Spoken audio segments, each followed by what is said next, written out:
We are so excited to have you all here tonight for our grand marathon party, Kickstarter extravaganza celebration of joy. It's been an amazing several months, I guess. Thinking about how best to talk about our story, how to pitch it, how to explain the mysteries that we are hoping to unlock for you in our story. We've got some people on tonight who have been instrumental in training us and helping us learn to think about the way comics work, the way storytelling works, the way magic works, the way marketing and pitches work. We hope we've improved over the course of this exercise to really like that. This is that you know that our goal in the Dragon Common Room and here on the Mosaic Arc is always learning, right? It's like we need to level up, we need to find new skills. And tonight we are so happy to have everyone here for a special live stream. We've got both chats open tonight, so both the unauthorized chat and the Telegram chat. Please put your comments in there. We've got team members on board to be, helping moderate and ask questions. And everybody, we're so grateful to have all of you here with us tonight to celebrate the joy of stories. Welcome to the Mosaic Arc.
Are we so excited? Can we be more excited? This is so exciting.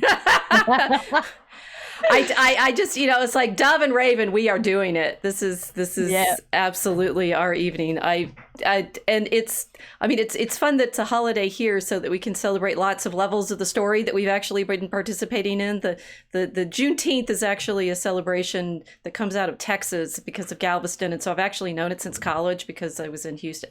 It's complicated, but we are here always to tell you the story of the spice and the slaves and how that dragon seduced everyone into participating in that particular activity. So welcome. How are you, my dear? I'm good. I'm still on Australian time, so figuring out which Monday was a fun exercise. Yeah, you were ready to do this last night and you're like, I'm here. We're like, why? I was like 24 hours in advance. I thought, yeah, this is okay. And cricket's no one's here yet. I'm too excited. I'm really happy that we get to talk to everybody who's joining us today. This is a kind of celebration of 2 years of work. We've been in a chrysalis with Draco Alchemicus all together. Kind of having this little metamorphosis behind the scenes and creating this world and all of these characters and figuring out all of the elements that we want to put into the story. So yeah, it's been quite a wild ride. Quite on the outside and really amazing on the inside. I'm very excited to be able to share it with everybody soon. It's going to be amazing. Yeah. Oh yeah, I mean it's like, so we've been teasing everyone with bits of it, right? Here's some of the pictures, and here we have, check out on the Mosaic Arc on the Fencing Barrett Prayer YouTube channel the reading that we have from stanzas 1 through 20 by Captain Zodiac, right? It's really magnificent. We're going to have tonight. I mean, this is we're in here for the long haul, right? We're driving across the country. Well, Kiltz is already on the other side of the world, but in guest time, we're actually driving across the country from Florida to the Midwest to all the way over to the Pacific, and it's just like the guests are staggered by, so that everybody starts at the same time but on a different time zone. it's it's like the railroad. Creating the time for the stream tonight in the Mosaic Arc. Now I forgot what I was doing. Oh yes, that our book is amazing, and we really hope it helps everyone with what we finally. I mean, one of our guests tonight was brainstorming with me the other night, and he's like, "What is your book about?" I was like, "Well, it's a fairy story." Okay, we got that far, right? We've written you a fairy story. We're retelling the greatest fairy story in the English language. The Fairy Queen, right? And when we say the greatest, it's like books, doorstop level of greatest, because Spencer wrote a very fat book.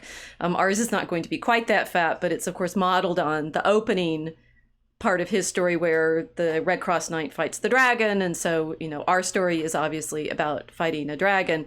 So in fact, it's a retelling of the greatest English story, the St. George and the Dragon of sorts. But it's also, as we're going to learn from our guest tonight, participating in this world of story and retelling and cultural reappropriation. One of our guests is eager to talk to us about how we counter appropriate our stories back into the culture. I've got some cooking going on in the background. I've got culture of various sorts. We're starting earlier tonight, so we're gonna like bang into all sorts of other schedules that we're not used to having to weave around. Anyway, so we need to figure out how to explain to you better why we think that this retelling is important, and have recognized that it's all about choosing your poison. Right, that's our Draco Alchemicus. We've been sort of bantering around. It's like, what does that title mean? It sounds like a magic spell. It sounds like Latin. It's like complicated doctor speak. And we're like, yeah, because that's the problem, right? That's the way the medical and scientific establishment has tricked everybody into taking stuff that's actually not good for them. It's snake oil, boys and girls, right? And if we actually just called our story Snake Oil, well, you'd see right through it, right? And likewise, if the big pharma would actually tell us what they're giving us in all of their medicines, you probably would have second thoughts. And we'd like to help you in cultural terms, in spiritual terms, in sort of artistic terms, to learn to see through that mystification. There, we're getting better at the pitch, I hope. Yes. If you've been wondering why we keep talking about mosaics and sailing and scripture and demons and the internet and what else do we do? Media studies and everything. It's all wrapped up in this prime illusion of the sort of word crafting. And the word crafting primarily of science has been in Latin, if you think about it, right? It's Homo sapiens, it's Draco Alchemicus, it's fancy words for the same plants that go into aspirin. I didn't memorize those. All those really controversial horse paste. Those, yes. The really controversial malarial pills suddenly were bad when before they were good. So it's always our focus is evil rebranding itself as a cure, but we want to have everybody thinking about how the potions are branded and presented on the marketplace, and it could be anything as obvious as a pharmaceutical, or it could be something which is rebranded as a food product, or on different levels different kinds of merchandise as well. Right. So all of this evil rebranding itself as cure. So that if we called it snake oil, you'd already be cautious, right? But if we say Draco Alchemicus, it sounds like, some kind of mystical experience. And that is our point, that the dragon does that. The dragon, seduces you into believing in it, that it has high wisdom and power and the ability to transform the world. And yet it's a trap. But there's another side of what we're working on, is that we want you to understand why you said yes, right? if we say, here's this potion that will give you knowledge and guarantee that you win at the horse races, will you take it? Learn to discern, right? It's that kind of the temptation that is always offered to us of the knowledge of good and evil. It's this knowledge. It's like if it comes off of the tree and it says, this will be a guarantee for you, you're going to be, if you take this medicine, you will not get sick. How many times have you heard that? Before the public service announcement that if you have taken this medicine in the last 3 to 5 years, please contact us immediately. Right. You may be missing several limbs. Right. Yeah. So the Surgeon General's warning, right? Yeah. So this is the Surgeon General's warning on our poem is, this book will make you smarter. Yes. Yeah. We're aiming for positive side effects, and yes, I mean, we could the most positive side effect of all, contemplative elevation. So we're going for we're going for heavenly Jerusalem here, definitely. Yes. The kind of the main thing that we've done with the title Draco Alchemicus too is that it really does demonstrate the illusory seduction of claiming something is exclusive, and being sold to people. This kind of marketing manipulation that the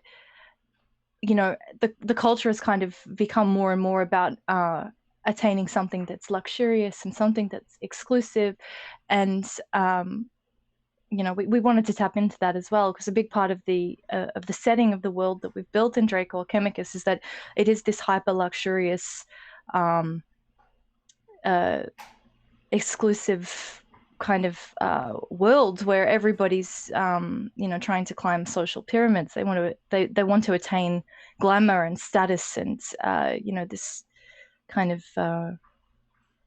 mirage of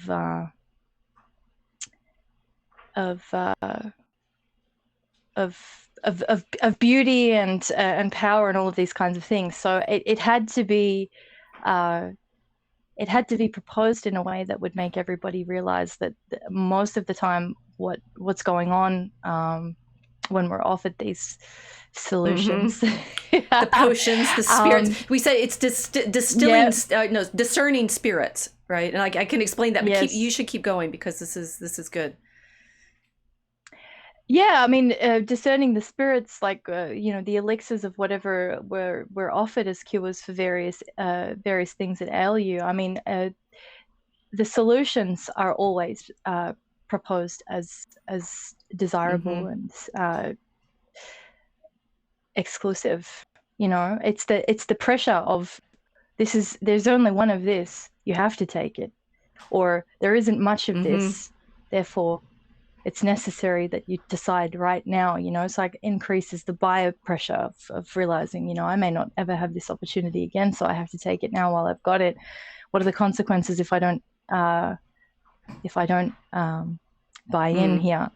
So we've got that kind of pressure in the first act, in the casino, where everybody's placing bets and they need to figure out their stats and their wages really quickly, because otherwise you miss the race, you miss the winnings. And so we kind of plug into how people are pressurized to participate in this alchemical exchanges. Yes, we do recognize the irony of setting up a Kickstarter to help with this. Yeah. and the you know the sort of the experience of well, I mean, I'm a fencer, right? And so I like I'm gonna go into anything with this desire to like figure the game out and go in and, you know, get the touches, and we're gonna run the clock out and do everything that we can to find, you know, the solution. But I mean, and it's interesting because there is a positive element to that of competition, which I think we haven't talked about on stream much. We should probably do one of those, where if you're put under stress, you're tested, right? And we recognize that the testing in the competition actually matters. I mean, one of the things that we're frustrated with culturally is, you know, everyone's worrying about, you know, this is the opposite side of, here, take this potion, you will never be stressed. You will never be in competition. You will never have difficult decisions to make. You know, everything will be sort of cloudy, you know, floating clouds and comfort and chocolates and no discomfort, right? And we need to be we need that stress and to be put in discomfort to actually learn, right? There's I mean, you could say to transform and grow and things like that, but it's fundamentally that I saw meme the other day. It was saying, you know, things I learned from, you know, school, things I learned from this, things I learned from making mistakes, right? It's like, so obviously our the stacks of books, right? You know, that our characters are going to have to make mistakes and be put through trials, and in that sense it is a kind of game, right? We've set it up as a casino gambling game, and they're invited into this sort of treasure hunt and storytelling competition, and it's going to end up in a maze and you know, carnival and things like that. They have to be put under stress, because how else are you tested? But so I think it's like we're you know, the time pressure of, you must, you know, limited supplies, you must do this now, which is one of the sort of mysteries that we're always trying to point to, is the goods are usually twinned with their sort of the obverse and reverse are part of the same rival, you know, this Girardian rivalry, right? Competition in itself can train you, but it can also be used to suck you into covetousness and envy and a murderous competition, as opposed to a fruitful competition, one that trains you. Yeah, that's the double-edged sword of the experience of being in competition, because I mean, if you're never competing, you're never growing. You're never going to stretch yourself. But as soon as you're in competition, you're comparing. Yep. And in that comparison, then you're faced with the differences and similarities, and that can be a very, you know, it seems really simple, but it can be a very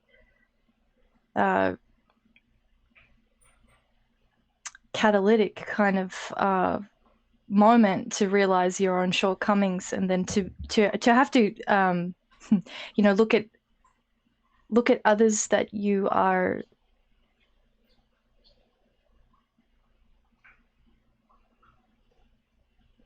Oh, we got Chuck. Okay, wait. So we have our first guest waiting for us. We can carry on with your thought. Oh yeah, I mean it's kind of like this you know, this moment where you're in comparison, and then there's an evaluation, and it's difficult because people are going to experience envy, you know. Right. And this starts a completely different mechanism. Instead of growth, it's about jealousy, right? You know, it's a kind of I don't know. Well, we've been saying this. Humbling this. No. We've been saying this. Envy is a hell of a drug, right? It's This is the late. It's like we're working from the Draco Alchemicus is the mystification of the science and the magical thinking of the science and the illusions that kind of deceptive knowledge casts, that, you know, persuade you, oh look, I have the solution here. But the other thing is it's actually our own sins that get us caught in those temptations, that you get brought in by the promise of power, the promise of beating your rival, the promise of, I mean, a lot of what we're working on is this what we call it, Girardian mimesis, a fancy word for it. Mimesis is Greek representation, or yeah. There's a really great book called The Mimesis by Eric Auerbach on the representation of reality, which I will tell you about at length if we get get to that. But that we are trying to show the way in which the desire for the thing. If you're desiring the thing and you're in healthy competition, you're looking for the beauty, right? You're aiming to compete for excellence and truth and beautiful craft, right?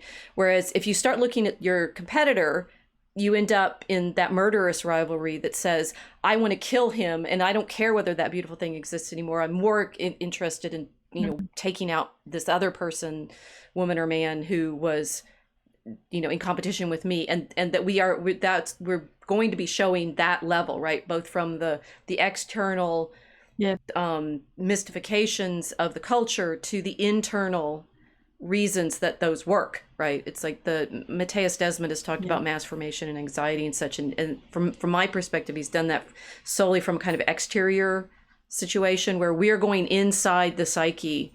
This is an allegory of training in virtue, which is also what the Fairy Queen, our model, is. But it's an allegory of training in virtue that takes you inside your own temptations. Yeah, it's the shift of a mentality from wanting opposition to viewing opposition as enemy. Very different things. Because an opponent trains you, but an enemy is corrosive. Exactly. Well, Satan sets himself up as accuser so that we end up thinking that our opponents, instead of the ones that draw us out and bring excellence, right? It's like if you could it be that we've looked at other Kickstarters that are running right now and said, right? And so you look at that and you say, I want that.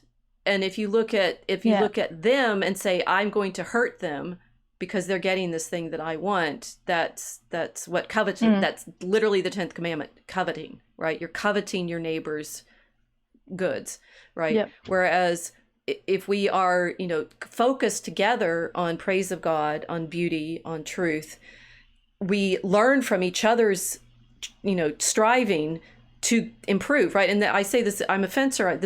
I had to, Fencing Bear at Prayer, my blog, back in the day, that's brought me to a lot of the work that we're doing here. I was having to figure out how to fight my own emotions in order not to give into that envious rivalry.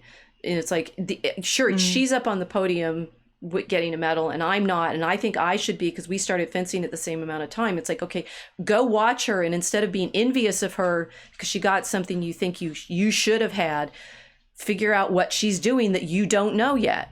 Right? It's envy can be a teacher to say, I want this, I want to go there, and I want to learn from that practice and experience. So we're going to learn from all of our guests, right? Because they've done some really cool stuff. And instead of being envious of their excellence and magnificence, we're going to ask them to please help us think about storytelling and the craft. We've got a whole roster of magnificent guests tonight. Our first one is apparently ready to talk with us, so we'll bring him in a second. The legend Chuck Dixon, who is most famous for his creation of the Batman supervillain Bane, but that's of course only a very small piece of what he's written in his comics career. So we want to talk to him. We've got our friend Hans Schantz, who writes techno thrillers and is also an actual scientist, physicist, working on a wideband antenna and electromagnetism. And so he's got like the actual science and also the ability to write it into thrillers. So he's going to talk with us. Hopefully our friend Rob Kroese, who is one of our fellow Kickstarter. Hans has another story about his crowdfunding exercises. Rob was one of the ones that helped us. The Odyssey. Rob is one of the ones that helped us set up our Kickstarter, and he's steaming away working on his second volume in his Kickstarter project. So we hope he takes a study break and joins us. That'll be a little like surprise for us if he's able to come. And then at the end of the evening, we have magic. We promise you, it's wonderful. Card tricks with the decks of cards that we designed to go as rewards for the Kickstarter in the middle tier funding, because they're really cool decks. And Patrick Coffin, who is fellow Catholic, theologian, podcaster, magnificent work that he does in his Coffin Nation interviews. I participated in his Hope is Fuel mini course that just launched a few weeks ago. He's going to both talk with us about storytelling, screenwriting, theology. We can go anywhere, right? This is our live stream. We're here to promise you a feast of wisdom and skill training and skills with a Z. So yeah. So can I have a shout out from the green room? Is everybody in there? Can I bring you all in? Yes. Chuck is in. Is Chuck in? Oh no, we did do the tech test, and now we're in the tech. Chuck needs to reset his audio, I think, and Casey needs to come in because she has some questions for Chuck. Meanwhile, I'll get my notebook out. So maybe we should, while everyone's fixing their tech in the green room, welcome everybody in the chats. I can hear you. Okay. Hey. Okay, hold on, Chuck. So Fred in Dragon Common Room says, I started learning Latin because I realized it allowed breaking through this exact mysterious veil. Yes, learn Latin. Suddenly all the science magic word turned into plain grounded language. Exactly, right? Understanding Latin in terms of the Germanic equivalents was life-changing. This is it. I'm the daughter of doctors, right? And my grandmother was a classics major and, taught Latin and English in high school. And when doctors are talking to me, I'm their worst nightmare because they're saying, like, for example, in my particular example, my dog Joy died in October 2020 of a mysterious ailment called pancytopenia. And I'm just like, oh, what's that? Because the doctors are saying, the vets are saying, oh, she has pancytopenia. And I'm like, okay, she has, no platelets, no red blood cells, no white cells. We don't know. She has, we don't. But she has pancytopenia. I'm like, what? And I'm like, that just means she has no blood. What are you talking about? You literally renamed the thing in Greek and are telling me that's the diagnosis? No, it's a labeling exercise. So, we're writing in English, in poetry, in the crafting of music in our language, because we want people attentive to language. And one of the things we want you to do is not to be taken in by that kind of spell making, right? You will train yourself with our story to not be captured by that dragon. So I'm gonna Kilt's, you're gonna go away, and I'm gonna bring Hans and Casey in. They're all here. Oh no, what happened to? Okay, I've got to bring Chuck in. He should be on screen. Yeah, I can see him. I can't see him. He vanished in my. Okay, what did you? I am here. I just proved. There you go. Okay, can you move? Okay. And you're moving too. Okay, great. He's not a comic character. He's actually moving. Yeah, I'm moving. So as we said, we have a bit of a crossover audience here. We know you as the legend Chuck Dixon because you're also on Unauthorized and you make lots and lots of videos about comics and comics writing. But tell us what you want us to know about who you are. We've got Bane on screen with you right now, so we can say you just Bane creator and go from there. But yeah, I'm a comic book writer. I never wanted to be anything else. Comic book writing to me wasn't a stepping stone to being a novelist or a screenwriter or anything else. I'm just a lifer guy that likes this medium. It's a second language. So now I'm going to go deep. So the main thing I've obsessed on in comics is I read Scott McCloud's books. I hope those are a good thing to reference. I'm interested in him, and we're interested in him because of his use of Marshall McLuhan and understanding media, and the sense that comics are a very special medium, right? They're as you say, it's not screenwriting, it's not novels, it's something different that you do, and people can say, it's like McCloud talks a lot about. My dog is joining tonight. Everybody's trying to join tonight. That if you're writing for moving pictures, that's one thing, but you have sound and other things in a movie. If you're writing just for a novel, you write, but something comics do special. So can you say a bit more about why you only are interested in comics? What is it that for you that makes it the medium that you want to work in? Well, than when I was a kid. and I would read them over and over and over again. And by doing that, I was actually studying them without realizing it and figuring out, why does this work? Why does that work? Why did I laugh at this scene? Why did this scene scare me? Whatever. Right. And it wasn't until recently that I read an essay by Robert Warshow written in the 50s about comics. And he said the thing about comic books that separated it from other medium was it was immediate. It is an immediate experience. Every panel has to engage or delight in some way. There's nothing. Larry Hama, another comic writer, once said the comics are grand opera. They're very broad. They're very universal. You either get into them or you don't. But can you guys hear my dog? He's participating. He's dreaming or something. His name is Drake, so he wants to be in the Dragon Common Room. But go back to Chuck. Go back to what you said, that you like comics because it's very spare, right? Everything, because I know I've watched some of your videos when you're talking about writing, and that when you write for the artists, you're giving them like full instructions on it needs to have this part, this thing happening in the scene. It needs these details. He needs to be saying this. Right. I mean, but what was interesting is, although I've been reading Scott McCloud, and then we've been writing Drake Alchemicus, and we have a comic artist, Zainu Fraga, working with us, and we had to give him instructions. It wasn't until I listened to your talking about it. It's like, what does writing comics mean? And I'm interested for you to carry on with that thought of everything counts. Yeah, I mean, it's a visual medium. There's no getting away from it. There's no debate over which is more important, the words or the pictures. They're both equally important. It's like the melody and the lyrics. They're inseparable. And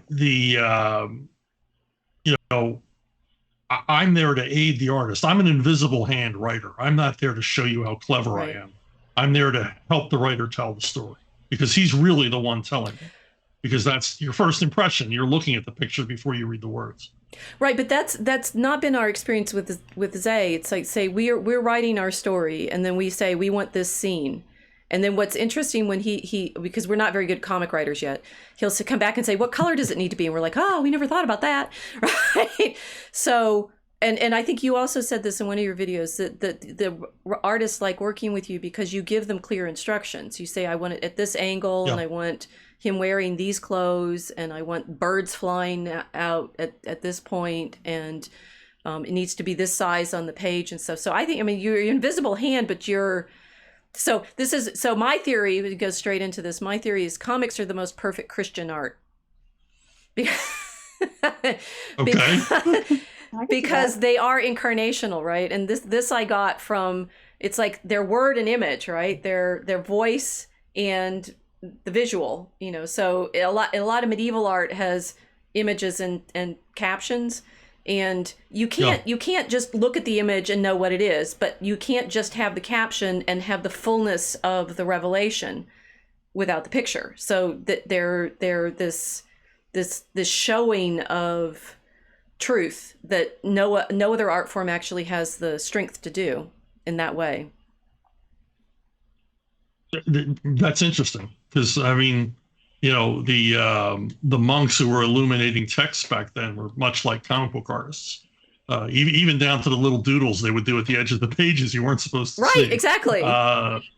So yeah, I mean that makes perfect sense. Oh well, I'm happy to hear that, because it's like I'm theorizing. I'm an academic. I theorize, right? I don't do this stuff, right?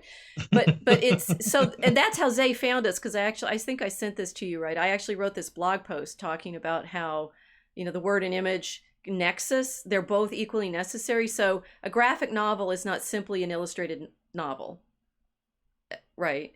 And a movie is not simply a comic book, right? There's something precious in comic books that even if you make movies out of the story, the comic still carries something different from the movie doing it, because in the movie you hear things, right? You hear the actor speaking, whereas with the comics, you said they have to absorb you. And you're reading it, right? You're putting the words into your own head. You're creating the voice of yourself as you're reading. So it's like a novel in that sense. Yeah, there's a lot of, not all comic books, but American comic books in particular are created as wish fulfillment children. And so, you have to allow the reader room to project themselves onto the characters and things like that. So yeah, you're right. There's a lot of interpretation involved. I mean, I'm amazed when I go back and read comics I read as a kid and realize how much information I filled in that actually wasn't in the comic. Right. Yes. Because I had room to project myself on the material, and I'm conscious of that when I write, that I leave the reader room for that. Yeah. So that's that. McLeod describes that as it's a gutter. The space between the image, the panels is where everything happens because your mind is active. That right. Comics is therefore a very dynamic reading process. I mean, you say, "Oh, kids are just reading comics." That's because it's easier, but it's actually, as you say, you are having to fill in so much to the story as you're interpreting the movement of there's no movement, right? Nothing moves. It's a static picture, but you are in your own engagement with them. That you said you find yourself inside them so much more. Yeah, I think that's why for some readers they become this passion, that they fully immerse themselves in this medium. Others aren't as attracted to it. There's thank God, enough people who really like it, and they become, it becomes a lifelong habit. So you've talked some about how you write for you've written very popular characters that then you can talk about. I'd like to hear you talk about the people that get invested in particular characters, and I think it's partly because you're doing this putting on the mask thing. It's like you've read yourself so deeply into those characters. That's why people are getting very upset when they get rewritten in ways that they're no longer able to do that. I forgot what I was saying. Oh yes, but you've also said you yourself are writing for the person who could pick up a comic, just an odd comic, and not necessarily be already in that absorption. Can you contrast those two for us a little bit? Yeah, well, I mean, when I first started working at one of the major companies, the editors there were very much adherents to the religion that every comic book has to be read as if it's a person's first comic book. So how do you do that when you're in the middle of a 6-part story? And so, I realized that the opening of the story was the most important part of a comic book. If you could engage them on the first few pages. And once they told me that, I looked back at all the comics I liked as a kid and realized that all of the comic masters I really enjoyed as a kid did that. They drew me into the story on the very first page. So that's part of the work, is to bring the reader in and then hold them. So and we're talking about I still say it's a medium for kids, even though there's sophisticated stuff done in the medium. It's primarily in the United States a medium for kids, and so you've got to engage a child, which isn't easy. Kids are the toughest audience, they're the most critical audience in the world. They will wander away the second they get bored. So a lot of my labor goes into that opening of that story. Even if it's in the middle of a longer story, and I can get you interested in the characters, what's happening to them rapidly. Right. So I heard you talk about the John Carter fiasco. And that one of the things that was really interesting you said is that the movie insisted on putting all this stuff at the beginning that ruined it, because it broke that entry for you, and that instead of letting the character draw you in, they felt like they had to do this elaborate history frame for it before they let you see the story. Yeah, I mean, how you could adapt an Edgar Rice Burroughs story and understand that sense of exploration that you share with the main character was one of the most engaging parts of Burroughs's work. I mean, I'm sure he's writing it, he's making it up as he goes along, but you're learning about it as the main character goes along. And when they opened the movie on Mars, it was idiotic, because the filmmaker had been told by all of these people around him that he had worked with and trusted, and they all agreed this is the wrong way to open it. But he went ahead with it anyway. Probably studio pressure that we had to open big instead of slowly engaging the viewer in this world alongside the hero. which made all the sense in the world if you were going to do a Burroughs book. So what I'm hearing is we really need to get our pitch right. and no, and so like it's like you have this one moment to capture people's attention. So can you walk us through some of the things you think about in setting up those opening panels? Well, I had a soap opera writer a couple of years ago. She said, I don't know how you so quickly get me interested in the characters. And I said, well, it's probably driven by my abject fear of boring the reader. So I just try to think of, the most interesting thing the characters can be doing.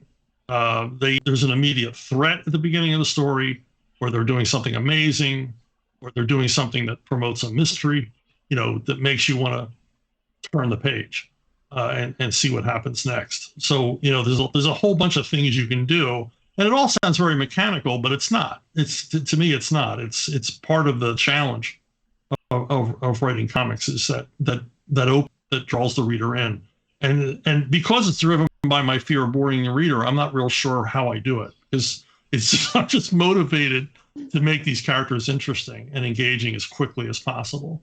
Some quirk of language, or but generally, like I said, comics are grand opera. It's the big moment, the big event that you're dropped in the middle of on page one.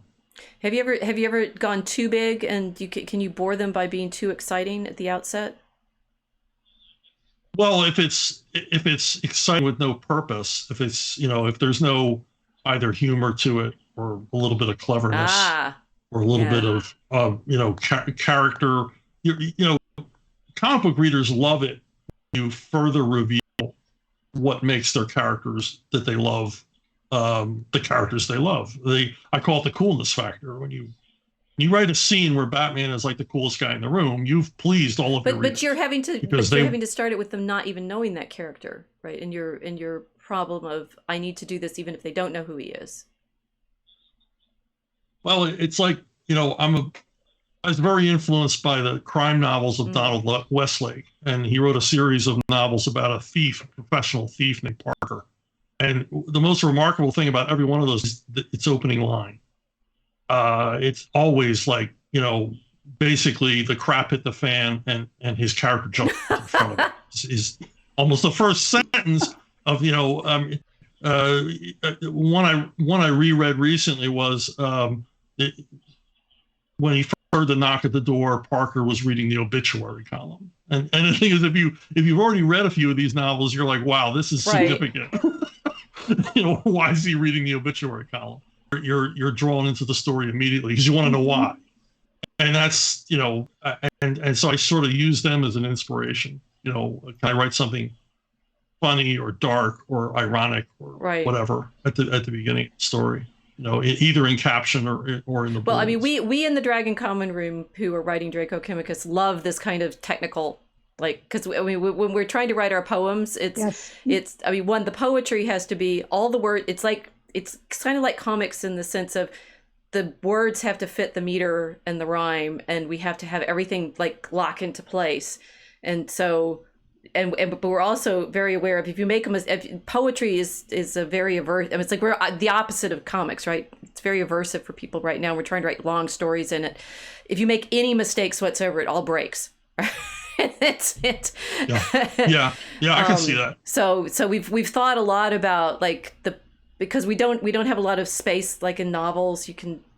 I actually don't have a lot of space in novels either. You have to be very crisp in those too. But we have to say a lot in a very small number of phrases to evoke all of these things. So we're appreciating this.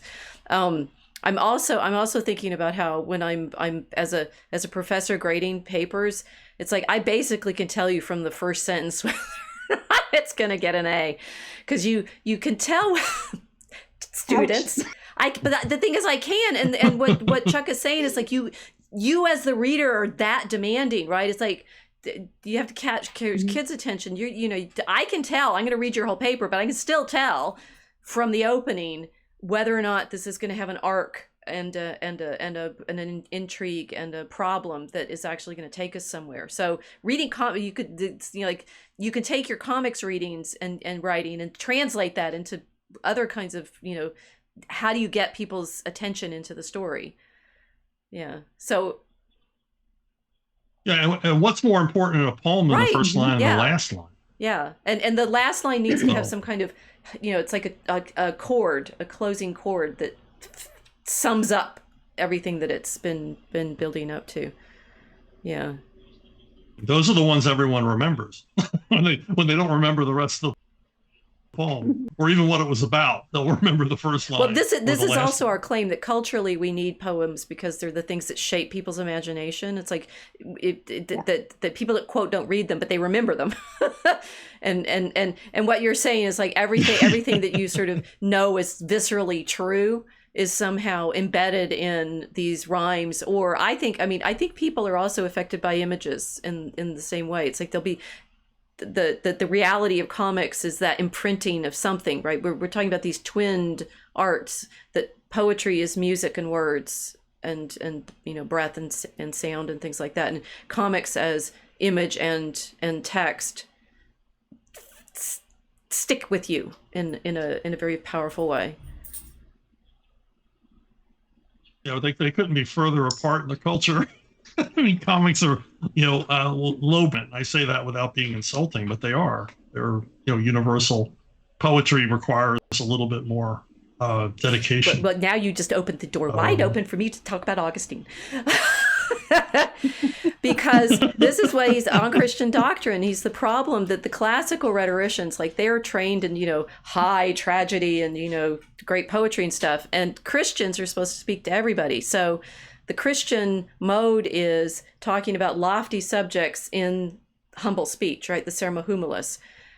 You see why I want comics in our, lofty Spencerian, it's like this communication of the transcendent and the mystical and the contemplative, which you have to do as you're reading a comic, right? Because you have to imagine yourself into these scenes, into language that people can actually grapple with and remember and be part of the characters with. Yeah, I see that.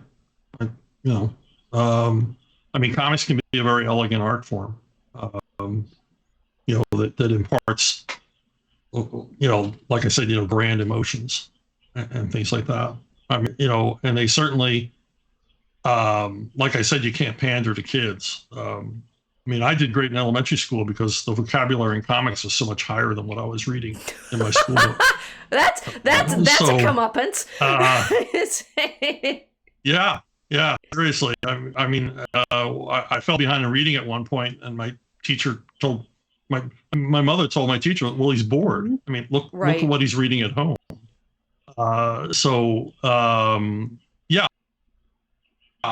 It's a great art form for that.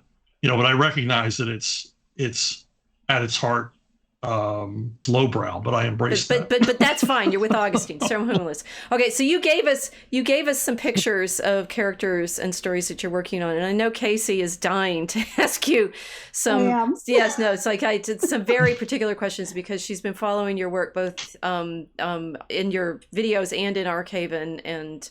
So we'd like to learn more about some of the particular stuff you're working on. But I'm in control of these pictures here, hopefully, that we have. I'm going to tell you what they are, and then if you want to tell us a little bit about them, Bane. Bane is our opening one, right? It's like we're promised that everybody knows you as the creator of Bane.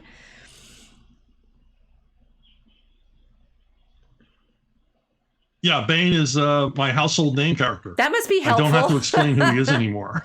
So, he's like your herald. Who are you? Well, I created Bane. To comic fans, they knew, but now everybody knows. He was recently a clue in the Wall Street Journal crossword puzzle. So that's like a big cultural milestone for me. Yeah, and he was the most indelible thing I think I've or probably will ever. Okay, so this is a comics writer should aspire to this, or is this one of these gold medal goals, and you have to be working on a lot of other things? Well, it's a tough one because we needed Bane created for a huge event in the Batman comics, a 2-year-long event that went across all of the Batman titles. And he was the centerpiece. He was the bad guy motivating everything that was going on. And I kept arguing that you can't create a character to be intentionally popular.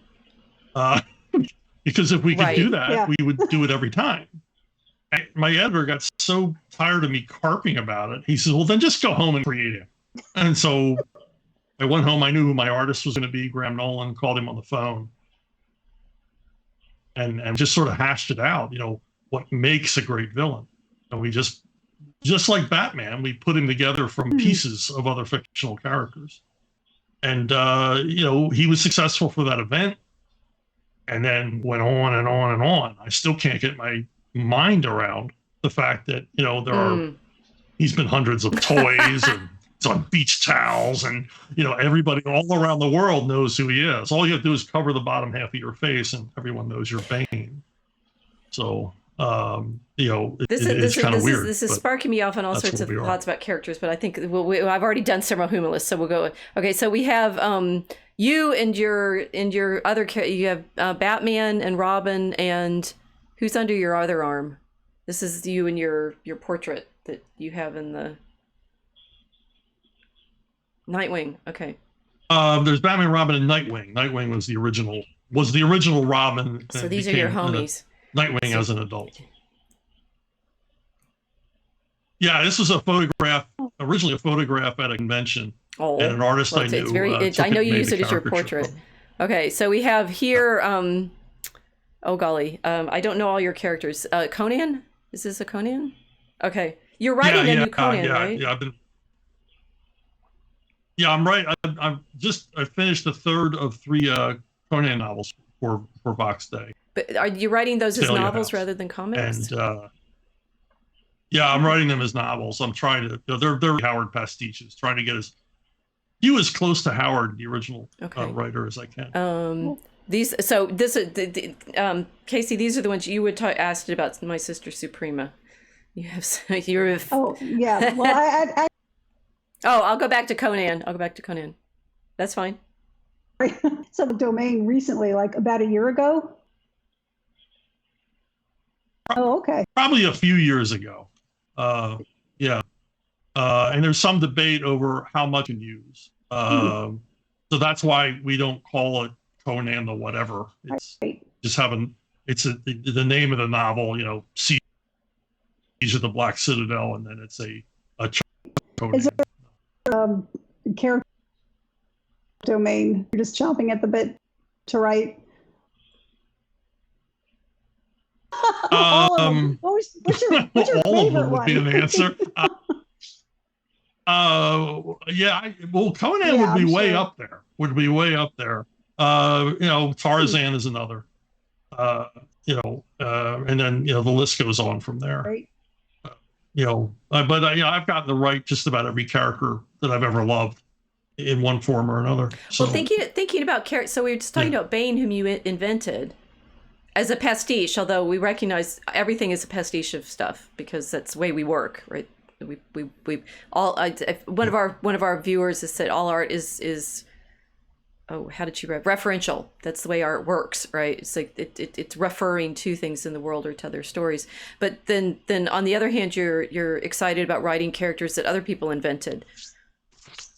So it sounds like you're not jealous of writing only your characters. You like putting yourself in someone else's.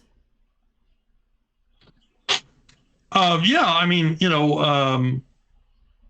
grew up with these characters. You love them, but I think I'm different than a lot of people that got into comics in the United States in that I'm in love with the medium more than I am the characters. I love the characters, but I'm much more in love with the medium, which helped my career because I never became a specialist. I never became the superhero writer.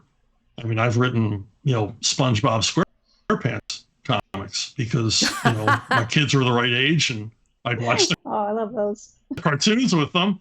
And when I got invited to join the team, I was like, yeah, I know this character. I can write this character. As long as I'm working with people who are earnest about creating this stuff, it doesn't matter how silly the material is. I can get into it. I had and really Can I, Go can I enjoyed ask it. sorry, I just wanted to ask a question. You said a lot of your characters are influenced.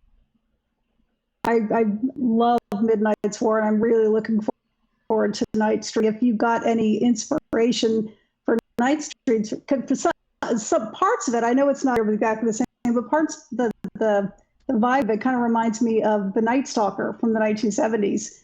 Did you have anything like that in mind as an influence for that storyline? Well, Vox kind of created that world, that universe, and then invited me in.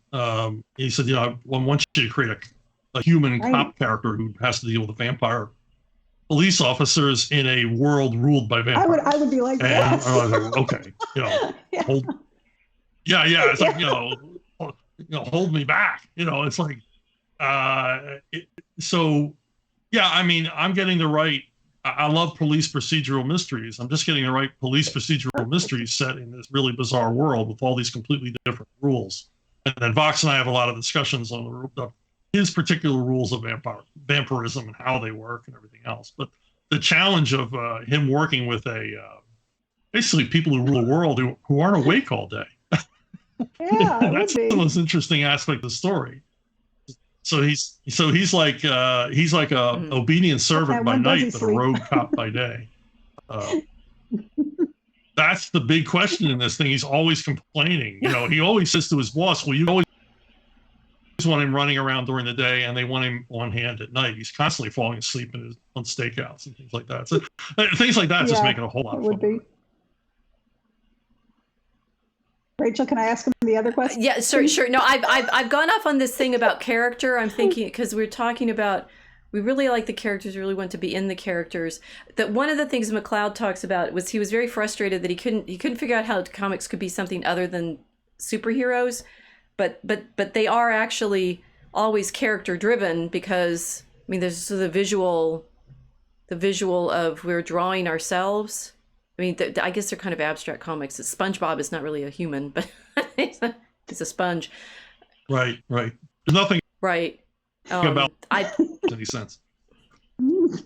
Which is why kids love it. Well, yeah, when he squirts, when he squeezes and stuff. So it's well, when they live on the floor of the ocean, yet they have campfires. And that kind of aspect allows the kids to make it their own. This is their character. It's not their parents' character. It's their character, because their parents don't understand.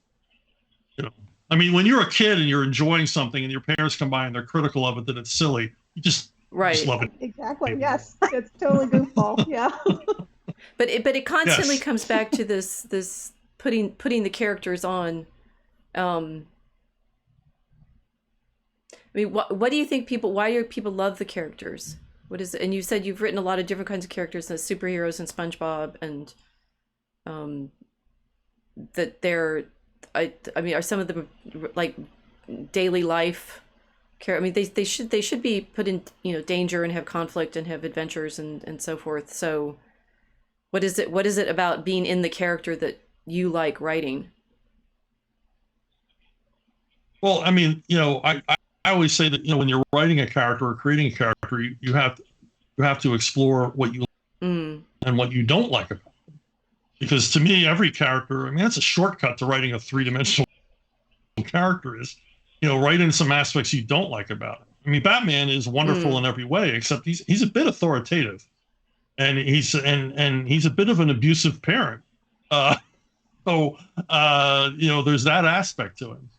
He's a bit gloomy and serious all the time, as well as the world's greatest detective and a super tough guy, and with all of his cool toys.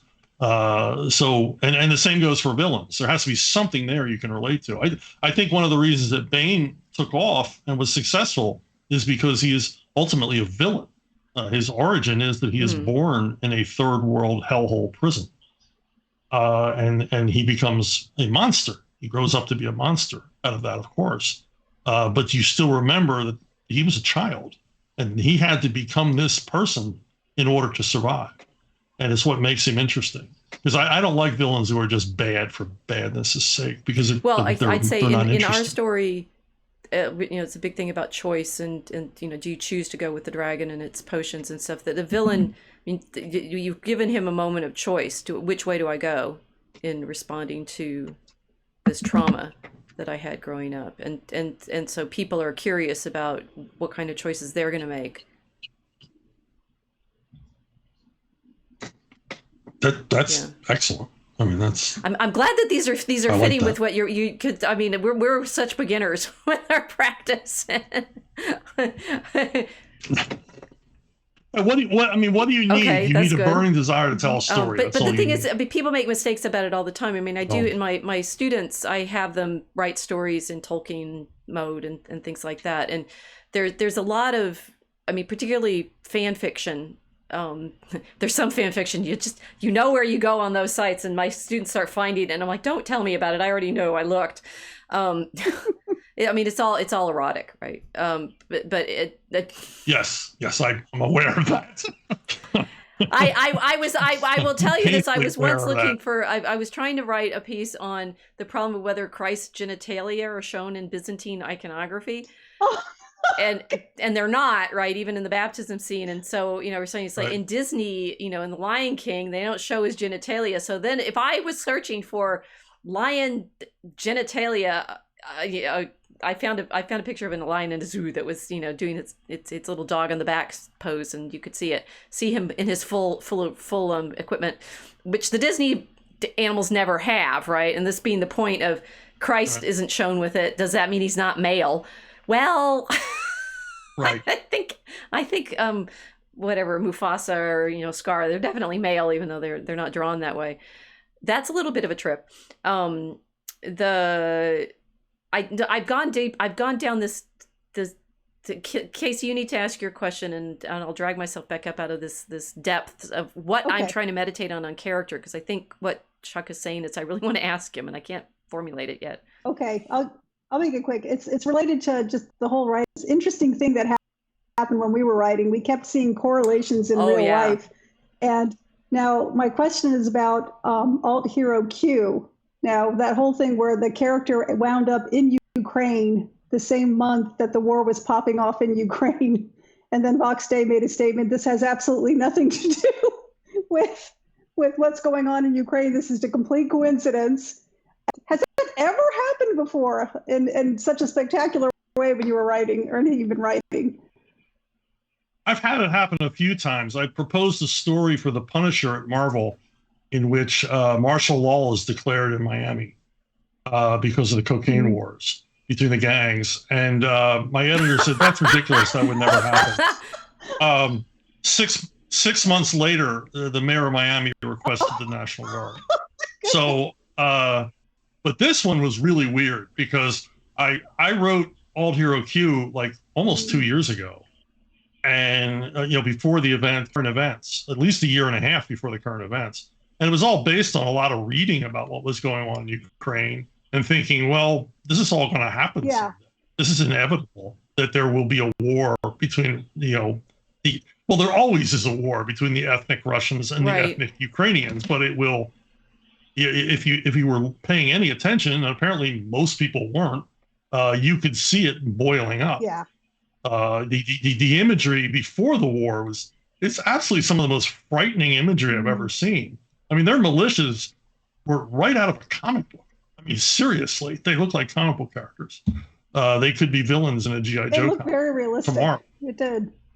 Yeah, I mean, but they wore masks, and the imagery and the iconography, the icons and all the symbolism they used and everything else. It's like, wow, these people are nuts, and this is going to go somewhere. These are serious. This isn't like a bunch of overweight guys running around the woods with guns. These guys look like they could really hurt people. And want to. They look very serious. Yeah, and apparently that's what they're doing. And if you read about war in Eastern Europe, it's never changed. It's not like war in Western Europe. It's taking heads. So it wasn't that much of a leap then when you wrote it, is what you're saying. No. And then when it all started coming true, I'm like, wow, this is weird. I wrote about this exact thing. Yeah, just happened to come. I may seem like a bit of a seer, but I just read. It's just that I think it's just that it was published on ArtTunes the same week or within a couple of weeks. That was the really freaky part. Yeah. Yes. And people are like, "Oh, you're following the news." Like, no, apparently, I'm creating the news. The news is following me, right? Yes. Oh, thank you. I just wish that our people in the State Department had paid this much. Exactly. Yes. Agree. So you had some other characters that you're going to show us. My Sister Suprema.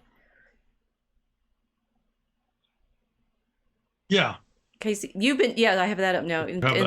She's swooping down with her mask on. I think you gave me 2 with her, right? And there she is talking to her brother. Yeah, 2 with her. Yeah. Yeah, her brother. My Sister Suprema is it's a superhero story, but it's also a superhero parody, and it's mostly a sibling rivalry comedy. Randy, the little brother in the story, desperately wants to be a superhero, and he finds an experiment, a dubious experiment on the internet, and he manages to cobble together the proper chemicals and electronics to turn himself into a superhero. But he accidentally turns his sister instead. Teenage sister into super. Yeah. And so he has to live vicariously through her. She has no interest in being a superhero. She's a teenage girl. So he has to school her and basically live through her. And that's the source of it. And, I had the idea for years and never found the right artist until I found Anthony Gonzalez Clark, who's drawing it now and doing jaw-dropping work on it. I mean, I wrote it as a comedy, but he's the guy that makes it really funny. Yeah, they're very good illustrations. Yeah, the sibling rivalry comes across very well there, and the teenage girlness of it so much. Yeah, and the challenge is to not write her as stupid and everything else. I just write her as self-involved. She's a teenage girl. She's taking the selfies. Yeah. Yeah, exactly.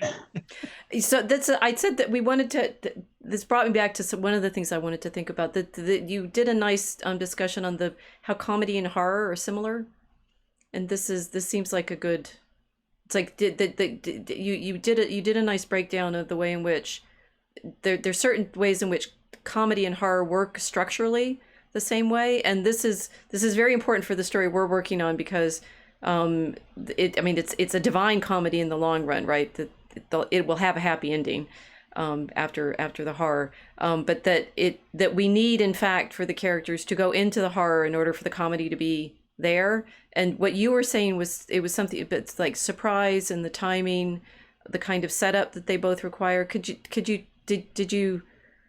We're also in the other context of E. Michael Jones has talked a lot about horror as another kind of release, and I was curious for you to be pointing to that comedy had the same characteristics. Yeah, I mean they follow the same rules. I mean there's the rule there's the rule of 3. If you see a horror movie, there's always the setup and the payoff is after. They lull you 2 times into a false sense of security, and the 3rd time is the scare. And the same thing happens in comedy. Also, timing, the setup is so important. I think in that video I use I break down a scene from Buster Keaton, and then break down a scene from a recent Conjuring movie, and they're paced exactly the same. Where you build on that second scare for a 3rd scare that was unexpected.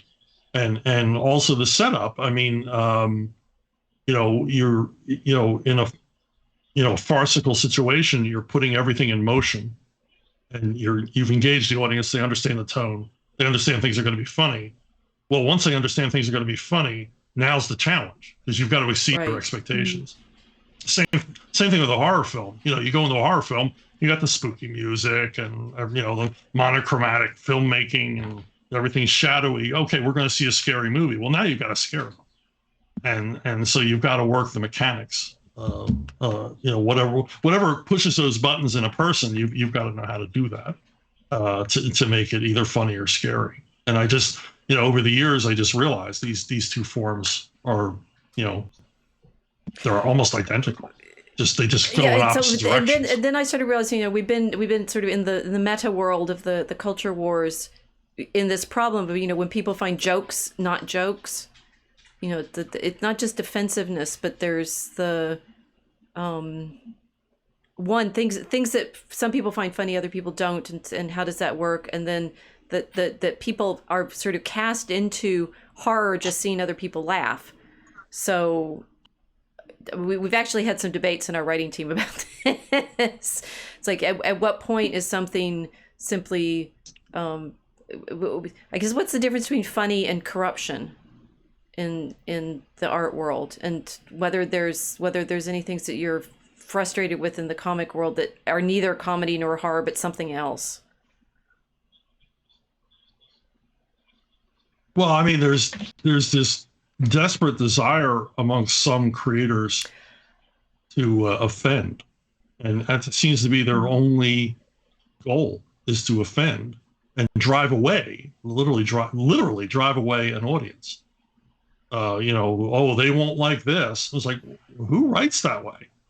I'm writing with an imaginary precocious 10-year-old in mind, and I want him to like what I'm doing. I want to draw him in and keep him there, him or her, and I want them to enjoy the experience. But it seems in comics, particularly mainstream comics, they just want to write comics and make you feel bad. This is I'm thinking about this. Like, in your description of the horror, for the horror to work, you have to, and we keep coming back to this. Like, I like the characters. You say that a lot. I'm writing these characters because I like them. And in horror, you pointed this out, that you need to have sympathy for the character first, so that the horror actually works, right? And presumably comedy has some of that same structure of, I've been wondering about this. It's like you can have, like, you had the example from Fish Called Wanda, the crate dropping on the dog, and which is hilarious. And it's like, oh, she's the poor old woman, and she's like, and then she's dropped dead, I think, at that point, right? Because she's so frustrated with her dogs being killed. And it's funny, and it's like, why is that funny? Her dog's just been killed. And you pointed out, it's like the blood there would make it not funny. So yeah, they filmed it with blood, and the audiences didn't laugh. It's horror. They took the blood out, the audience laughed. Yeah, in horror, comedy is other people's pain. Obviously, horror is other people's pain.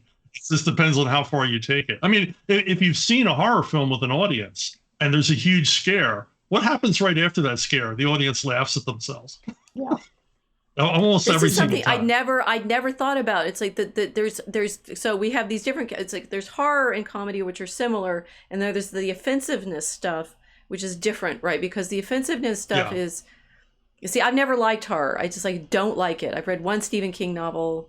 That's it. That was enough for me. I didn't like being scared. And so you really showed me something. It's like, wait a minute, no, I have to rethink all of this. Because, the other thing I have written about a lot is the crucifixion, right? and why that's not horror in the same way, but it is comedic in the grand scheme of things.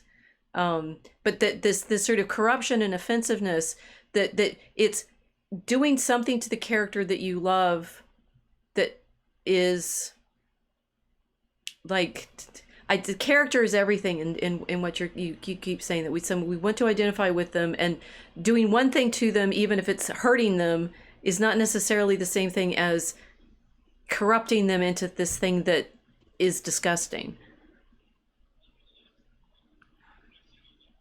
Well, that's, I say I like horror films. I don't like all horror films. I mean, a lot of horror films are simply, they're dark and, as you say, corrupting. Honestly, corrupting. Where so many horror films end with like a hopeless gesture that, everything that the heroes have gone through was for nothing because they're still doomed. I hate those kind of horror films. And the thing is, audiences hate them too. Because if you look right now, the most successful horror franchises going on, and Hollywood is deep into horror movies now because they earn money, and Hollywood desperately needs money. There's more horror films in production right now than in the entire history of cinema, because they need that cash. And if you look at the demographics for horror films, they are most popular in the United States in the heartland. And the ones that are most popular are the ones where Jesus wins in the end. Right. The Conjuring franchise, in every one of those films, our heroes come out in the end whole because of their faith. Mm-hmm. And, and it is very clear that it's faith in Jesus. And audiences respond to that. You don't want to come out of a horror movie feeling bad. You want to come out of a horror movie feeling fulfilled, or like something was accomplished. Satan, got his, nose punched at least once. So, that's an important aspect. So in that way, also, they're like comedies. You don't want to. But what? So now I finally remember the thing that I was thinking about earlier. It's justice. It was something you were talking about. Maybe Bane, or maybe there's a feeling in the story that things. And certainly in Alt Hero Q. I can't say that well. Alt Hero Q, and in Midnight's War, justice is powerful as a theme. Mm-hmm. Absolutely, and that you are. I don't mean to just. I figure most people in comic world know Scott McCloud, but there's one of my theologian friends, Jim Papandrea, wrote a book on superheroes, from Star Trek to something, and he was sort of going through all of these space fantasy stories and showing what kind of Christ figure they were, whether they were Gnostic and descended from the heavens, or whether they were Docetist, and he found none of them were actually Christ figures, because they're all in some ways heretical, but that they're all participating in that savior desire, and also what I think what I keep hearing when we're talking now is this need for justice. And I think comedy and horror, as you describe them, are just. There's something, the relief and the the timing and the pacing and things like that. There's something appropriate to the situation that makes them a relief rather than a disgust. Yeah, in the best comedies and the best horror films, but the thing is, we talk about horror films that are meant to offend, but we also see that I think the vast majority of comedies out of Hollywood are meant to offend.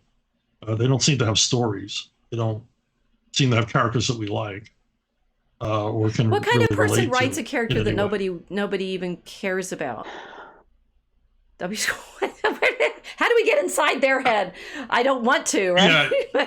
You don't want to attend a production meeting. I've been tell to a us, few, what are they like?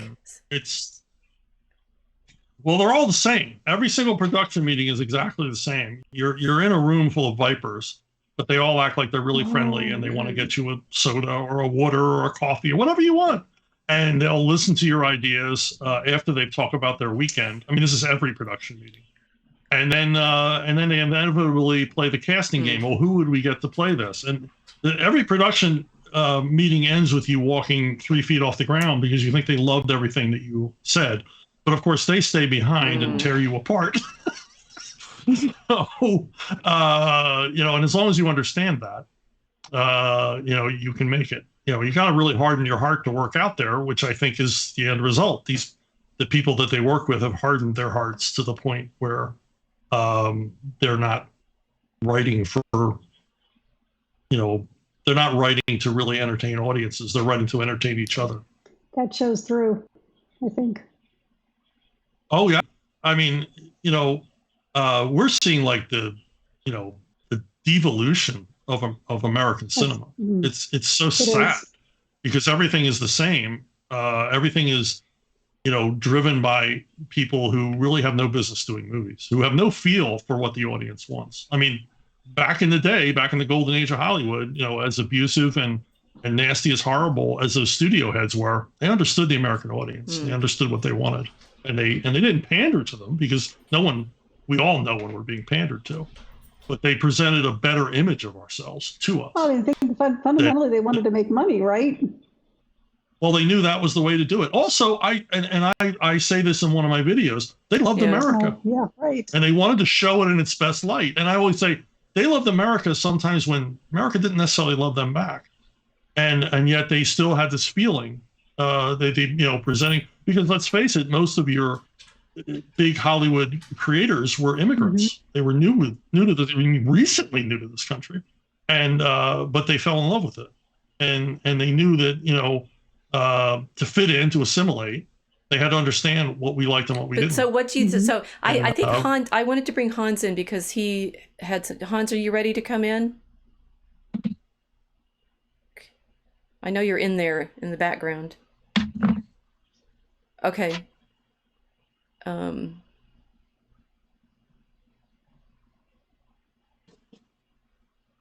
You're putting your coat on.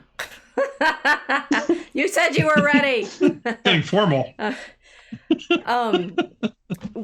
Chuck, why do you think they changed? Right? Why did Hollywood change from liking and wanting to fit into America to wanting to mock it and dislike it? I think it's like anything,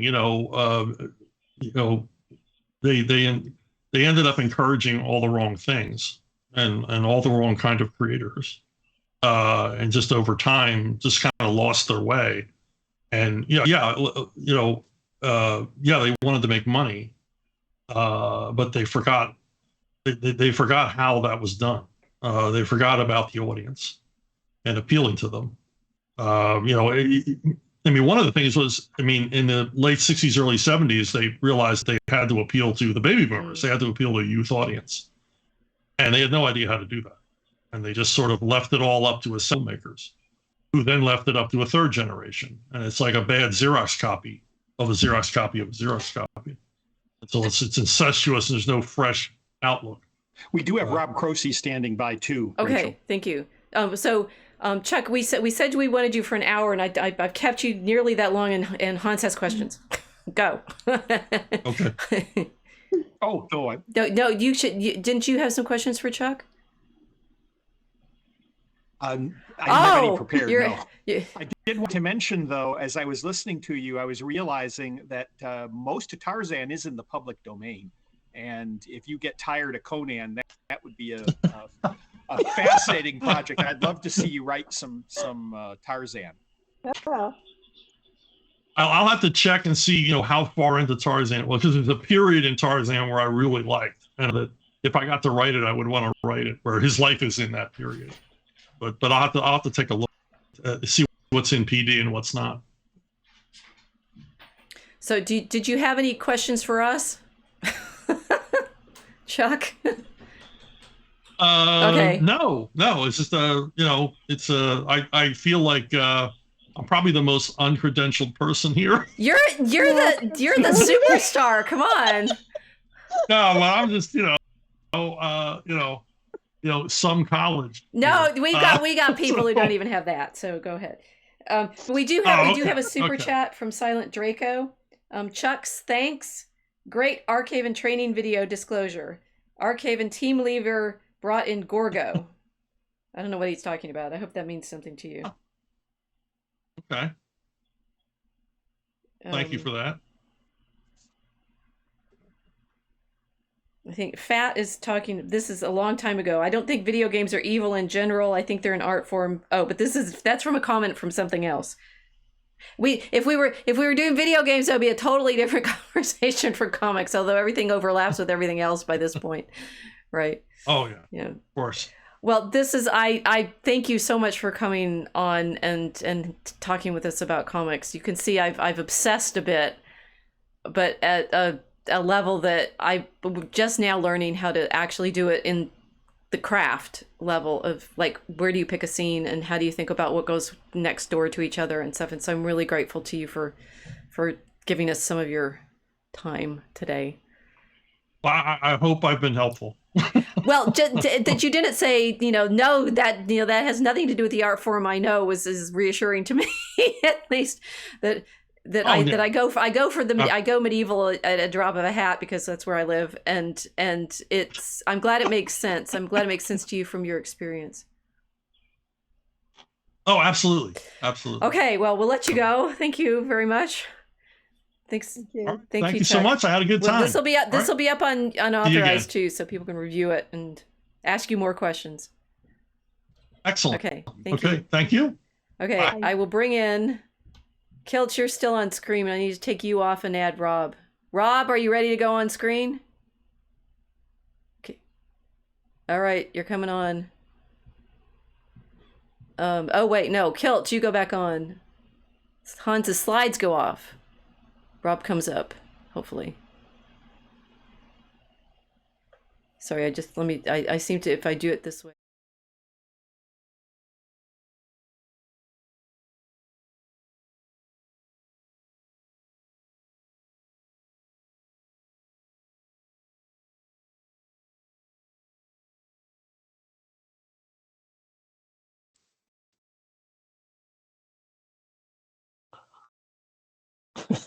Okay. How can I do something This is my, oh look, now it works. Okay, I'm happy.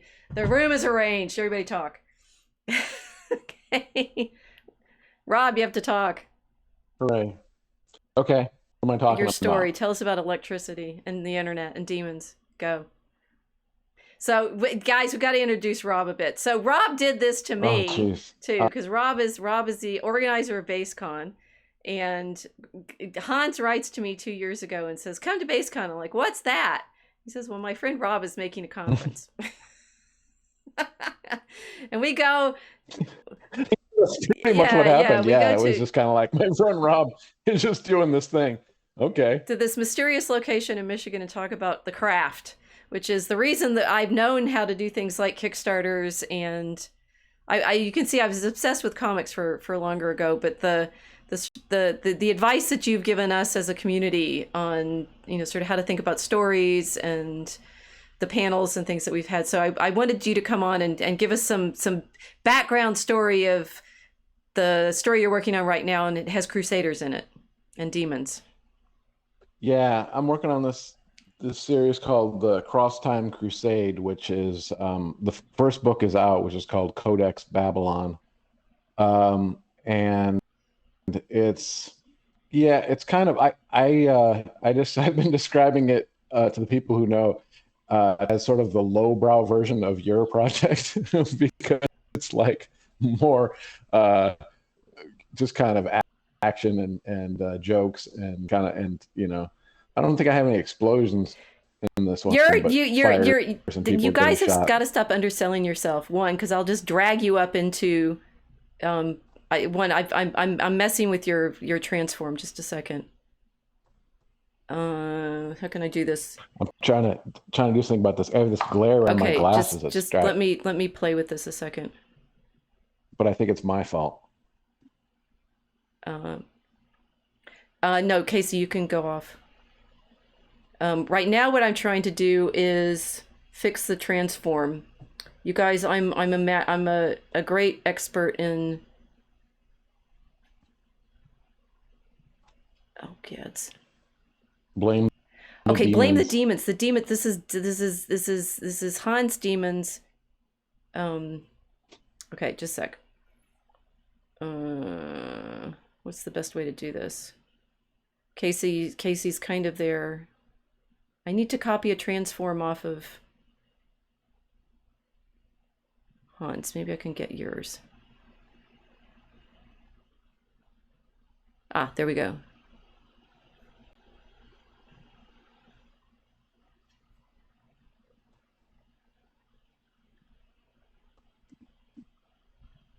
Rob, I don't have you. There we go. Paste. No. There we go.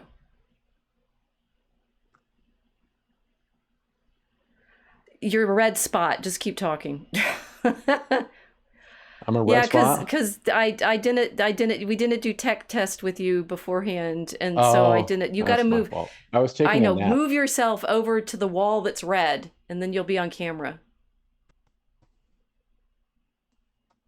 Fine. Okay. No, it's now I have your head. Bring your camera down. Bring your camera down. Move your head over that. You move your head like to this? The. Oh shoot. How's that? Better? No, it's not. It's not working.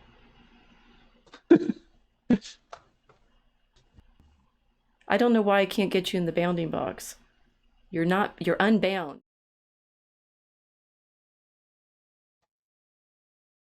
Rob Kroese unbound.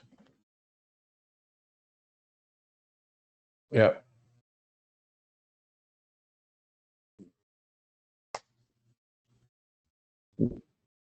I'm all the way over by the red wall now, and that's probably not where you want me.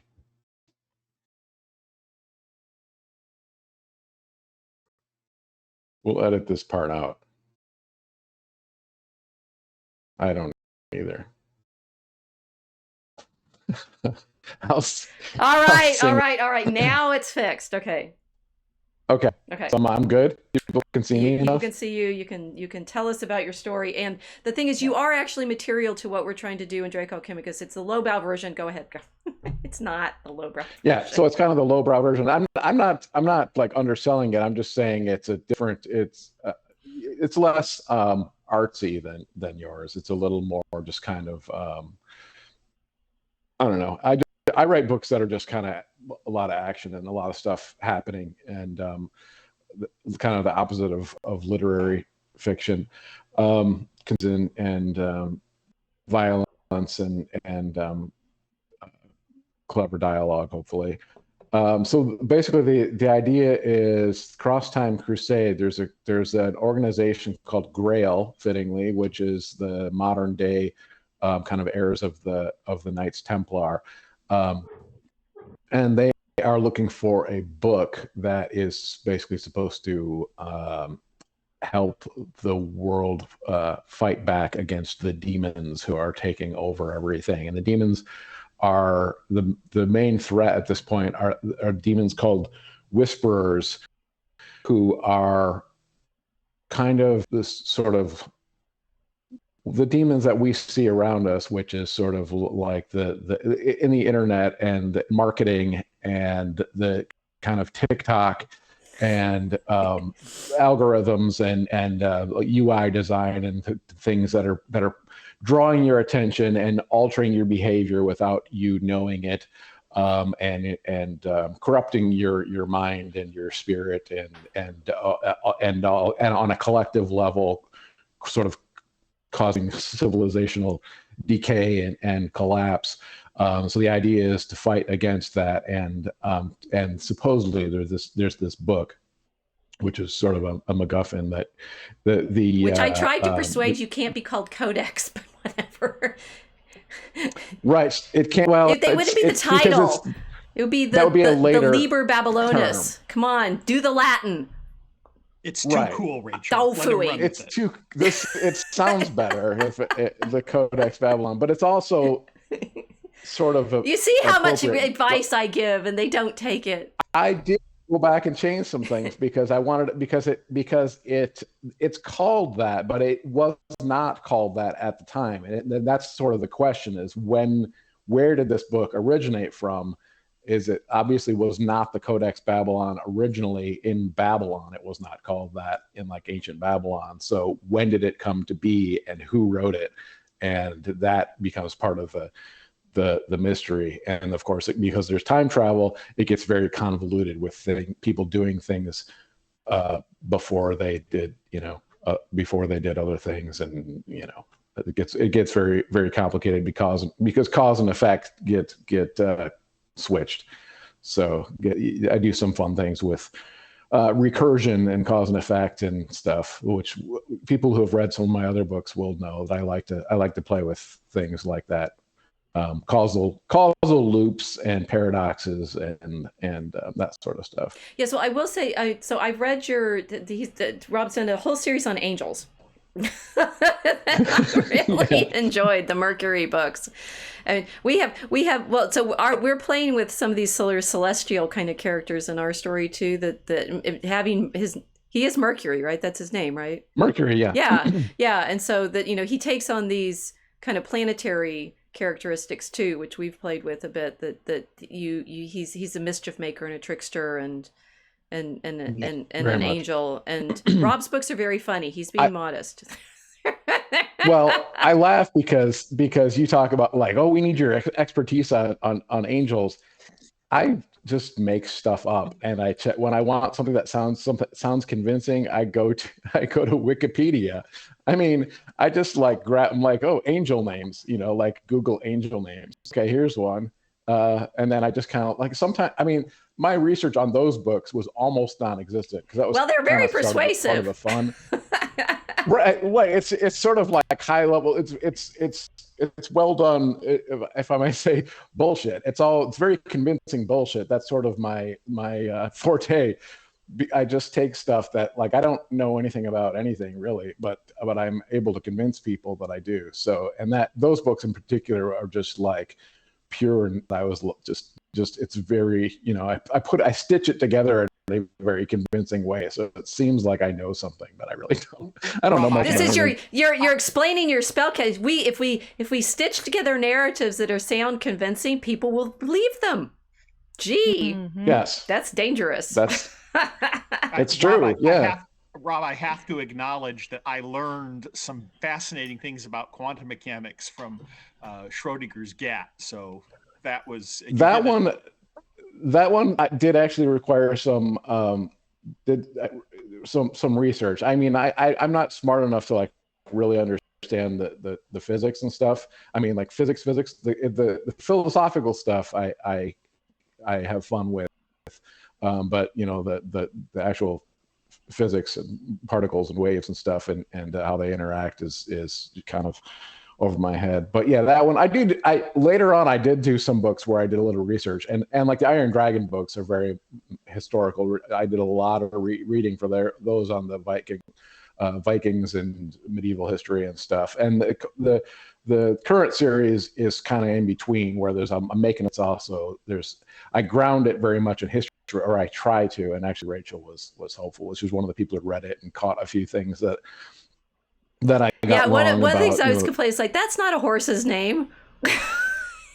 Right. Well, part of the problem was I had names of people that I had to use for the Kickstarter, and I was like, well, I was like, well, how do I fit this person's name in there? And I'm like, well, I can change what this horse's name. And then Rachel's that's like, not a horse's I forget name. what it was. You can't just name them anything.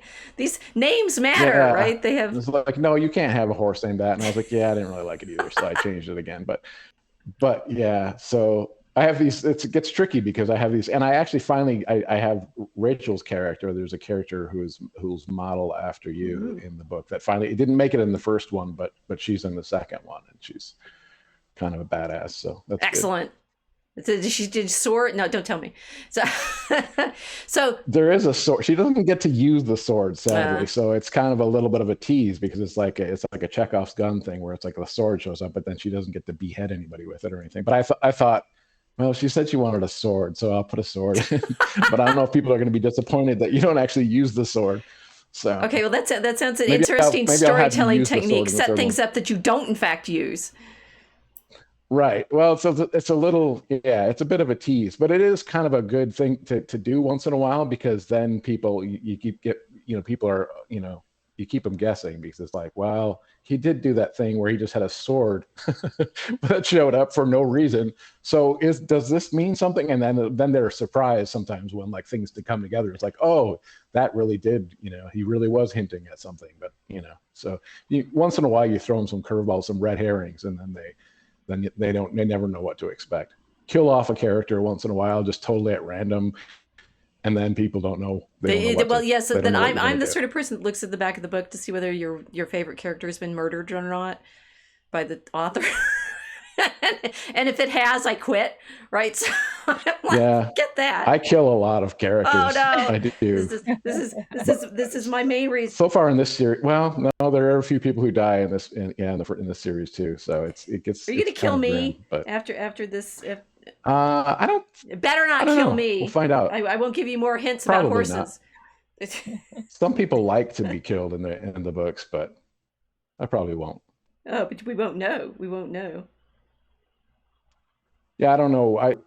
I'm not a huge planner, so I have kind of a general idea of where the books are going to go. Well, I always have an outline for the book and for the series, and I always think, okay, this is pretty good. This will work. And then as I'm writing, that I never follow the outline. Like I start writing it, and then I'm just like, oh, what would be even better is this. And I always come up with something I like more than what actually happened in the outline. So I never really know for sure what's going to happen, because you get, halfway through the book and you realize, oh, this character wouldn't do that, or this or this doesn't, this is a plot hole, this doesn't make sense, this isn't convincing, or whatever. And so people end up doing things that, other than what you would expect, and events unfold in other ways than you had planned, and it always works out some way or another, but after banging your head against the wall a little bit. But it is kind of part of the fun, though, because I never know either where things are going. So like, hopefully that I can sort of transfer that experience to the reader, where they're like, where is this going? Because that's definitely what I'm doing as I'm writing it. But what triggers this change? Is your story responding to things that are happening around you in real time, or is it the story?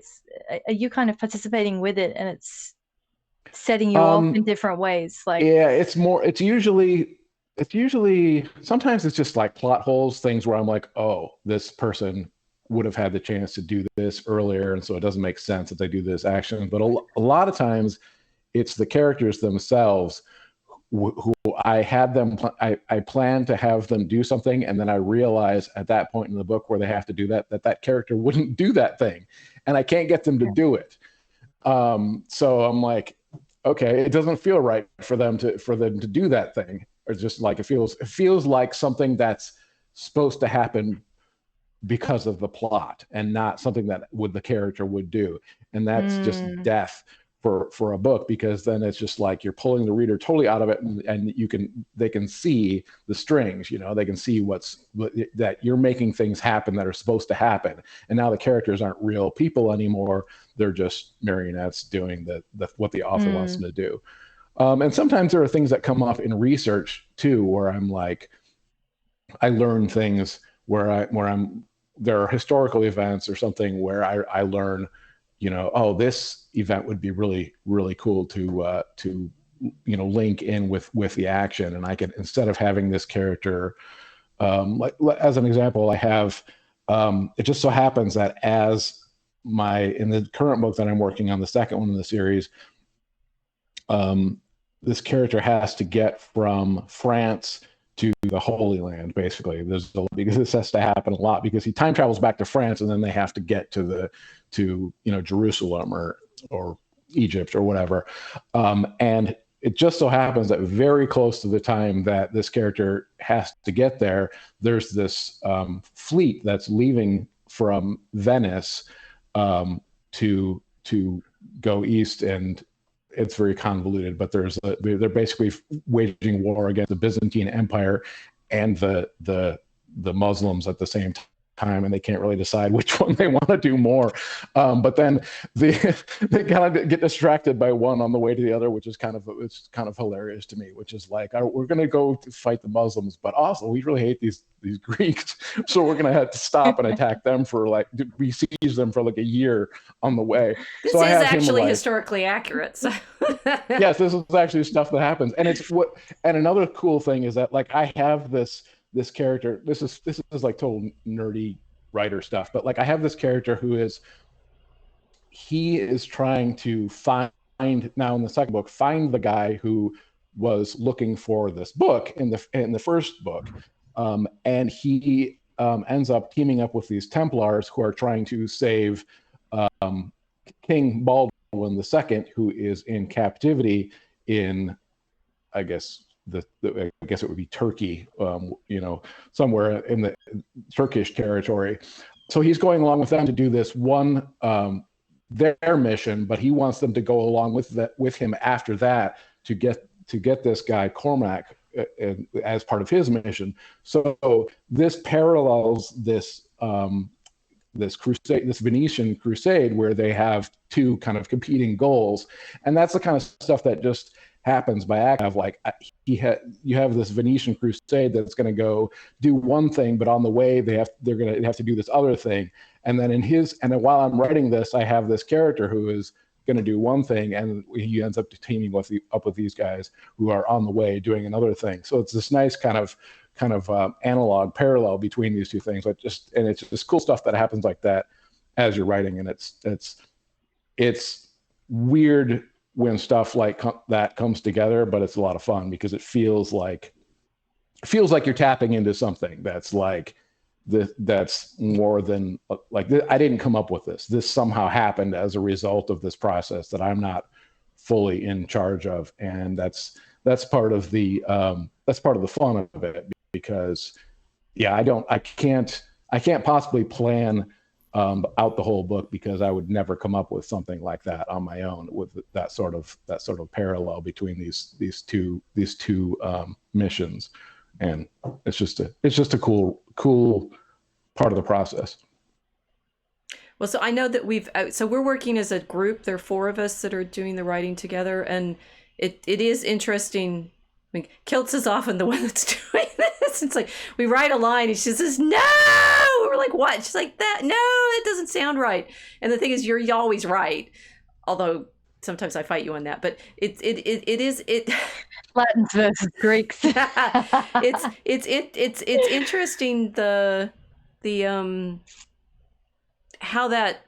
No, it's never a conscious thing either. It's just like it's like a gut feeling, and then I think no, it's just not sitting. It's not sitting, and until it sits and it fits, it's almost like when we're writing these stanzas, it clicks into place, and I'm like, okay, this is not annoying me anymore. That's kind of like, you know, that's like it's not so much like, oh, this is fantastic. That comes after.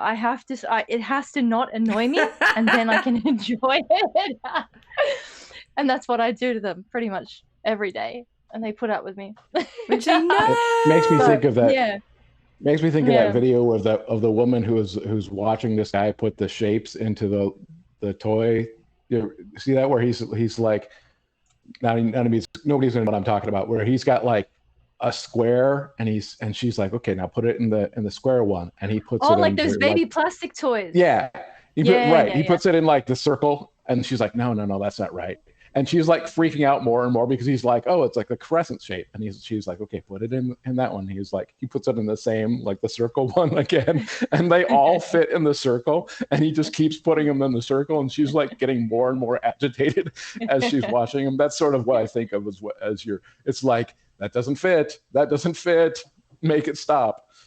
Yeah. And then you finally, you do it right, and it's like, okay. Well, I feel about that about history, and so when people give the wrong names to horses, that there's, I mean, this I'd never occurred to me like this. It's like when I'm reading, historical fiction or something like that, and there will be things that just don't fit, and usually what I'm thinking is it's a matter of style or language or details of, but so I do actually understand this reaction, because you're just saying, no, my sensitivity as a historian to anachronism or wrongness is that sense of this doesn't fit with anything else that was going on that I know about the way people talked, or the kinds of decisions that we'd make, or the way they use their language, or so it's funny that, Rob, when I was reading your draft, I was not annoyed by most of it, which is yes, it's like well, it's very difficult to get into that mindset of, like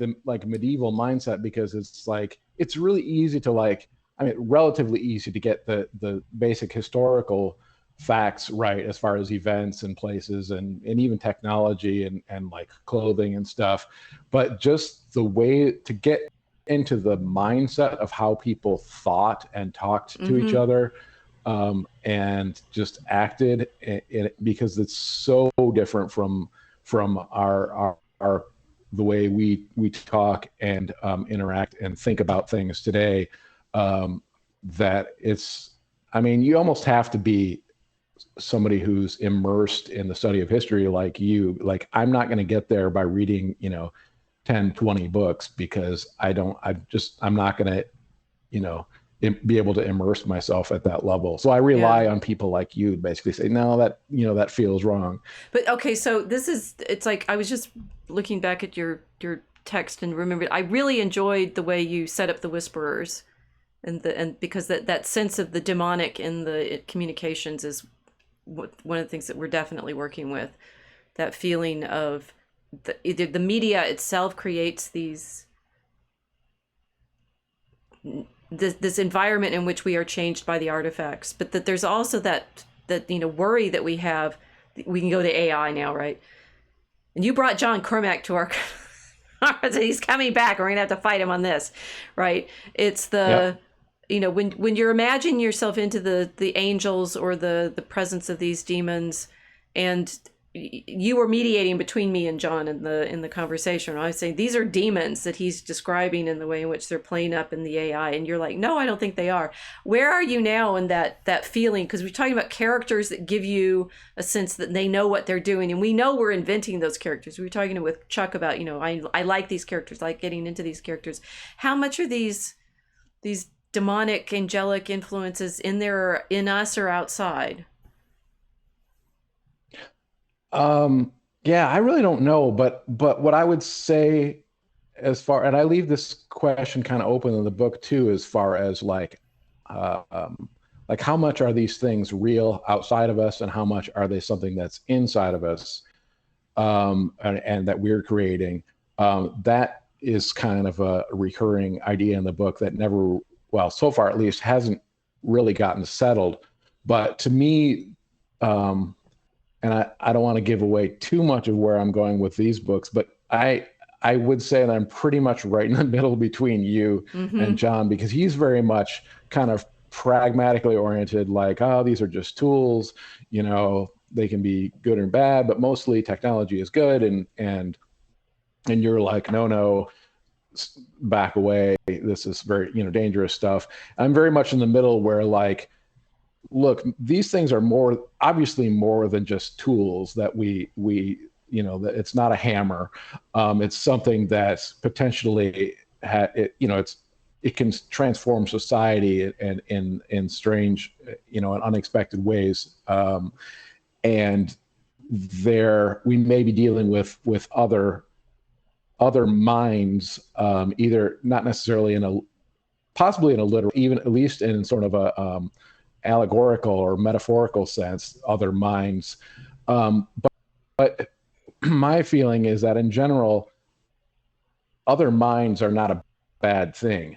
I mean, like if aliens came to visit us, I wouldn't immediately think to myself, these creatures, these aliens from another planet are working for Satan, and they want to destroy me. I mean, that would definitely be a possibility.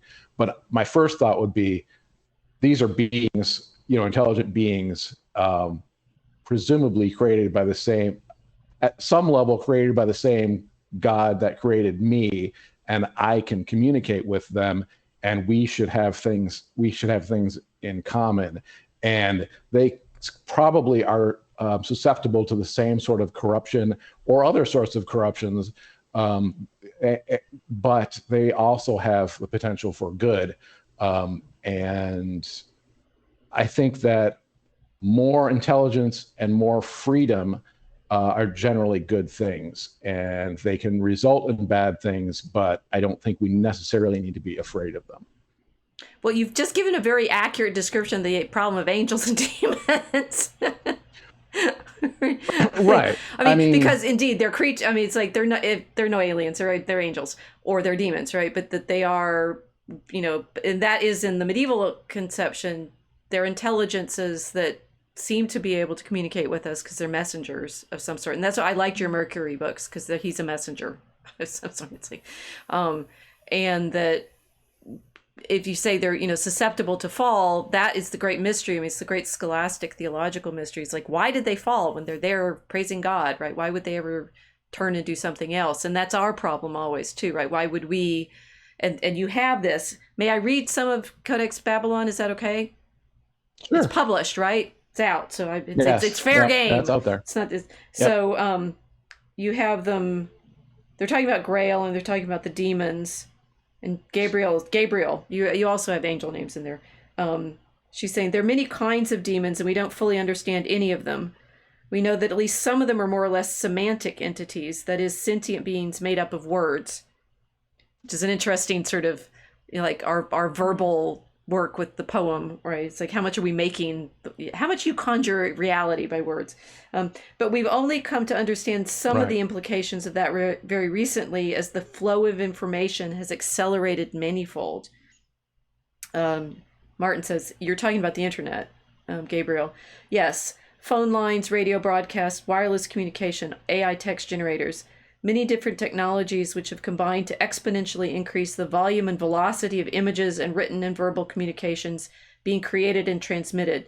We've created the perfect incubator for semantic organisms. That was cool, right? It's like, and it's like, it's the media problem we're working with in our Mosaic Arc, our live streams, and in Draco Alchemicus, which is like that it's fascinating. You've made Codex Babylon the original like home of these semantic entities, which are demons, which are in fact generated by all of our communications. So there's this, the Marshall McLuhan problem of the degree to which simply by our media, our communication technologies, we are creating an environment in which these things exist to act on us. Right. And that your whisperers seem to really participate in that insight of how we are affected by our communication networks. And that you took it back to the Middle Ages, of course, it's, from books, right? It's like books do it too. It's not just the AI. Right. Yeah, it's and it's kind of going back to going back to the source, which is literacy. Literacy and the sharing of ideas and of books. Right. And of course, some of this is also borrowed from or kind of copied and sort of tweaked a little bit from Stephenson's Snow Crash, where that's one of the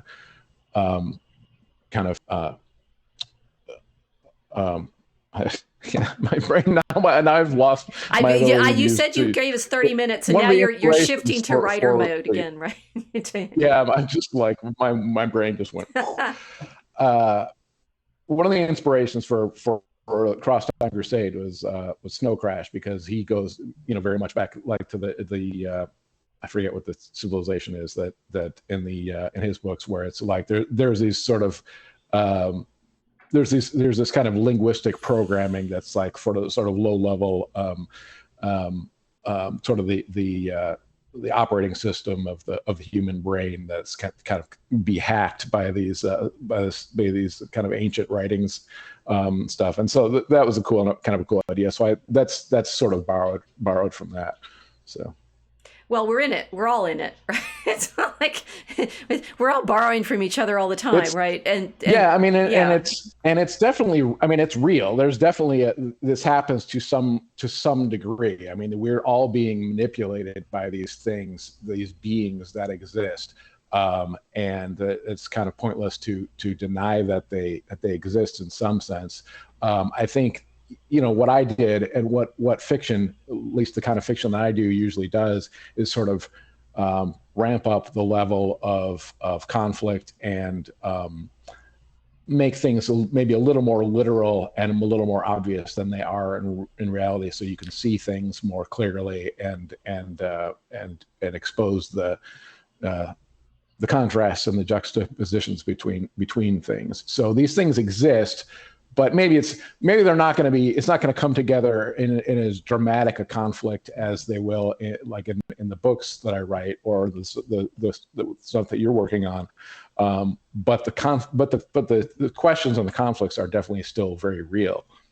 Yeah, I mean, it's like that we're all working. So we were trying to convince Chuck that he was writing highbrow, and we'll do it to you too, but later.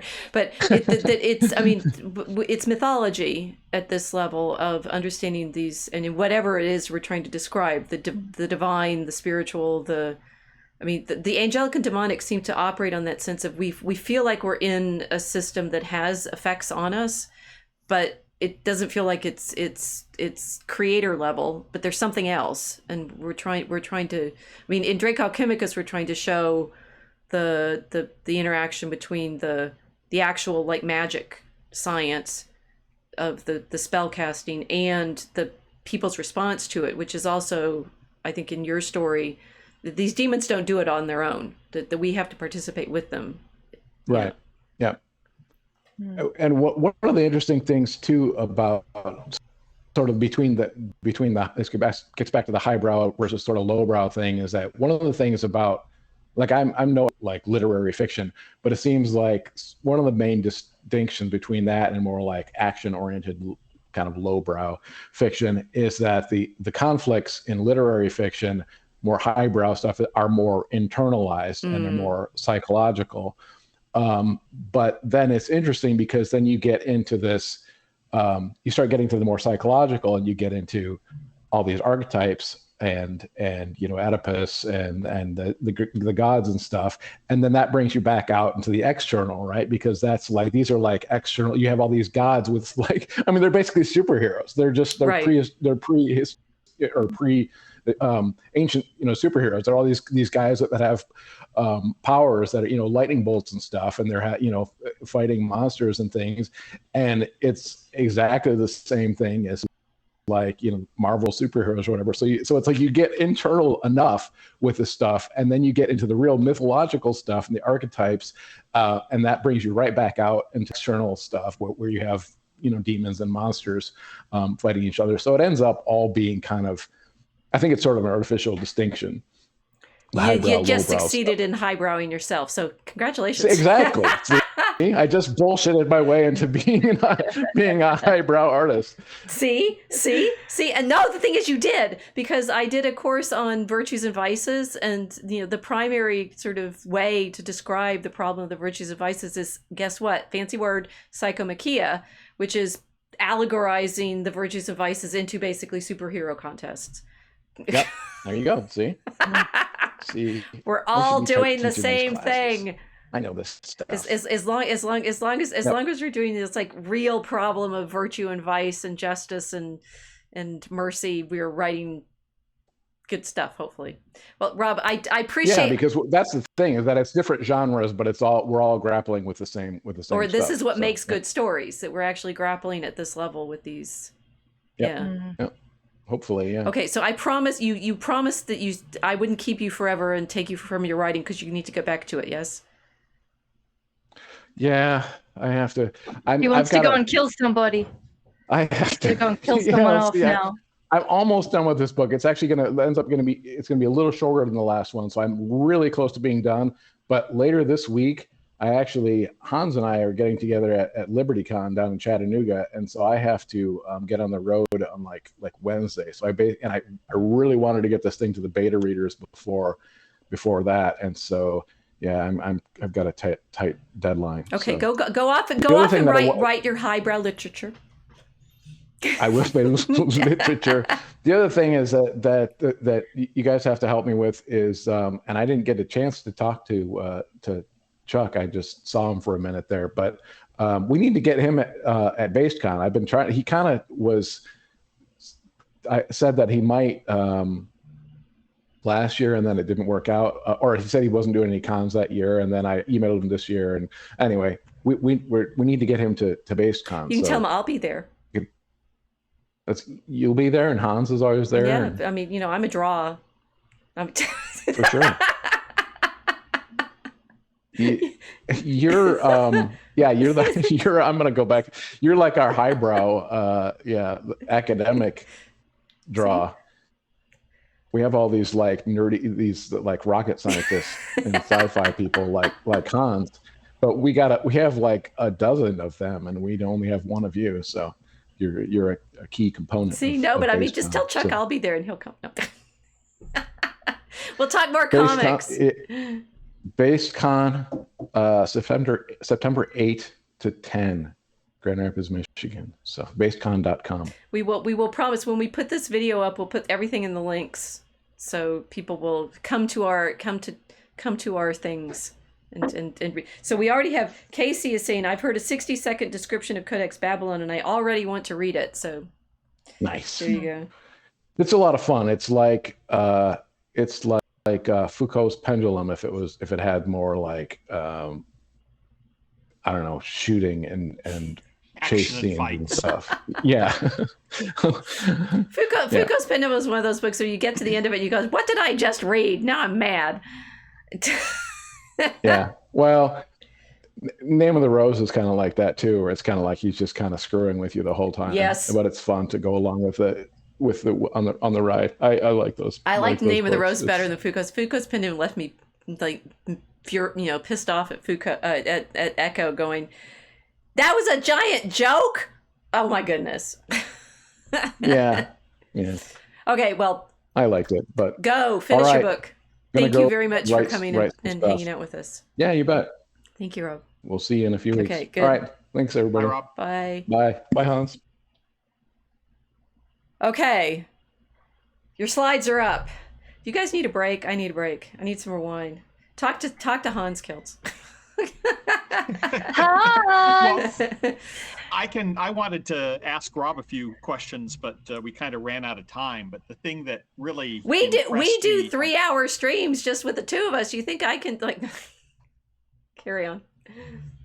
Well, what really impressed me, and this is a common factor in both Codex Babylon and in Draco Alchemicus, is I started off with my Lockean tabula rasa, man is a rational being, perspective on humanity, and that was reinforced by everything I learned from economics about Adam Smith and hidden hands and so forth. But it's become increasingly evident the extent to which that free will is subverted by very sophisticated techniques that are applied to persuade people and propagandize people and nudge people to the desired behaviors, the desired thought patterns that the nudgers and the propagandists are trying to push you into. So I think that works like Codex Babylon and Draco Alchemicus that explore those kinds of issues, what are the tickets that we're being offered and tempted with, those are very timely and very valuable insights to try to acquire and understand in the present context. You're doing a better pitch for our work than we do. So what That was amazing. yeah, that's great. Yeah, good. Oh, we're recording. Good. We can recover that later.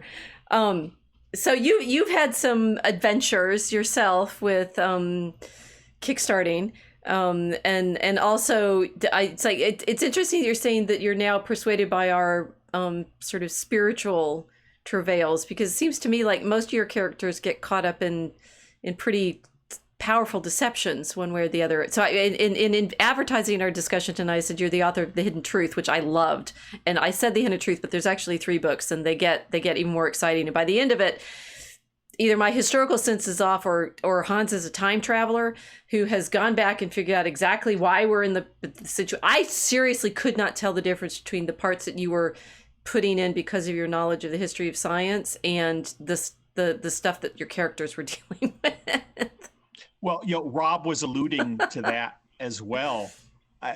It's just fascinating how history ends up being more spectacular and puzzling and quixotic than anything. Any author who made up stuff like that, it would all be considered ridiculous. But things like that really do happen, and the key to making a really good conspiracy theory is all of the most unlikely and improbable stuff. That's the stuff that really happened. And then you make very, mundane, very, obviously rational and commonplace explanations to kind of tie together the, incredible, unbelievable events. And, then have readers go and research or Google up the events and realize, oh my goodness, that all really happened, and it really it's spooky. Does a good job. It gets readers into the story. In a way, my last book was in 2017, and I had already outlined the final book, A Hell of an Engineer, and I had this long sequence on irregularities in the process by which we choose the leaders in our democratic republic. And I will go further into using specific trigger words on that. But the thing is that then all that really happened in 2020 and on a scale that far exceeded the fictional version that I was busy history so overridden. I'm not sure whether, well, I'm not sure whether to be upset that I didn't keep my nose to the grindstone and get that book out so that I could have been considered a prophet, or glad that reality gave me so much more, way above and beyond anything I would have dreamed possible if I had written it beforehand. So it's going to be an interesting challenge to carry that forward. Well, why don't you start by telling us about your current adventure? And you promised to tell us about your current adventure, and you promised you're going to talk to us some about the countercultural appropriation, because that goes more into our fairy tale. Sure. Well, my current project is The Wise of Heart. And about a year ago, I was watching the old movie Inherit the Wind. Actually, I was watching a TV movie version of it, not the 1960s movie version that's probably more famous. And, Inherit the Wind is the classic story of how progressive, enlightened, evolutionary science triumphed over the primitive, superstitious, religious, hillbillies of backcountry Tennessee who were acting in opposition to it. Now, of course, it's based on the real life history of the Scopes monkey trial, where Tennessee passed the Butler Act in the 1920s to forbid the teaching of evolution or any theory that denied the divine account of creation. And that led to some locals in Dayton, Tennessee, who decided to try to come up with a test case. And that test case attracted national attention, with Clarence Darrow, one of the most famous defense lawyers in the country, assisting in the defense, and William Jennings Bryan, who was a several-time candidate for president as well as Secretary of State under Wilson, who ended up assisting the prosecution in the case. Well, I was watching the movie, and I just had this epiphany that this would make a wonderful story if I brought it up to date and if I flipped the script. Because, of course, today it is the progressive advocates of transgenderism who are in defiance of biological science. So the premise of my story, the premise of The Wise of Heart, is a high school teacher wants to participate in a test case to challenge the Gaia Act, the Gender Awareness in Academia Act, which forbids any teaching of biological theory of sex and sex determination, and mandates a unquestioning gender affirmation. So it's effectively the Scopes trial, but brought up to date in a context of transgenderism. And like in the Scopes trial, if you look at the next slide, you have a media circus amid public controversy. There's two prominent, entirely fictional senators, but senators that will look very familiar to viewers of the contemporary scene, who join in the prosecution of the biology teacher and also join in his defense. And of course, one of the key aspects of the real life Scopes monkey trial was the media sensation. Yeah. So I kind of adopted the device of a Greek chorus-like media circus at the beginning or near the beginning of each chapter, where all the pundits go ahead and tell you what you just saw and what you just read in that last I love those chapter. chapters. It's like, because you don't even, I can't, it's not even parody, right? It's like well, that's one of the it's problems. Yes. That's one of the problems of being a contemporary observer of politics. If you ever rank satire or parody on a historical scale, anything that's written in our time period is going to have asterisks next to it, because it's not really parody if you just have to copy what they're saying and repeat it back verbatim. But that makes my job as a satirist or a parodist that much easier, because all I have to do is isolate some of the more extreme snippets of conversation and thought and public statements and so forth, and just meld them all together, and the parody writes itself. It's scary. It really is scary. So the media circus has a number of figures who will be recognizable to anyone who's surveyed or is familiar with the contemporary political scene. One thing that was kind of fun is I included H.L. Mencken's writings. He was the famous reporter who also made it in as a caricature in Inherit the Wind, who really egged on Clarence Darrow and the pro-evolution side, and he was the critical figure behind the defense strategy of, instead of attacking the law, they went to attack the man. They went specifically after William Jennings Bryan, and kind of an early instance of the Alinsky rule of personalizing it, isolating it, and going after the individual instead of keeping the debate and discussion on the abstract level. But the fascinating thing was just striking out evolution and putting in transgenderism and making some light edits. All the reporting he had worked perfectly in my story. It had a talking about history rhyming, right?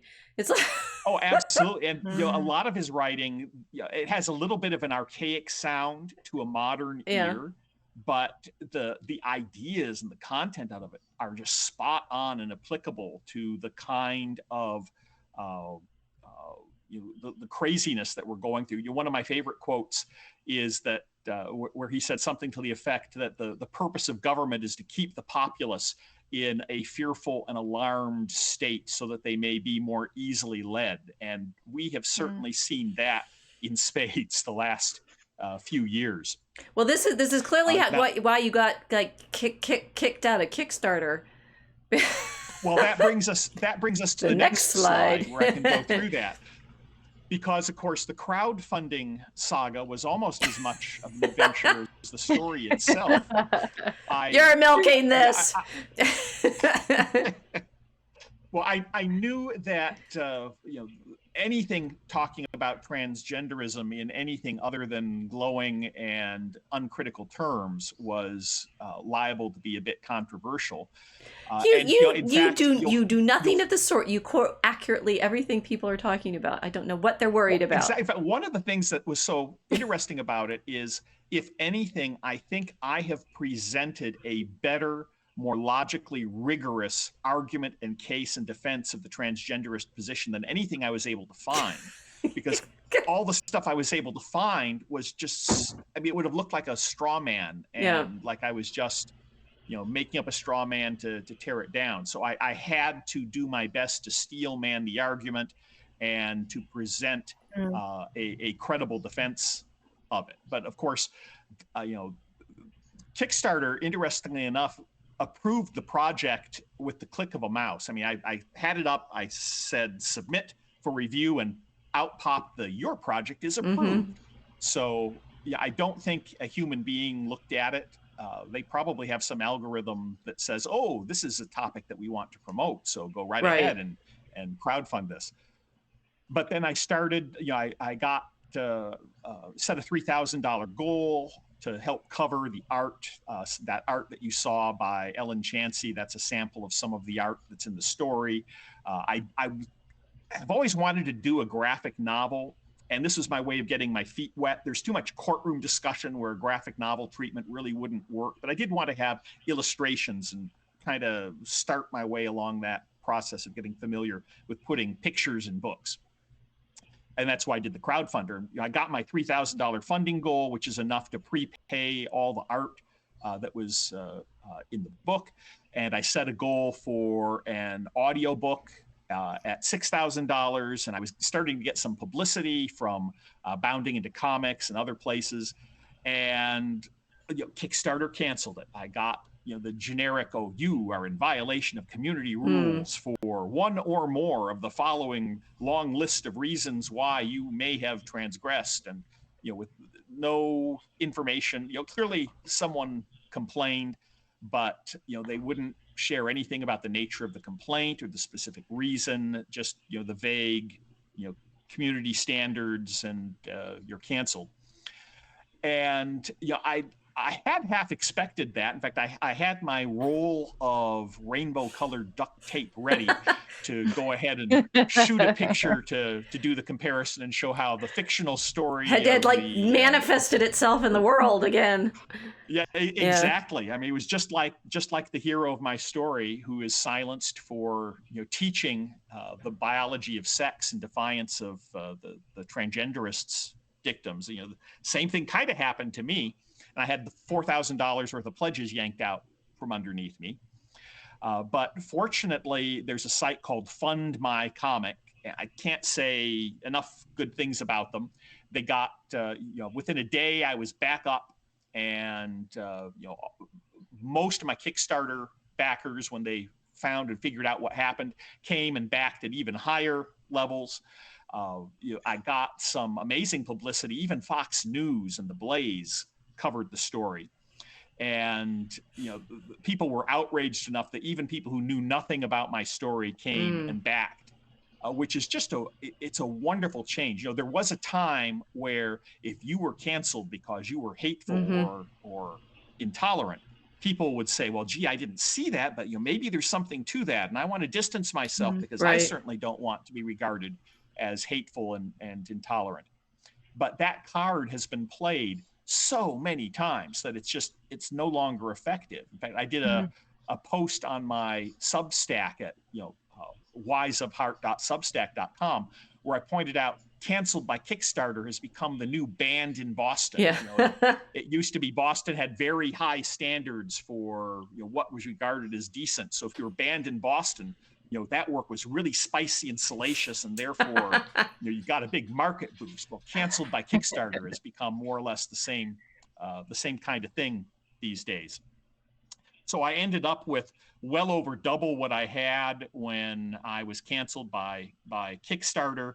I've already ordered all of the books for all of the backers, and unfortunately I've got to run off to LibertyCon instead of starting the fulfillment, but I should have some books to sell to people, some additional backers copies that I'll sell at LibertyCon if anyone looks me up Saturday evening on the Author's Alley there. It's been quite an adventure trying to push the story through, but it looks like it's a success, and the book should, I'm letting the backers have their copies first.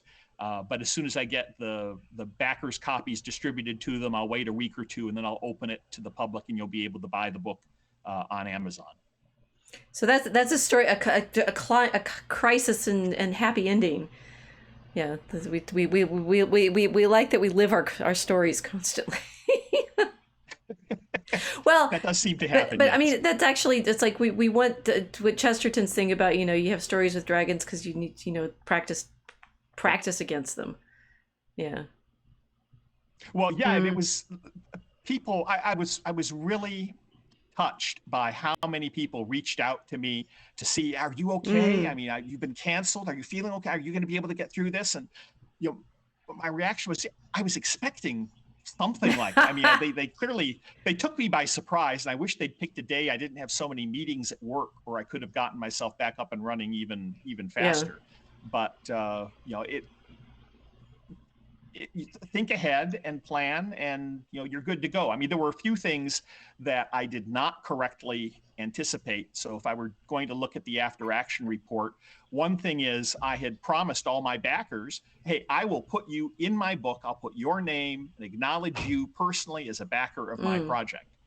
Well, then I had a couple people say, I have a sensitive job. I really don't want anyone to associate me with it, just for fear there might be repercussions. And I realized, well, I can't do that anymore because of all the controversies. Right. So then there was a mess of trying to figure out who didn't mind being listed. And I had to just go on the policy of, well, you've got to specifically ask me, otherwise I'm not going to put you in the book. So so what you're backers telling us edition is art only- is dangerous.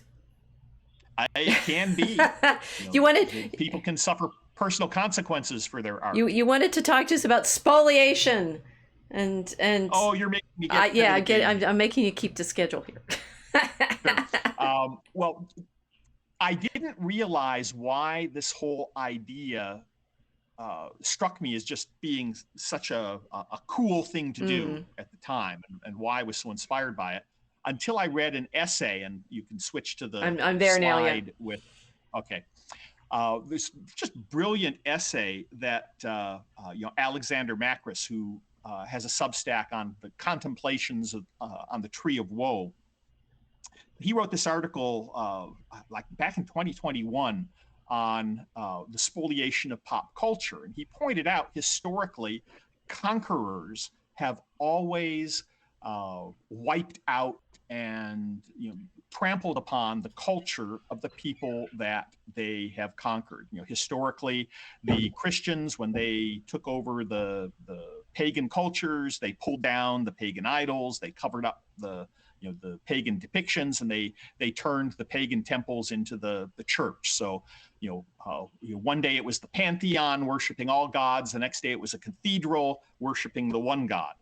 And that same pattern is what's happening in our culture today, where the woke have effectively won the culture war and are busy putting their stamp upon all of our cultural icons, upon our superheroes.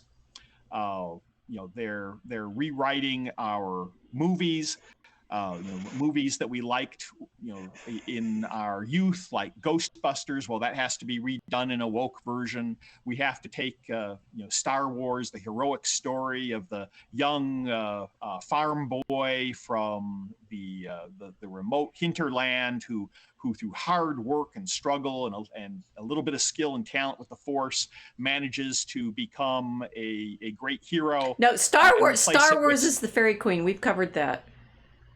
Oh, okay. No, I mean for real, it is. We have an article out there, not that we wrote, but that we found, where it's clear that the entire plot structure of Star Wars is in fact the same story that we're rewriting, as it were, with Draco Alchemicus. Haha. Oh, that's an interesting observation. But, Alexander Macris is a military historian, and he really hit the nail on the head when he pointed out it's Sun Tzu applied to intellectual property.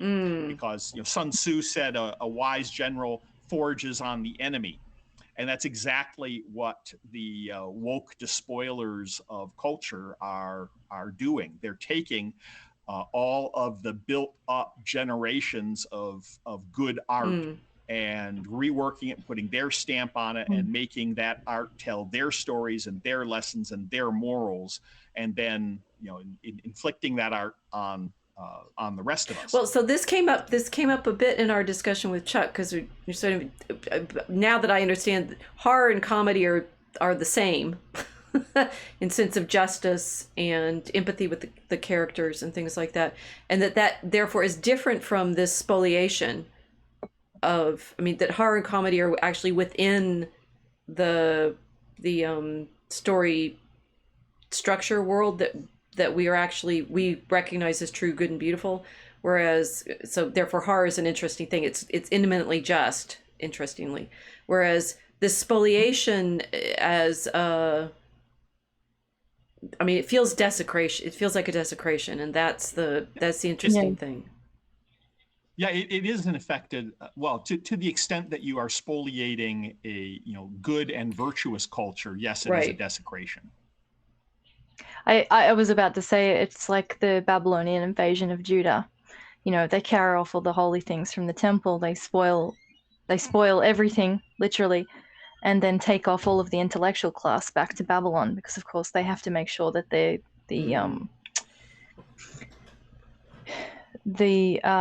guardians of that intellectual and spiritual culture are absorbed into the new conquering Babylonian. Right. So it fits a very ancient pattern. Yeah. So it's been interesting for me as an observer of the culture war. You can go to the next slide.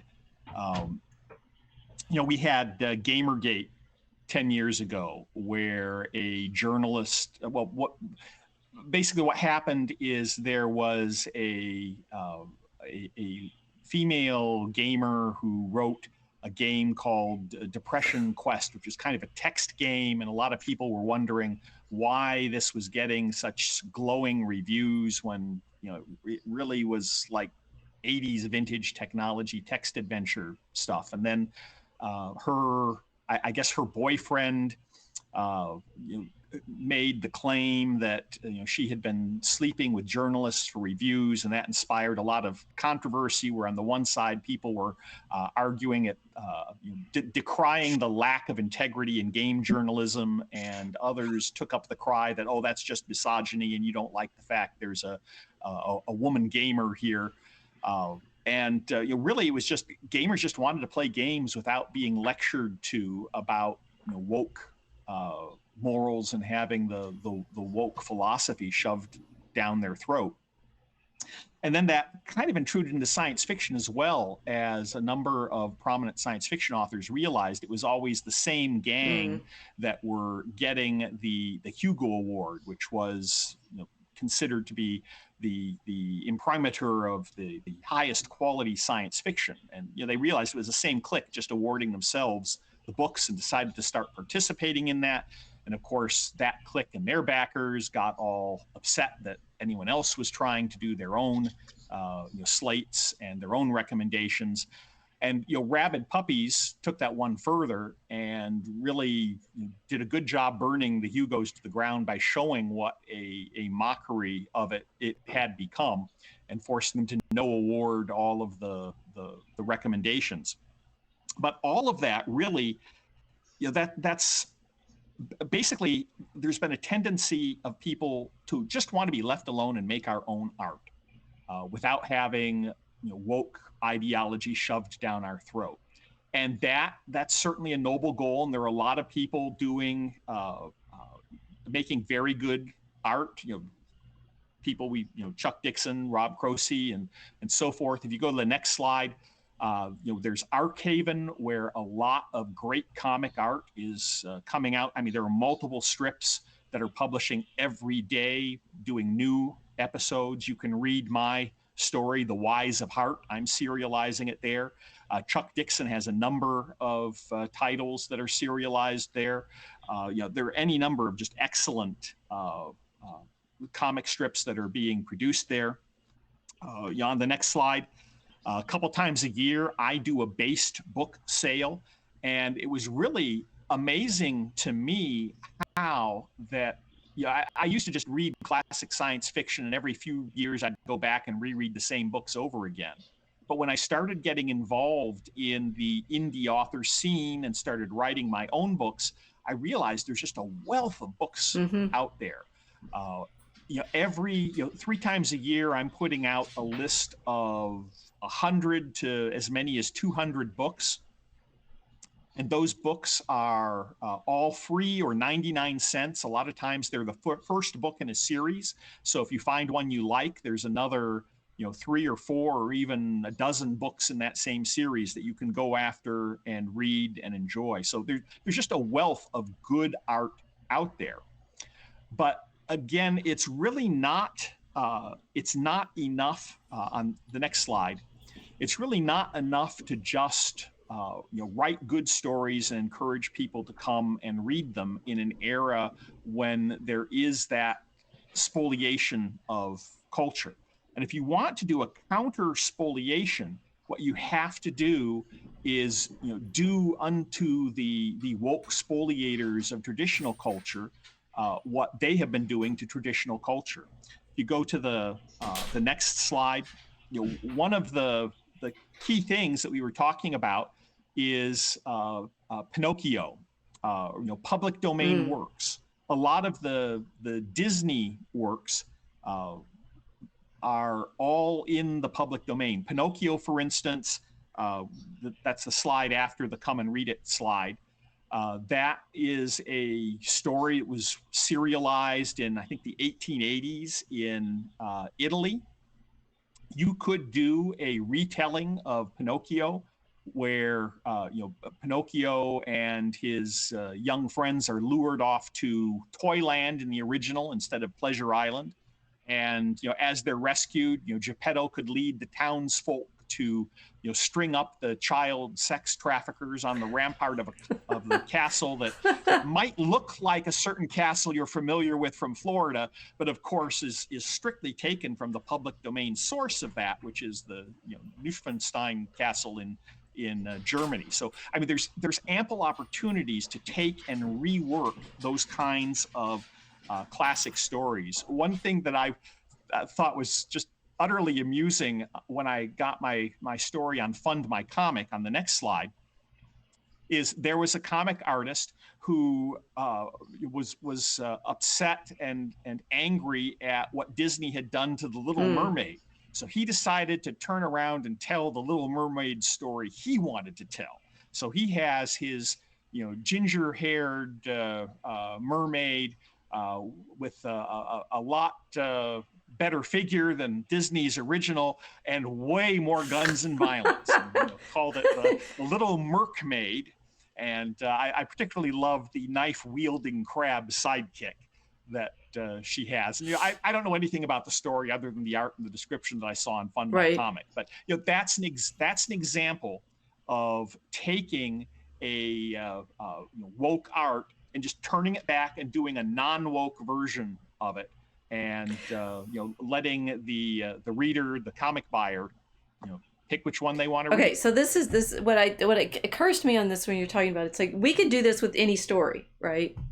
And the retelling of it, it's like you're right. It's like if Disney was retelling Hans Christian Andersen, we can retell the stories. Why do we get so upset? Right? And one, it's there's the we worry about who might see the story and be affected by it. Yes.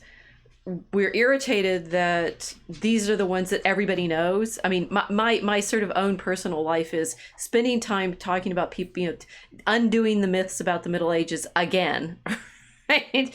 That you are, constantly fighting the version of things that becomes normative. I mean, literally in academia, whether the Dark Ages or not, but I'll have, colleagues who are just as well educated as I am, technically, right? And they've studied a lot of technical, difficult things, and they know a lot of stuff, but still ask me. I remember when Dan Brown's Da Vinci Code came out, right? And I have senior colleagues in my department coming up and asking me whether it's true. And I'm like, you're kidding, right?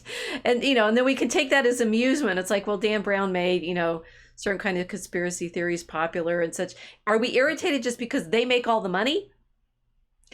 Or because they have the effect on the culture because of the spread that they get, which is, of course, then looped back into, well, they have all this money and therefore their version of it can become more normal in the sense of statistically out there than our version. And then it's like, it's easy to retell the stories and tell our better stories. So what is it that we're actually fighting and upset about? Well, you hit it earlier on when you talked about its desecration, and that too, yeah. Outrage.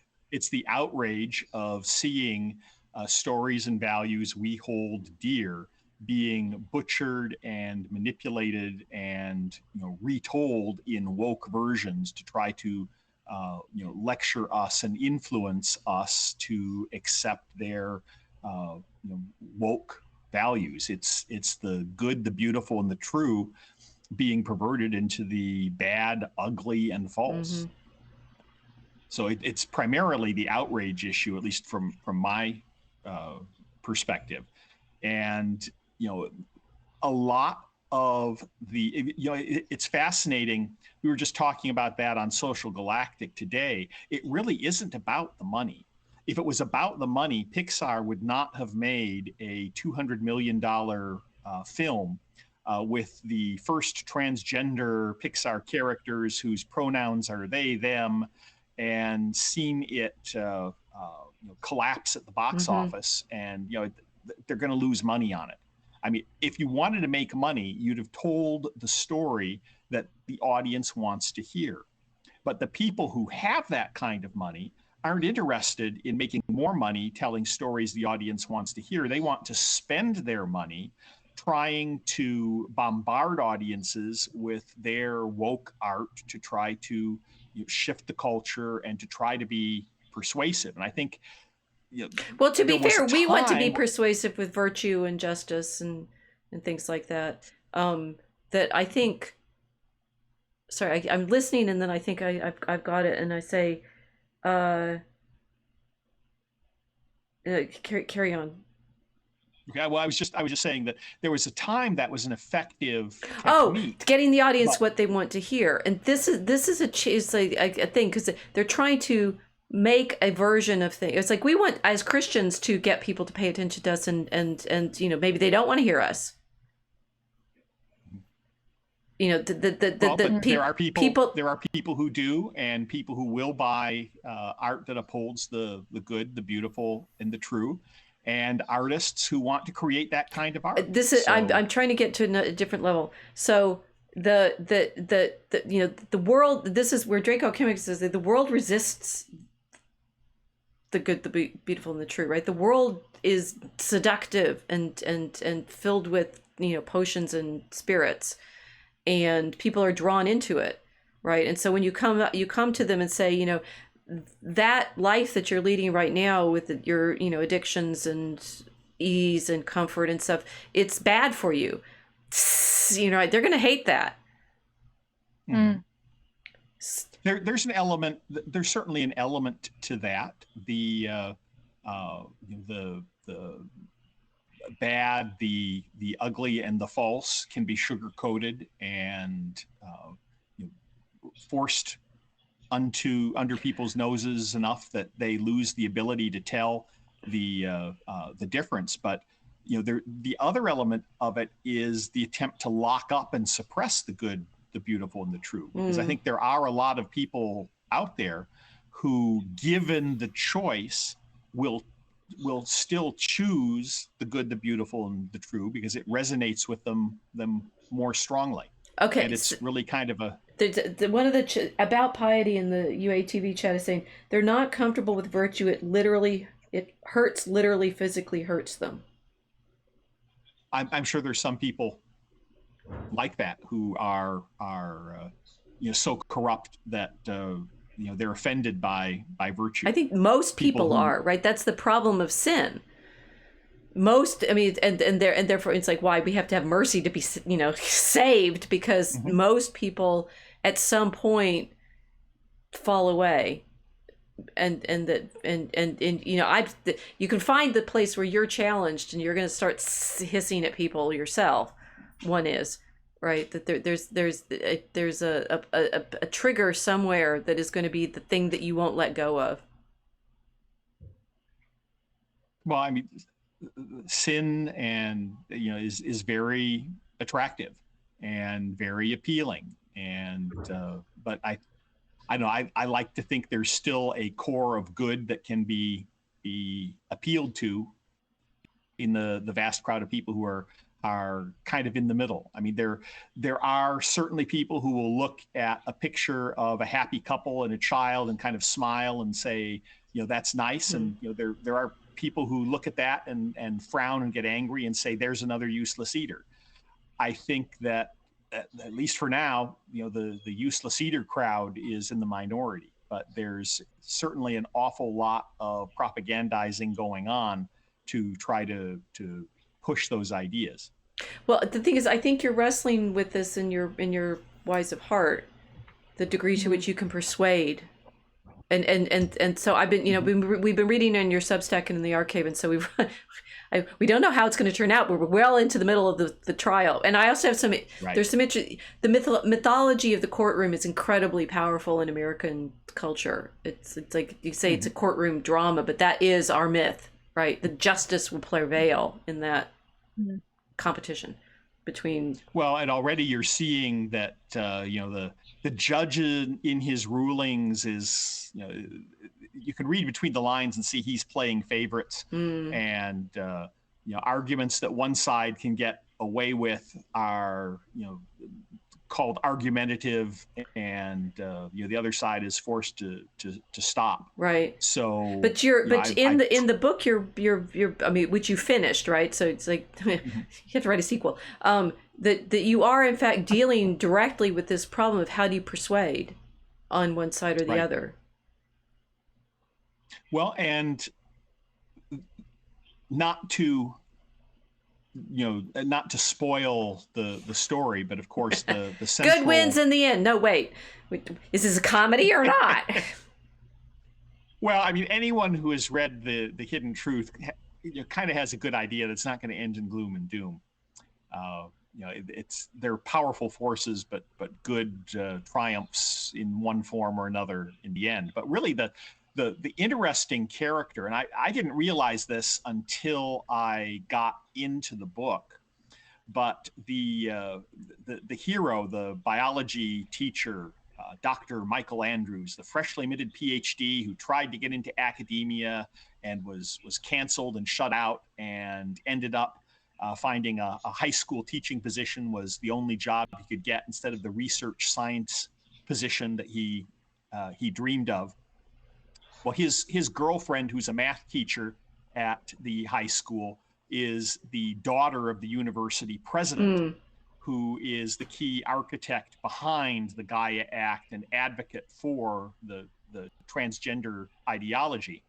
So his girlfriend, AC, is caught in between them and thinks she can find a middle ground, because she thinks Mike's just too uncompromising and too radical, but finds his independent thinking appealing because she's turned off by just colorless NPC characters around her.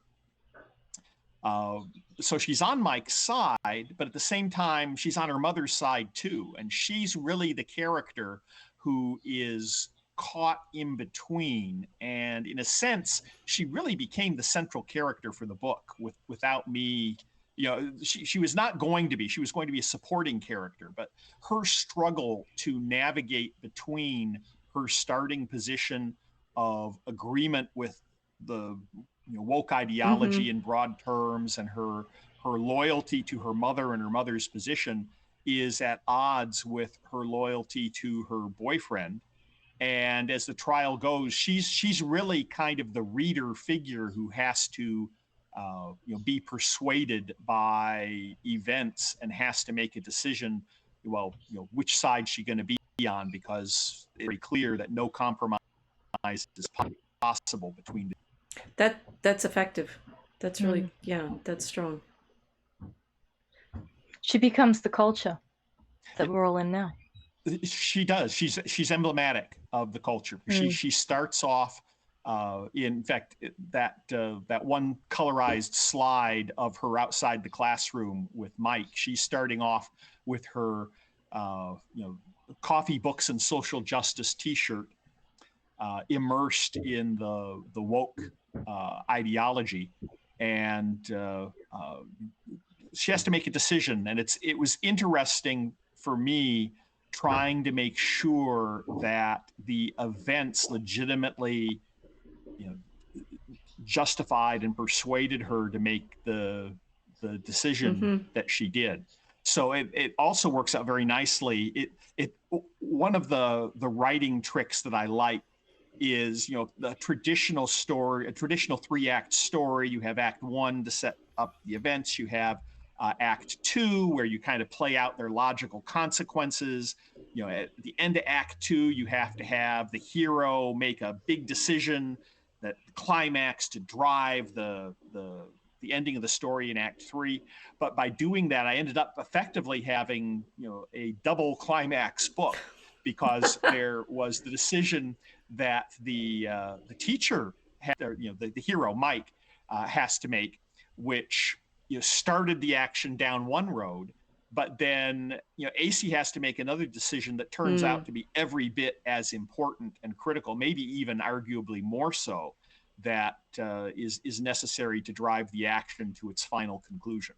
So it worked out very nicely dramatically, being able to do that kind of double climax, where you have what's obviously a climax, then it's not over, because it's still in doubt how things are going to play out until AC makes her decision what she's going to do. Right.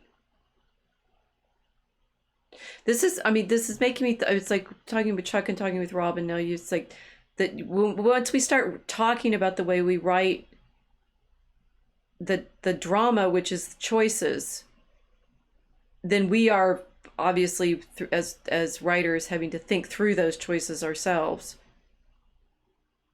And getting, and I mean, there must be something.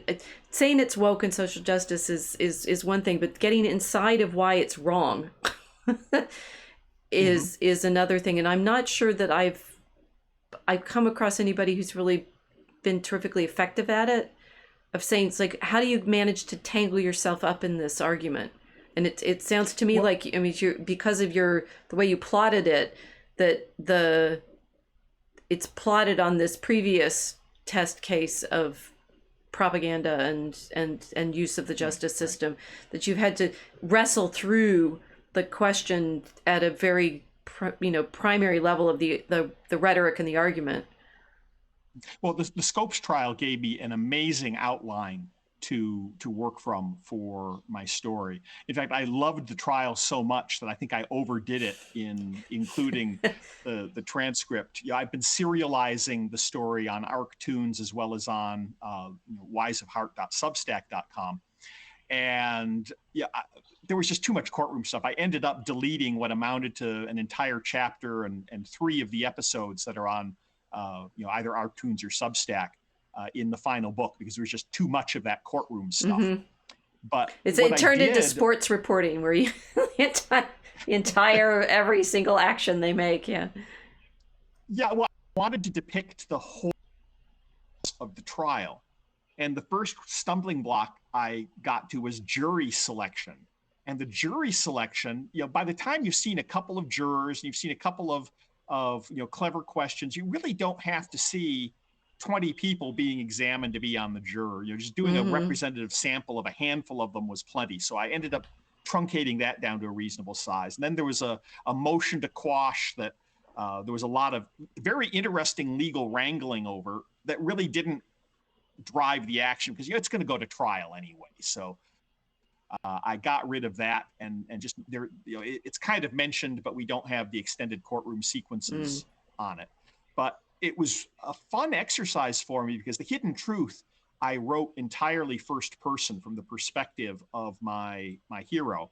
In The Wise of Heart, I did it third person, but it was a very selective third person, because for the first half of the book, it's third person, but it's mostly from the perspective of Mike and the defense team and what they're doing and what they're saying.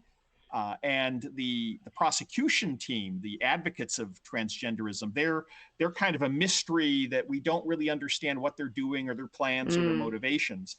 And then in the middle of the book, there's a scene where AC has a lunch with her mother and with the senator who's been called in to champion the transgender cause and lead the prosecution, where they actually sit down, they finally talk about what their motivations are and what their thinking is and what the philosophy is.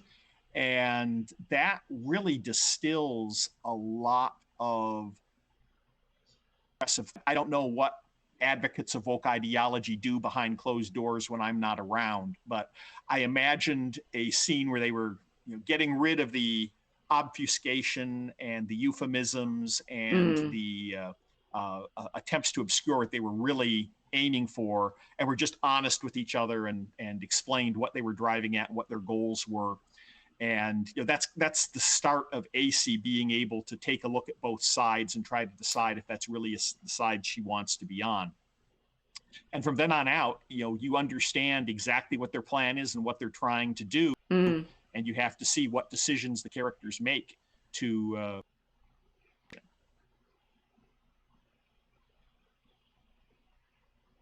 Well, that scene you described in the diner is very powerful. It stood out in the serialization moment. It's like, oh, now I get it.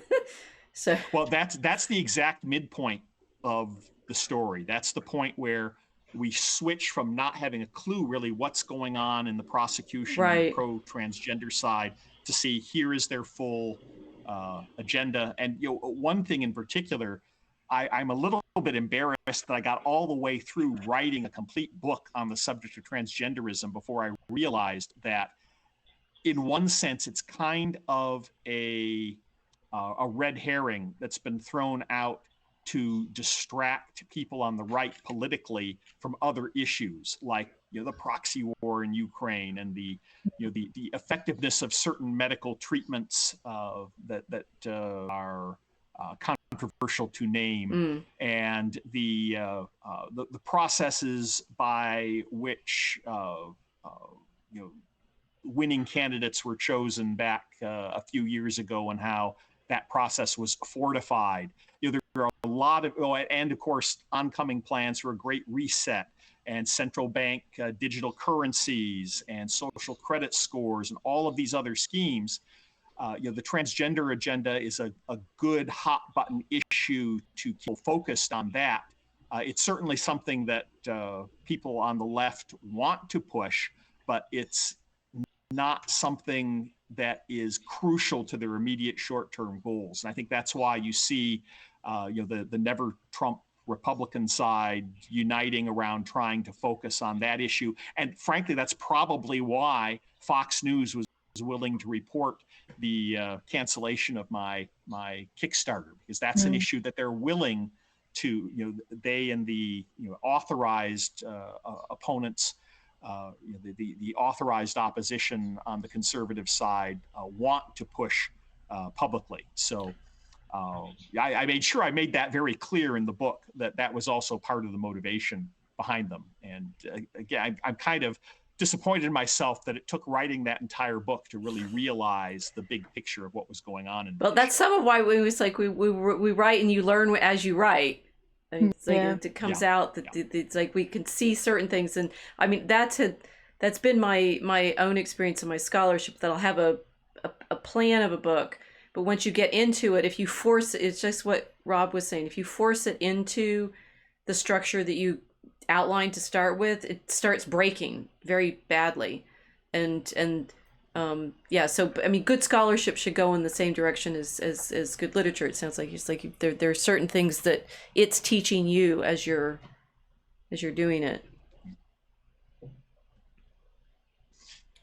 Well, I had a couple other public domain examples that I was ready to share to help inspire other storytellers. If you'd like to, let's go. Well, I think I'm needing a little bit of a rest before we bring our last guest in and we do magic tricks. This is I did this to myself, a marathon, right? It's like we've been going for 3 hours now, and I'm clearly going to my set. It's like, oh, the seminar's over now. No, you promised that you'd do it for 5, right? But so you have Winnie the Pooh retold. Well, I was pointing out that Winnie the Pooh is public domain, and so long as you stay away from Disney trademarked elements like the characteristic red vest, you could retell Winnie the Pooh with whatever, use those characters, whatever situations you want to tell, whatever story with whatever themes you want. So what I wonder, you had another slide of all the list of the fairy tales. I wonder why is it? So we're writing our own news story, which is a challenge to promote to people, because say, oh, this fairy queen. Well, it's like that. That's a winner. But that. This is what Tolkien talked about. It's like stories are always retelling themselves, or Pratchett tells himself, like this retelling, which is powerful and significant. But it is interesting that this keeps coming up. It's like, can we invent are there new characters to be invented, or all the characters actually always participating in the previous characters that we've had since Gilgamesh and Isaac and Abraham, right? Well, certainly our storytelling is, as storytellers, our storytelling is informed by the storytellers who came before us, and the stories that we have heard, and the stories that we love and that we want to emulate. I was, in my science fiction, I was profoundly influenced by Robert Heinlein's what are called his juveniles, some of his young adult stories that are very journalistic, very matter of fact, very fast-paced, very character-driven, with very strong moral conflicts and fantastic scenes. And that was a big motivation for me, particularly when I was starting out and I was reading John C. Wright. He was just coming out with Somewhither at that time. And I was just blown away by the power of his descriptive prose. And I realized that, I was such an amateur compared to someone like that. That convinced me to adopt a very matter-of-fact, journalistic, let me just tell you what you need to get the story moving, and not waste any verbiage trying to spin word pictures of exotic settings. So yeah, the storytellers that we love, that we've read, certainly influence us, and we retell some of those stories. And it goes back also to what Alexander Macris said, quoting Sun Tzu, that the wise general is feeding off the enemy's resources. I think a wise author is taking advantage of and leveraging the works of those who came before him. I mean, I can say that my story, The Wise of Heart, well, it's just the Scopes monkey trial, or just Inherit the Wind with Transgenderism. And you already know a huge amount of the context if you know either the history of the Scopes monkey trial, or if you've seen Inherit the Wind. If I say Inherit the Wind with Transgenderism, boom, you've got the story concept in 10 seconds or less. If you're doing something that's completely novel, like The Hidden Truth, I mean, it takes me a minute or two to convey the complexity of the story, and what I'm doing, and how it works for you to understand it, because that is a more original kind of story. So if you take something that is in the public domain, that is a story everyone knows the basic elements to, and rework it, well, then your story just becomes, King Arthur's court with spaceships, or it becomes, the Jungle Book, but somehow you set it in the American West. Or you can take a historical example like the sinking of the Titanic. You had that one, yeah. Or like I did, the monkey trial. You don't like the heroine throwing the diamond overboard in memory of her lost lover, instead of supporting her family and giving them that untold wealth that would make their lives so much easier. Well, you retell the story your way, and it would be particularly fun if you included all of the opponents of the Federal Reserve who went down with the ship, and turned it into some kind of a cool conspiracy thriller. Or, of course, Scopes monkey trial. I'm getting dizzy with the slides. Yeah. Well, I'll just conclude my last slide. Just surveys, do your stuff, right? All your cool stuff. I've actually shown it several times, so people can. Here we are. And the thing is, I think retelling is also the problem. It's like we reincorporate, and that reincorporation feels like revelation and understanding. This is topical to what Patrick wants to talk with us about. So I think we've reached a good place. Tell them where to find your stuff. Well, on that last slide, I have all of the links to my various ways to contact me. I'm serializing The Wise of Heart at wiseofheart.substack.com. You'll also find it on Archaven, archaven.com. It's one of the stories serialized there. My web address is etherzar.com. I sponsor my book sale. Oh, look, mugs. Very good. Come and read it at etherzar.com. I'm Etherzar on Twitter and on Gab, and I run the Etherstream channel on Telegram. So what you said is you're well branded. You're definitely well branded. You can find me in many places, and my story, The Wise of Heart, will be available on Amazon in a few weeks, sometime probably middle of July.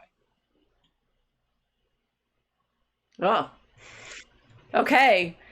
Well, okay. So I'm finding I'm tired, right? So I'm going to make the Drakes talk to each other right now. You guys, you need to turn your sound off, Mel, because I'm not going to let you in. Go. No, we're hearing it in the background. It's not actually going in the stream. But no, if I put you in, they will hear it. So you need to make sure that you've got that muted. Okay, but you get your headphones plugged. Anyway, tech stuff. Thank you so much, Hans. This has been really helpful and inspiring. And we've watched your story and we've rooted for you. And you know the the wise at heart. The wise at heart is the model story of persistence. Well, thank you. And again, I really appreciate all the support that you and the Dragon Common Room gave me going through that ordeal. It's been fun, having Dragon Common Room members read my early drafts and make comments and suggestions. And you've really built a nice community there for authors and artists and others struggling to create creative work. So thanks for putting that together and for letting me be a part of it. You've been a great asset and we're very welcome. Warriors together. Dragon warriors. Okay, thank you very much. I'm gonna bring the Team Drake in now. You guys better be ready. Here we go. Okay, you're on. And I'm gonna leave you three ladies talking to each other and take a bit of a break here. Carry on. I'll be back in a second. Ha ha ha, look what I just did. I know, it's the first time I've ever done this. She does these things deliberately. She likes to throw everybody in the pool occasionally. Yeah, that's how I got Sink here. or swim. Exactly. How are you doing, Drakes? Good job. Good. I'm still. Yeah, it's been fun. What were you saying? Oh, I said I'm still getting used to looking into the camera instead of at the screen. Oh yeah. Oh. You just stare at it until your eyes start watering. You'll get there. That's what my eyes are doing. Yeah. Twitching cross. So I linked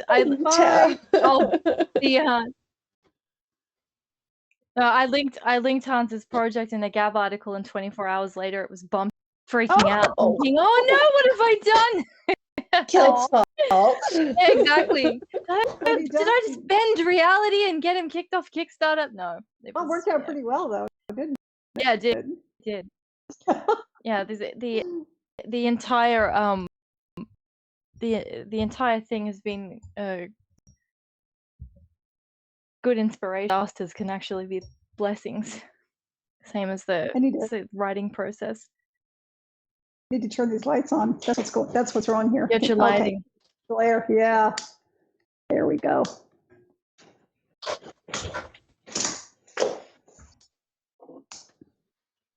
That's better. Should be able to see me now. Okay. Yes, see me much better. Yeah, now. you're good. Okay.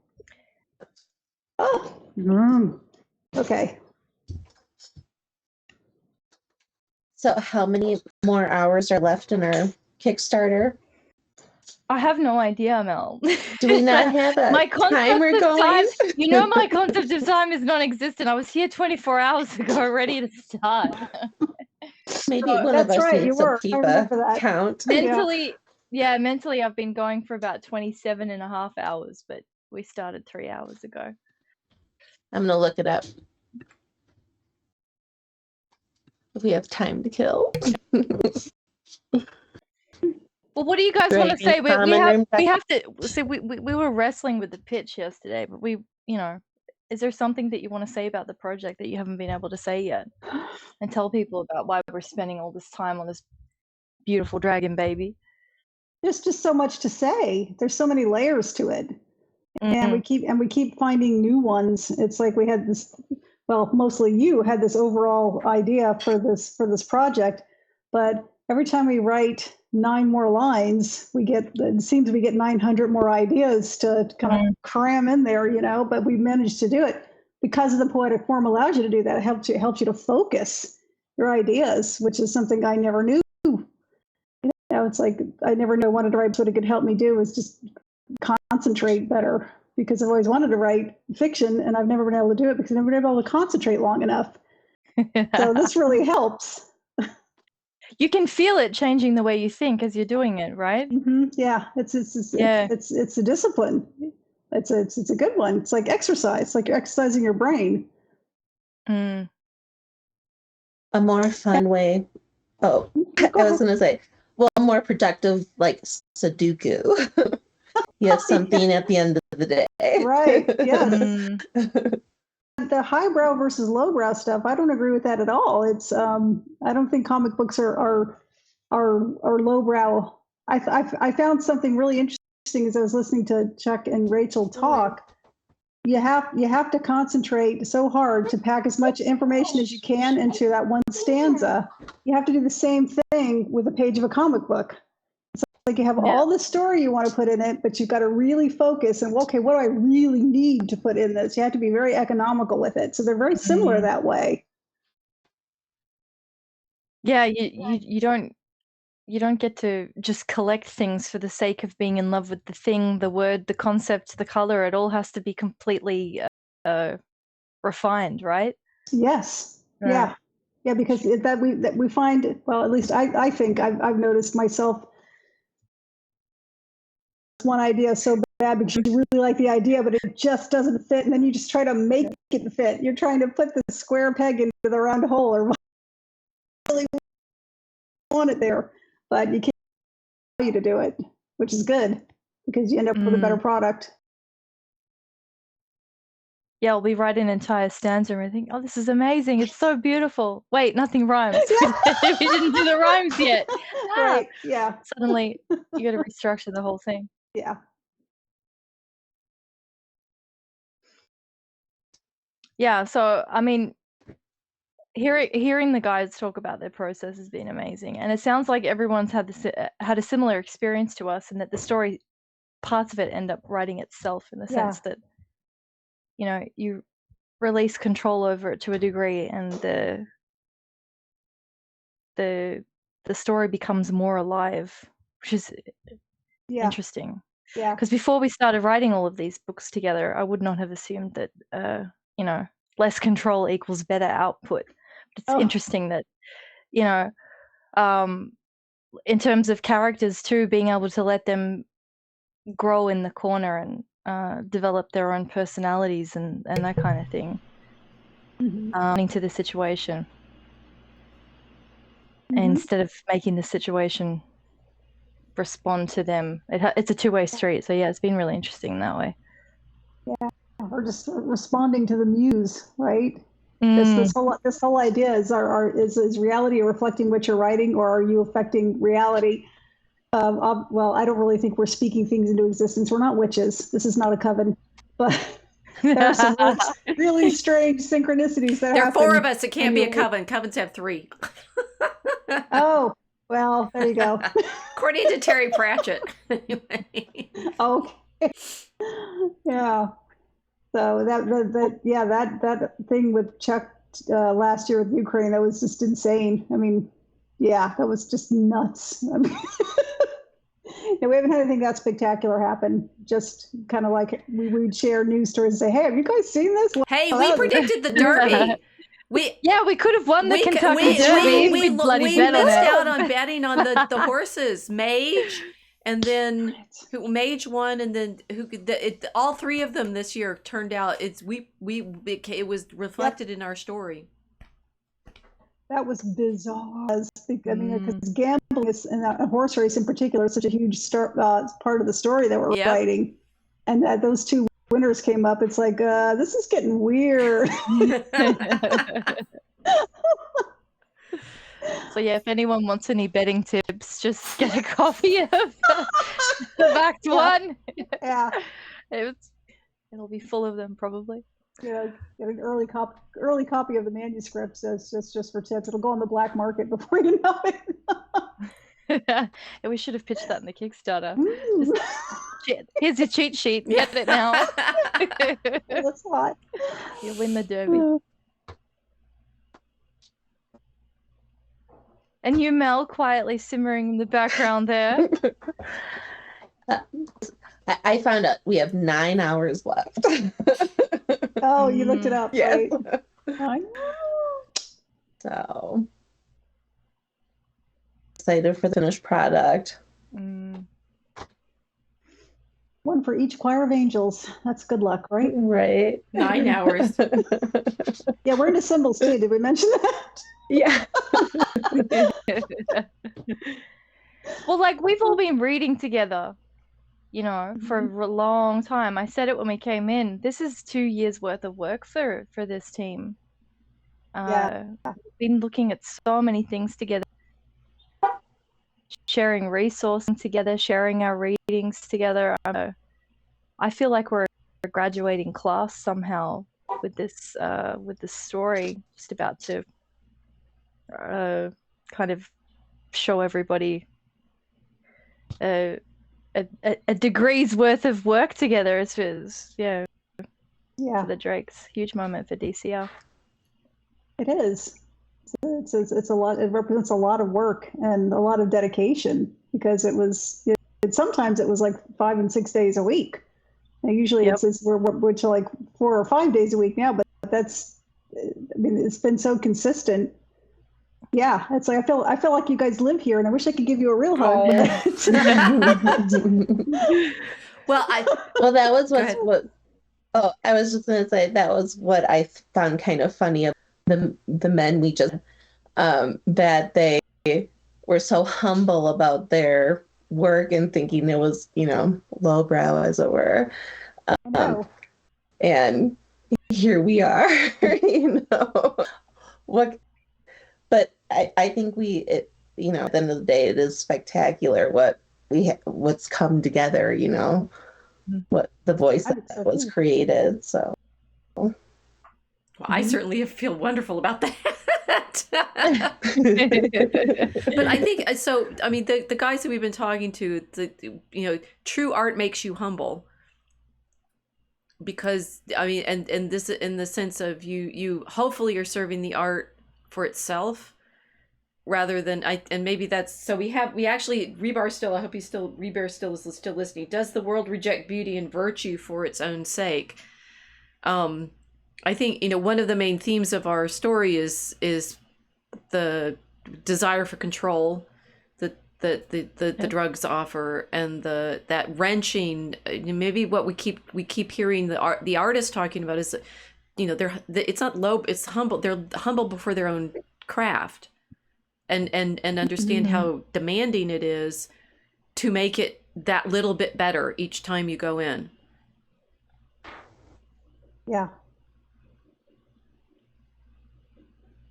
And the magic doesn't feel like control, because that's the coerciveness of forcing your characters into something or forcing this plot into something. It's maybe that's the deep lesson that Tolkien kept talking about is the more you're trying to wrest control of your creations, the more you are destroyed by it.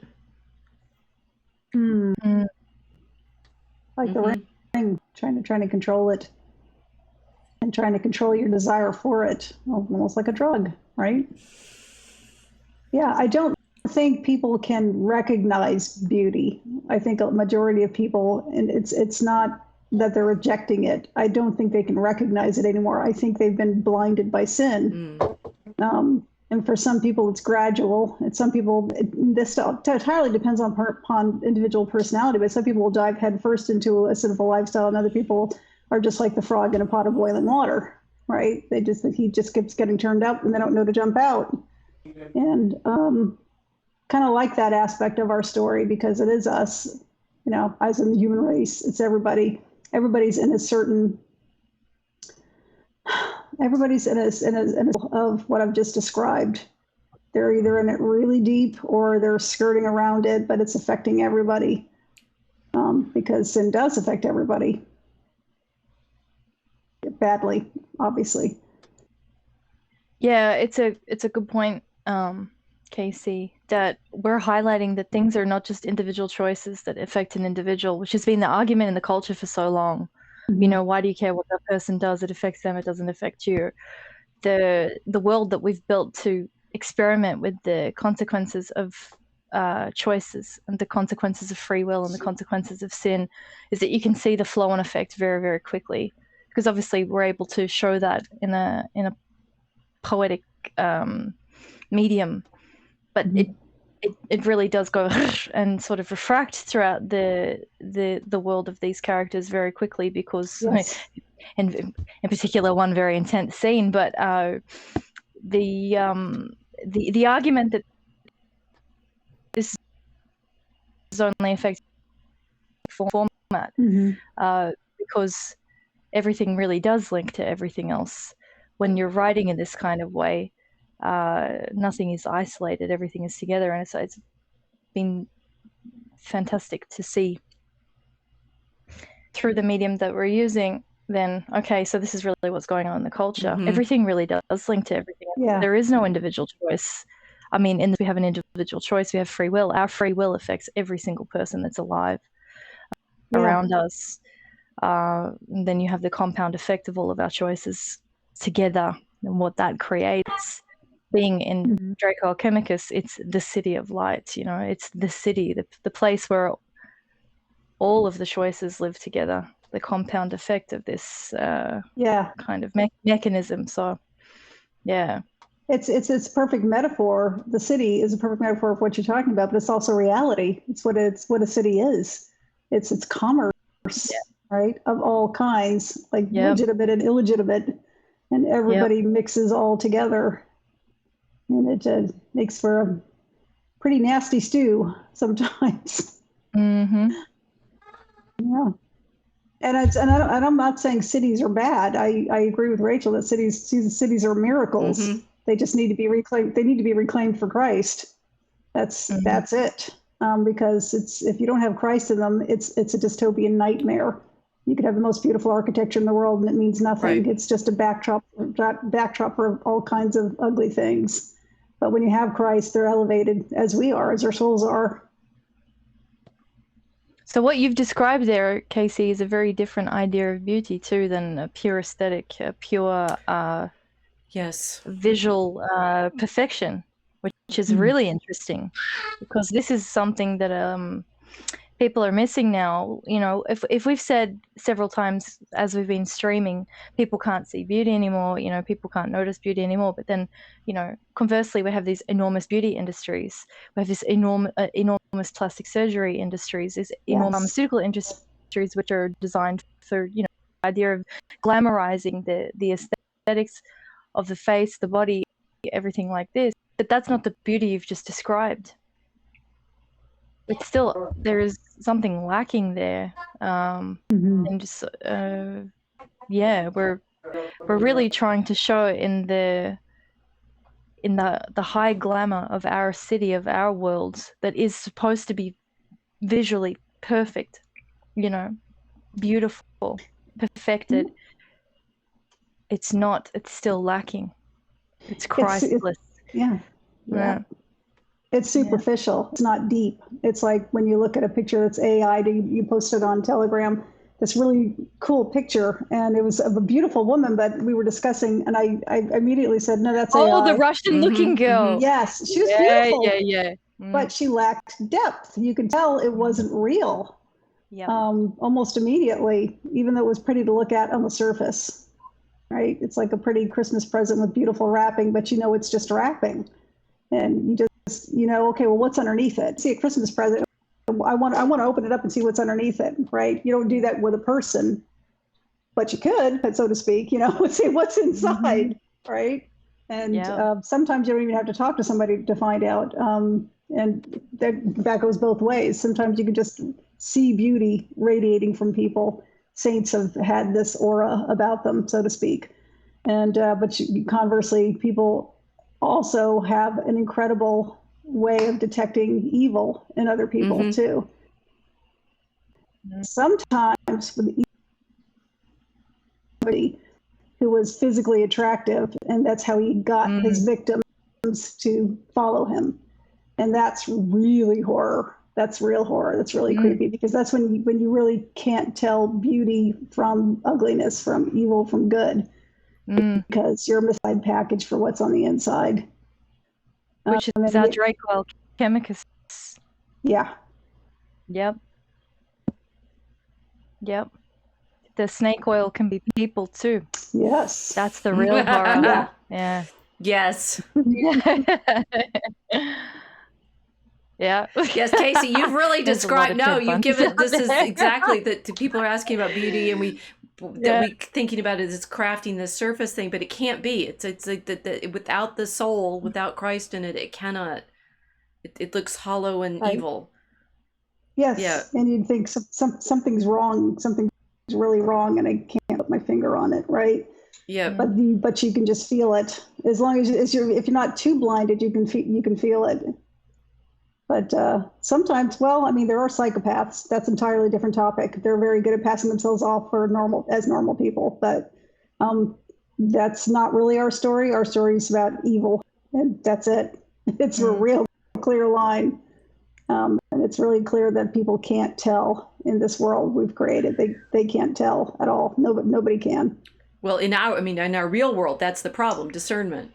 And so that Right. our story, in comic poetry, allegorical, mythological demonstration, is why that discernment is so difficult. Mm-hmm. And that what we finished, everyone. What we finished is the first act, right? So setting the problem up and introducing the main characters, and it's keeping the sense of this is the allure of the sorts of places like casinos and these electric cities and such. It needs to all constantly be beautiful, because that is the way it casts itself. It's the fairy illusion, the glamour that the fairy casts, the fairy queen casts, and it is described as, in the world's terms, the way people expect this glamour to work. And we're going to need to show you why that's a spell. Mm-hmm. I think we have our magician on. I think I hear him. Yes, he's here. Okay, so we have now magicians. You're still only heard, not seen yet. Okay, so we're gonna bring Patrick on and have a bit of magic. Here we go. Oh man, they keep doing this. There we go. Okay. Yes, you're good. You're good. Welcome. Hey, thank you. Great to be here. Thanks for the invitation, RFB. Good to be with you. PC, you're PC, eh? Well, PDC, my middle name's Dave. PDC. So. Well, okay. Kilts better not be a KKK. We're in real trouble now. No. Well, so you heard. No you heard some of what we were talking about. I think this is a lovely segue into the problem of storytelling that we've been building up to talking about. Spells. It's a great segue. It's all casting, spell casting. So you were helping me the other night. I was feeling frustrated about our ability to pitch our story, which I did. Chuck Dixon, when he was on, he was talking about how important it is to have the opening scene in the comic grab your reader and get them in, and I help us get into the story. How do we pitch ourselves? And I advertised you in the coming into this, Patrick, as you've done screenwriting and written books yourself, but the sort of, if we want to get people to Christ, how do we do it? How much time do I have? Go on, start. Yeah, I'm tired. You can talk. Well, I always like just simple and easy 101, and that is start with the definition. What is a story? My favorite definition comes from David Howard, who for many years was the master screenwriter at USC for screenwriting. He's the mentor to hundreds of screenwriters whose movies you would remember. Everyone knows about Steven Spielberg and Matt Damon and Tom Hanks, but they don't know about Robert Rodat, who wrote Saving Private Ryan. So David Howard is kind of a screenwriting guru. And he said a story happens when someone wants something badly and is having a hard time getting it. Desire. All great stories have that desire that's, and not just desire that's thwarted. It has to be thwarted. Joseph Campbell, in his 1999 book, Hero of the Thousand Faces, calls it the hero's journey, the call to adventure. You can't have the hero go, yeah, I'm on board, yes. No, he's got to be dragged out of retirement for one last thing. Be a James Brown, ride or die with really high stakes for the story to work, because our entrance into the story is the protagonist, is the hero. We live vicariously through that person's journey, through the hero's journey. And so think about the greatest, I think it was 1965, The Ever Told, starring Jeffrey Hunter as Jesus. That accidentally has baked into it a really profound thing, that the incarnation is the greatest story. The greatest, not just the greatest story that's happened, the greatest story that can happen, where God, if the uncreated God, enters history and becomes finite in some way through the manhood of Jesus that he gets through the Archangel Gabriel's marriage proposal to the Blessed Mother, and voila, you have the incarnation. So he lives and he dies and he rises from the dead, and that's the greatest story ever told. So it's not. It would be surprising if the great stories didn't participate in some way in the greatest story. Think of the greatest story as the epitome of it, like the superlative. Just a quick sidebar, because I have ADHD. Don't judge me. The struggle is real. We judge here. We judge. Jeffrey Hunter was the first Captain Kirk in the pilot episode of Star Trek before William Shatner. He's the guy who played Jesus in the greatest story ever told. End of sidebar. So let's apply David Howard's definition to the incarnation. A story happens when someone wants something very badly and is having a hard time getting it. So the protagonist of the gospel is our Lord and Savior. So what's he want? Very badly. Us. He wants us. And if you look at, I call this your price tag. I don't have my price tag on me. Looking over there, I see my price tag, and it's a crucifix on the wall. That's the hard time he had in getting us, and he was thwarted at every stage. And in the that's the macro, right? Say the Holy Week, micro of what he did and how much he suffered. But the macro is from Genesis to Revelation, where you do have a beginning, a middle, and the end. You have creation, you have its loss, and then you have its recovery. But you don't just go back to Eden. You get this upward bounce to an unimaginable destination that makes Eden look like, I don't know, a very Brady Christmas or something. It would be like going back to Egypt, but with some air conditioning as opposed to the Promised Land.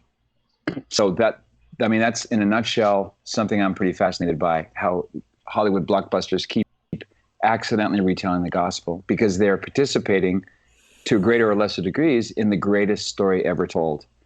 In fact, I have a book I'm trying to, because ADHD is real. We're still judging. I have a book in my mind. I know, I feel it. I feel the hatred. Judging. I should start wearing. Judging is good. This is we judge writing our poem all the time. Does this fit? Judgment is necessary. Yeah, does it fit? A story question. Does it work is another way to put it.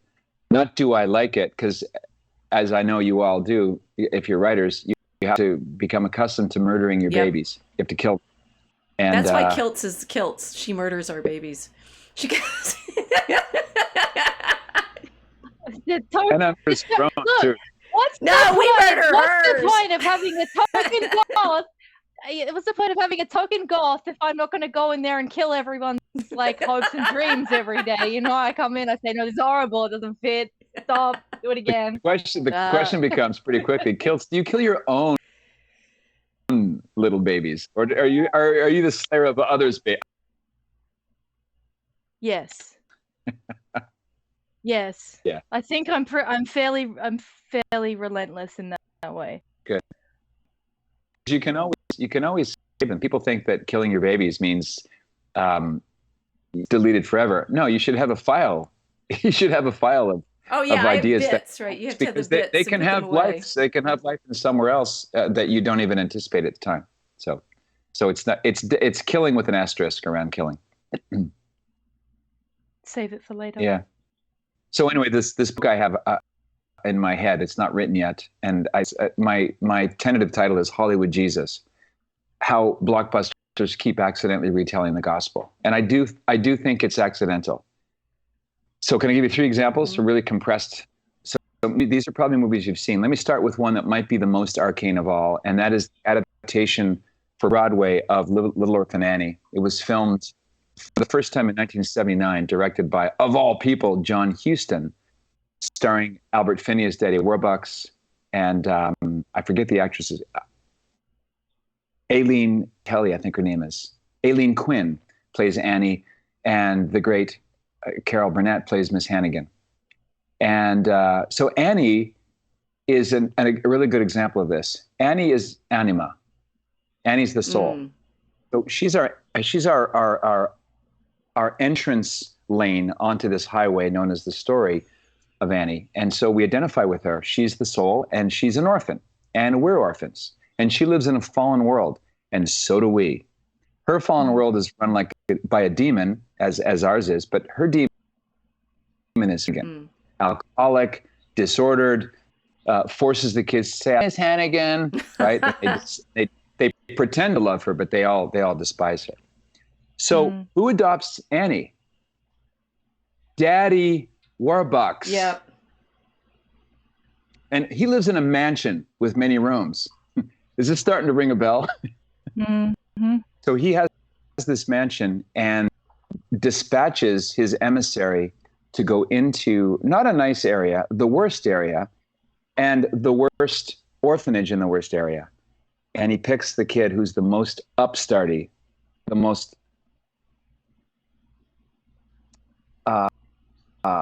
most in need of Ritalin overdose.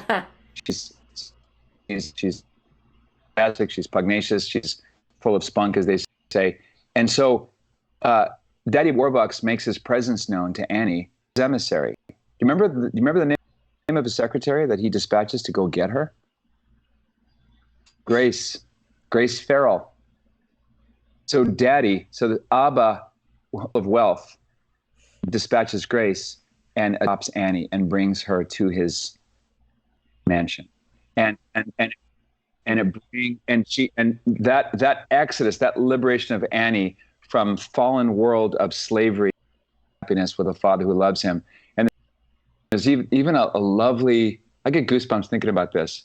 There's a hint at the end that Daddy Warbucks and Grace will marry. Artful. John Huston's a genius. He gave us, the Maltese Falcon and Treasure of Sierra Madre. His son Danny Huston's a very good actor as well. So there's one of those incarnational elements that once you see them, you can't unsee them.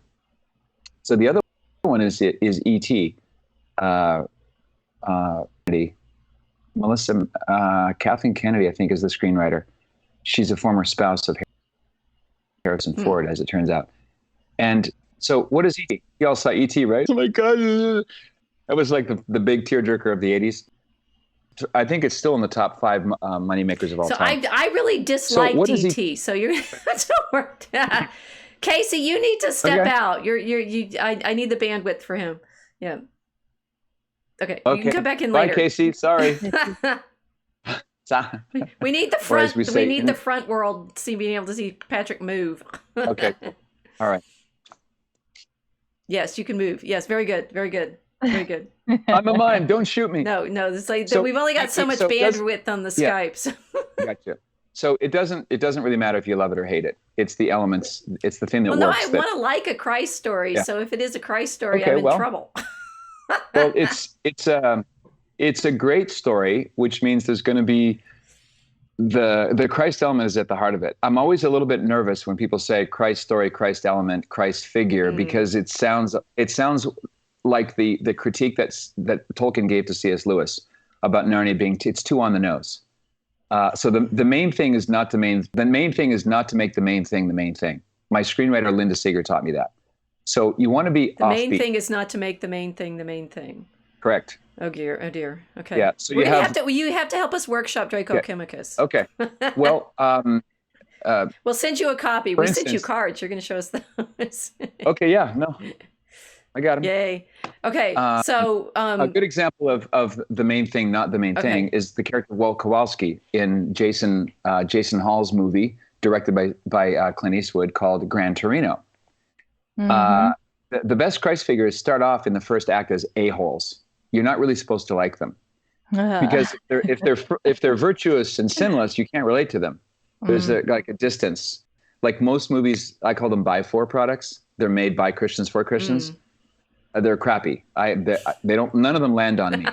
But give me a secular Jew or a lapsed Catholic who writes about this, and I'll show you a story where the person's, it's like their own feeling lost is built into what their characters are reaching out for, is what they're reaching out for. And that's why you have a movie like Gran Torino starring the director, which is very hard to do, to direct yourself, Clint Eastwood, as Walt Kowalski, this Korean War vet, who literally in the course of the movie learns to love his enemies, the Hmong neighbors.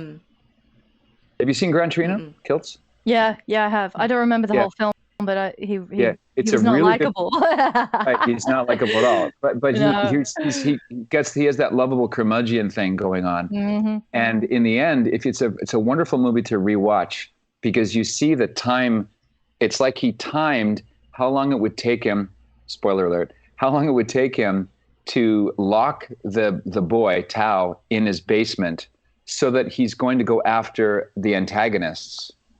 And he times it after he goes to get fitted for his own burial, right? In the end, he knows they're armed to the teeth and they're up in the clown house, and he wants to lure them out. And he's got his granddad jacket on, and at the last minute, he sees them, and he does this. He quickly reaches into his jacket as though he's going to pull his gun, which he's done 3 times in the movie. The script primes us for that action of taking the gun, but he usually does this. He does it with the black gang members. He does it with the slow-mo, the cars they're riding by. He's always pointing with no gun. So the last scene is he does this because he knows he's going to die in a hail of bullets, and that's exactly what happens. And the police hear this, and they come, and they're actually arrested. So they are brought to justice just as Tao and his sister are arriving. So they see Walt on the ground, having been slain by the devils in the room in the clown house. And Eastwood has this really quick shot. It's probably a 16th of a second. His camera's it's going away from him, and there's 2 shots in quick succession. One is a little river of blood from his palm, and the other he's in cruciform. But you would never, if you just watch it. It's very light.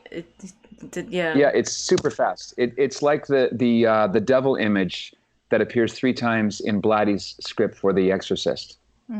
It's like a 24th of a second. It registers. It's enough. It hits you on an unconscious level. So there's a good example of a Christ figure that's not likable.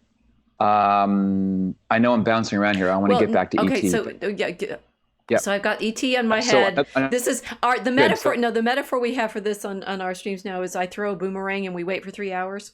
It comes back, right? And I was like, hold on to all of it because it's gonna come back.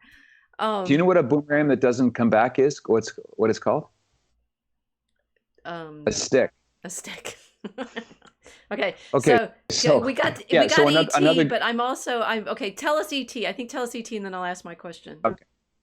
All right. But I don't like 5 IT. seconds. You were proving with Gran Torino with you can have a Christ figure that you don't necessarily like, and I think that's actually appropriate to Christ. It's like he's not liked in the Gospels, right? That's kind of the point, which is different from like I think you're supposed to like ET. He's kind of weird shaped and stuff, but he's a puppet, right? So the kids like him. I find it creepy the way he's sort of. He's not kid friendly. It's the ET in the secret kid world. I think makes me bothered. Okay, well, another unlikable Christ figure is the atheist who eats all the eggs in Cool Hand Luke, played by Paul Newman. Would be another example. How can an atheist be a Christ figure? Watch the movie and get back to me. So E.T. is about an alien who comes to Earth from a different world, and he's a stranger here. He's misunderstood by everybody. On the one hand, he's a cute puppet, so kids naturally trust him. On the other hand, he's got a Flannery O'Connor-esque grotesqueness about him. He's not cute. He's ugly, actually. And so he's not the hero you're looking for. And the authorities want to get him because they want to control his powers. They want to experiment on him. And they chase him throughout the movie. And the character played by Peter Wolf in the script is called Keys. Spielberg always shows him carrying keys, like security keys. And E.T., his presence in a room vivifies nature. Plants come back to life. E.T.'s touch heals. E.T. dies and rises from the dead again. In fact, his heart glows red. I'm telling you, it's the freaking Sacred Heart. I mean, but I see it, but I don't like it, right? It's like it's. I'm not asking you to. E.T.'s not for everybody. Not all these movies land equally on everybody. Yeah. So, the last scene where Keyes puts his hand on Henry the Carrot's Elliot on his mom's shoulder, like The Exorcist, E.T. is also the backdrop of E.T. is divorce. The father has left the mom. And so the final scene of E.T. is on this mountain, this sort of mound, hillish thing in suburban Los Angeles. And to me, it's the Mount of the Ascension of Matthew chapter 28. And E.T. makes his last discourse to his people. Be good. I'll be right here. And then he touches Elliot, right? Be good. I'll be right here. Doesn't that sound a bit like I'll be with you low until the end of the age? And then he leaves, he climbs onto his craft, and up it goes. It ascends. And there's the contrail at the end of the rocket as it goes back home. E.T.'s finally home. And the contrail is a rainbow. Oh, well, that's sweet. So yeah, but it's set in Hollywood. It's set in Los Angeles. It's like you've got demon problems out there. It's never identified as Los Angeles. Okay. It's just filmed there. It's a stand-in. San Fernando Valley is kind of like America's suburb. Yeah, there's no shots of the Hollywood sign. Okay. You don't. No, you just know it's but the landscape and everything fits with where. Yeah, I live here in Southern California. The backdrop hills, the Chaparral Hills, they're a kind of celebrity because they're the background for thousands of TV shows and movies. So it's interesting coming here for the first time. I feel like I'm in an episode of Chips or the Brady Bunch. What's going on? So E.T., Annie, and Robert Rodat's Saving Private Ryan that I referenced earlier. If you raise your hands, have you seen that, Kelts? Saving Private Ryan, yes. Yes. Okay. And Rachel? That one, I think I have, or I've seen enough of it to know the scenes that matter. Okay. You may have heard of servant of God Catherine Doherty, the foundress of Madonna House. She died in 1985. She's a Russian baroness who was the first white woman to work with urban blacks in Harlem. She's part of the reason why Thomas Merton became a Catholic. There's a chapter in the 7-Story Mountain called The Baroness, which is about her. Okay. So to make a long story longer, her husband, Eddie Doherty, was the highest paid he was a screenwriter and a newspaper reporter with the Chicago Sun, a brilliant writer. He's a writer's writer. Anything by Eddie Doherty is worth reading. And Eddie wrote a 1943 film called The Fighting Sullivans, which is about the Sullivan brothers. It's a World War II story. Saving Private Ryan by Robert Rodat is based on Eddie Doherty's movie. Okay. In fact, there's a reference to the Sullivans in the script. So it's about a teacher who hides his identity. We don't really know what this guy does back in the U.S. until the betting pool gets up to like around 300. And there's a crisis point when they're about to shoot a German soldier who is a sniper. And that's when we learn he's a teacher. So he's got this messianic secret. until the beginning of Act 3. We don't know who he is. Oh, he's a teacher, and his name's John Miller. It's like every man. And he's sent from a higher authority, namely General Chief of Staff George Marshall, to go behind enemy lines on a rescue mission. So this is already incarnational. Mm-hmm. A soldier who's doing battle behind enemy territories, behind enemy lines in enemy territory, who gathers together soldiers, and he slowly teaches them what it means to lay down your life. In this case, for someone, A, they don't know, and B, it's not saving General Ryan or Ken Ryan or Major Ryan. The whole mission is on behalf of the lowest totem pole guy, Private Ryan. And it's not liberating Private Ryan or, extracting Private Ryan. Saving is the gerund in the title of the movie. Right. And so Tom Hanks, they go through on this unbelievable adventure. It's just like, it's a mini odyssey. I think this movie is genius. And then it all comes down to a confrontation between German tanks and now a really scattershot, weakened U.S. forces. And there's Tom Hanks, John Miller, emptying his 45 on a Panzer tank. Mm-hmm.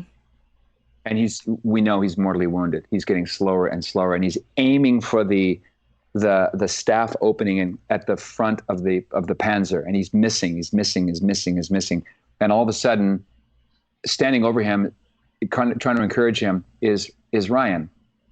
And out of nowhere, these beautiful Mustangs blow the crap out of the Panzer tanks from the air. And Miller looks up and he says, P-51 Mustangs, angels on our shoulders. And Matt Damon, Ryan, looks at him. And at this point, there's a slow move into his iris as Tom Hanks, as Miller, says to him, earn this. And then he dies. And after he says, earn this, the camera is a slow pan out. And I don't know about you, when I watched the movie, I thought the old man in the Normandy cemetery at the beginning of the film was Miller, the guy who did the rescuing. But no, it's Ryan. Mm. It's the one he saved. God in heaven, this is so beautiful. And then Matt Damon's face ages very, very quickly, and he's back. And now we're back at the bookend of the beginning of the film with the flapping gauze American flag. And he spots Captain Miller's cross, and he stiffens and salutes him. And his wife and kids and grandkids are there. And he can barely get the sentence out to his wife. Tell me I've been a good man. Tell me I've earned it. Roll credits. That's why Saving Private Ryan is Catholic and not Protestant. Because it's not just pure free gift and we do nothing but passively, we're like a catcher being hit by baseballs. No, he has to cooperate with it. He has to grow in virtue. And just from that scene of how beautifully he speaks to his wife, that he has earned it. This is why the movie opened in, 40 countries, and it's watched and rewatched and rewatched. The opening 11 minutes are pretty hard to watch.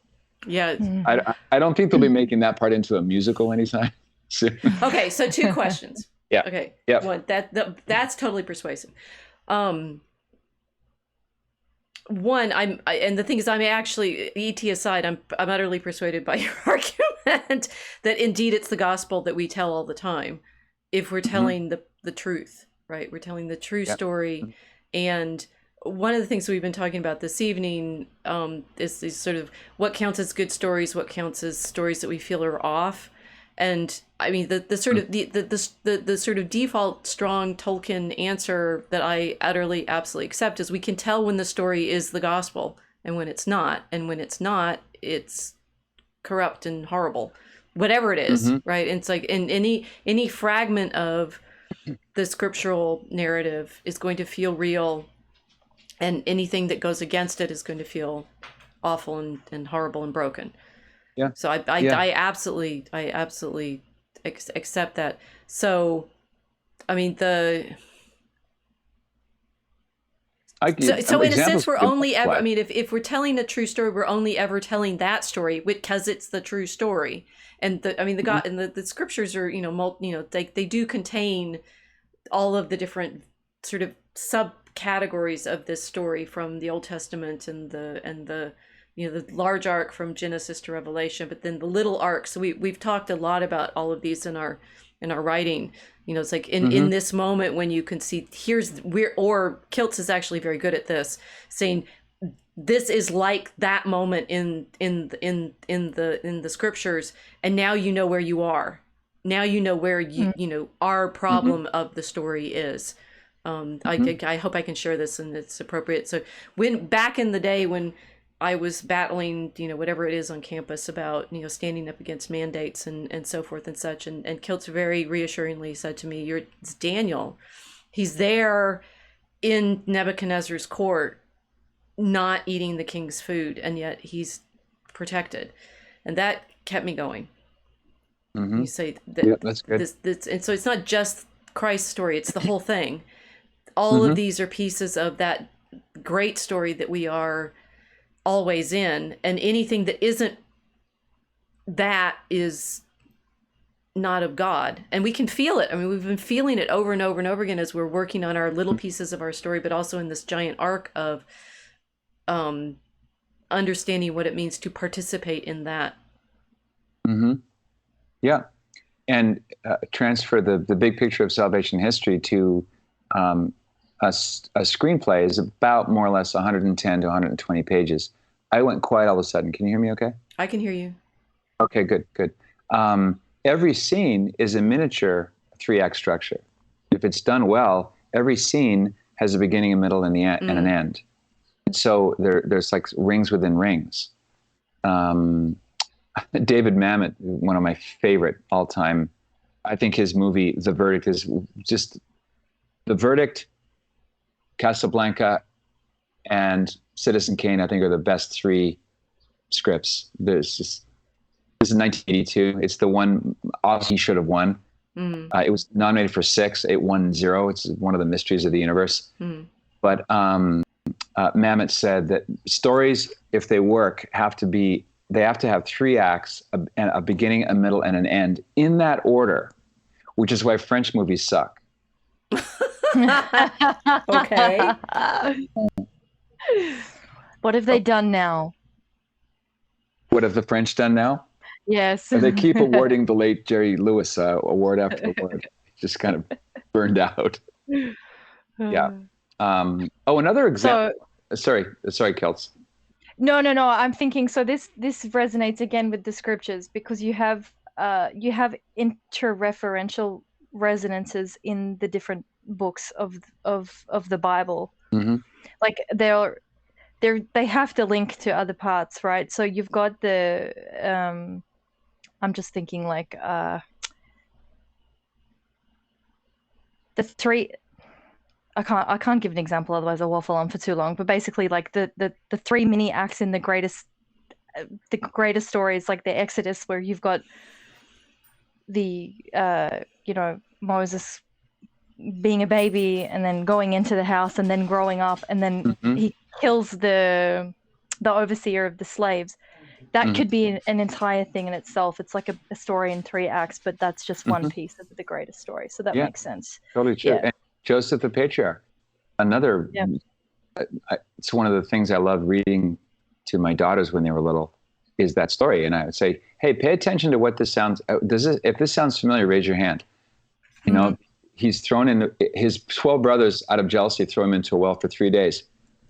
Jesus was in the tomb. Jesus was in the tomb for 3 days. Oh, good. Okay, good. So they've already got the whiff of type, anti-type.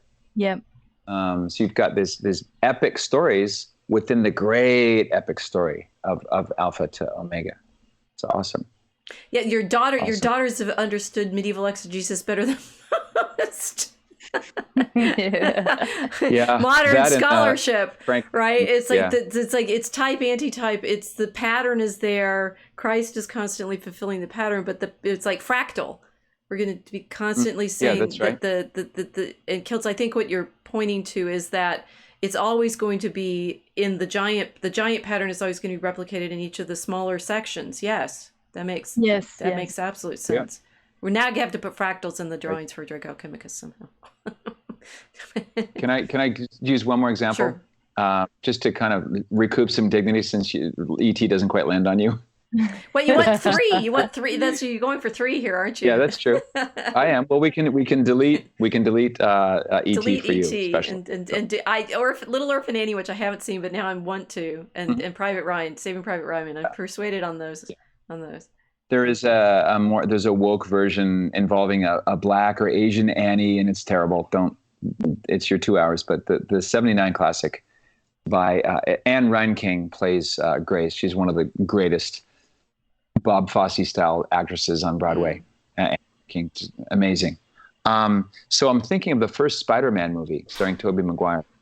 Mm-hmm. So Peter Parker, you guys have probably talked about this a lot. So this is not a first-class original insight for y'all, I'm sure. Peter Parker is a kind of humanity paired with the divinity of Spidey powers. He has an adoptive father, Uncle Ben, right? Mm-hmm. Tells him with great power comes great responsibility. And Peter Parker figures out that, and there's Peter, right? So Peter, while he's shy, retiring, introvert, he's a rock. He figures out that if he's going to fight evil in an unmediated way, he's got to do things differently than most of his peers are doing. And as he grows in his quasi-divine powers as Spider-Man, he's tempted by the Green Goblin, played by Willem Dafoe. And the Green Goblin takes him to the top of a skyscraper, overlooks the city, and basically says, "That's good. Yes. If you bow down and worship me, all these kingdoms will be yours." Very good. Yes. And I love that. The one little note on scripture that I love when you start paying attention to the finesse of little details is that Jesus knows the kingdoms are Satan's. They are Satan's to give him. They are his kingdom.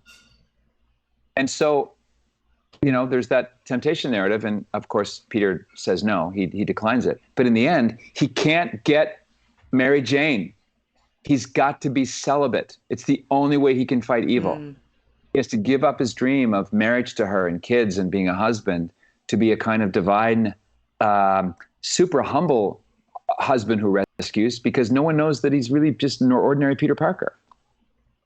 So those are those sort of more whiffs of the gospel story, I think, with an accidental homage to celibacy as an extremely effective way to fight evil without the distraction, so to speak, of family life. That's my spiel. We are persuaded. Now, we started tonight talking with Chuck Dixon about comics, and I have my short version little argument about comics is that they are an incarnational art, and that it's like they're a twinning of word and image, and that they have this capacity, therefore, to show the incarnation in a way that other art forms have difficulty. And that one of the things that's interesting about the sort of theorizing around comics that Scott McCloud has done is he's always wrestling with the problem that everybody writes superhero comics, right? He's always frustrated by it. And then the only he wrote Understanding Comics, this great McLuhan-esque series. If you haven't read Scott McCloud's Understanding Comics, you're missing out on some good McLuhan lore. Okay. But he's when McCloud did write a comic, he wrote a kind of comedic superhero thing, but he still sort of defaults to superhero. And if you realize that they're an incarnational art, of course they're going to, because the sort of entering into our story world of the word is going to have the shape of that kind of story. So of course they default to superheroes, because superheroes are participating in that realization of the true story. Yeah. Comics seem to me to be they're frozen mediators between a short story and a movie, because it's the marriage of the written word and the image, but the images are not in motion, so it's stop motion instead of motion picture. Well, so and that's what McCloud talks a lot about that, and it's like showing, it's like you have to fill it all in, and that we also we were talking about that a bit with Chuck, that in a comic, there's the space. It's like the space between the panels is the place where your mind enters into the story, because you are having to make these hermeneutic leaps. And one of that is to give you the illusion that things are moving, because you're right, they're static.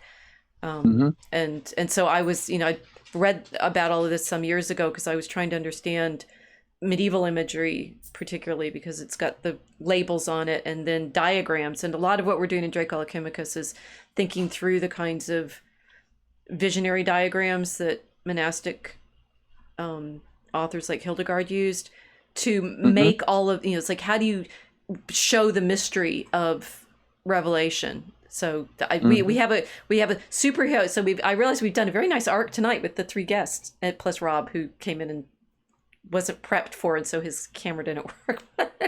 my vision of it, but the comics plus the novel, because Hans is a novelist, plus the screenwriting, and that this whole thing is this arc of showing how we participate in that one great story of the Incarnation. Always. There's one challenge that comes with writing a screenplay and not a comic book, and that is, if you're a confused Catholic, then your symbol system might be really upside down, and it's jarring. A good example is Pan's Labyrinth, and pretty much every movie by Guillermo del Toro, who's obsessed with abortion. He's a kind of a nascent lapsed Catholic. And in Pan's Labyrinth, you have these disgusting sort of clicky, like if you're I didn't like Pan's Labyrinth, and that one I don't think you're going to persuade me to like. Right? No, I'm not. I'm not asking you to like it. I'm saying the symbol system's all screwed up. You can't have an ugly emissary of purity and goodness. It does not work. And I think he wants to avoid cliche, but cliches are just truths that we tire of hearing because they're true and they recur so frequently. The symbols have got to they have to line up. I think the Harry Potter movies, which I didn't see any of them, but I understand that the borrowing of occultish symbols to accomplish good ends causes a little bit of cognitive dissonance. I'm not in the historical anti-Harry Potter thing myself, but I flip back and forth on Harry Potter because this is actually topical to our magic segment, which is coming up soon. That on the one hand, it seemed to me Rowling was, she was very insightful in the sort of story structure context that she took. She took training in she's a monastery, right? So you drop Harry. He has all of these, loss of parents and things like that. So he's dropped into the story, the school year structure, and school year structure is very easy to narrate because it has seasonal, but also hopefully the characters are going through trials and training, right? So they're at school. So I think that's why and obviously Tom Brown's school days and rugby and things like that. But for the most part, but the problem is there's a mythological level of the battle between good and evil, and the bad wizards and the Malfoy Dracos, right? And the good wizards. But all of the training that they have is in science. Right, they have it's history with a ghost who is therefore boring, and only Hermione gets why it's so important. But the other things they learn are chemistry, like potions, right? Botany, magical plants, zoology. They do magical animals. They do, like battle tactics, defense against the dark arts. But at no point do they actually have any spiritual training, except for I suppose through the conflict of the story. And so I go back and forth in the sense of whether or not Rowling is actually mainly participating in the techno fetishism, right? The things that people like about the stories is they want to be wizards and they want to therefore train, but they're basically doing science class. Yeah, I think she's stumbled onto elements of the great tradition, the great story. It's sort of like you can't not do it, and if you're actually paying proper attention to the stories, they're going to start affecting you. Like you said, atheists and secular Jews, or lapsed Catholics and secular. You're going to get, if you're actually paying attention to the strength of the stories, you're going to get caught into the real one, and so she could. But I think she was I mean, the resolution that she gives to the story is Harry is saved by his mother's love. So that's as a single welfare mom, there's a fittingness to her creating that dynamic.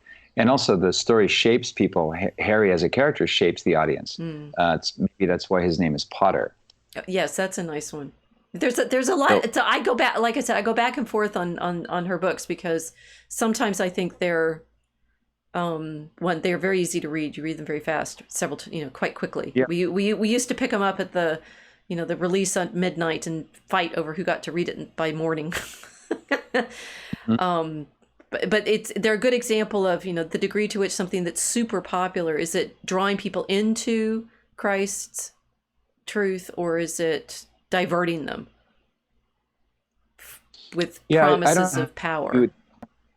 It's hard to know how to A/B which is which. I remember defending Darren Aronofsky's movie Noah, starring Russell Crowe and Jennifer Connelly, because it's just he's an atheist Jew, Aronofsky, but he created 2 hours with music and power based on half a chapter in Genesis 6 that has almost no lines in it. That's pretty impressive. And Billy Hollowell I think he was with Breitbart at the time,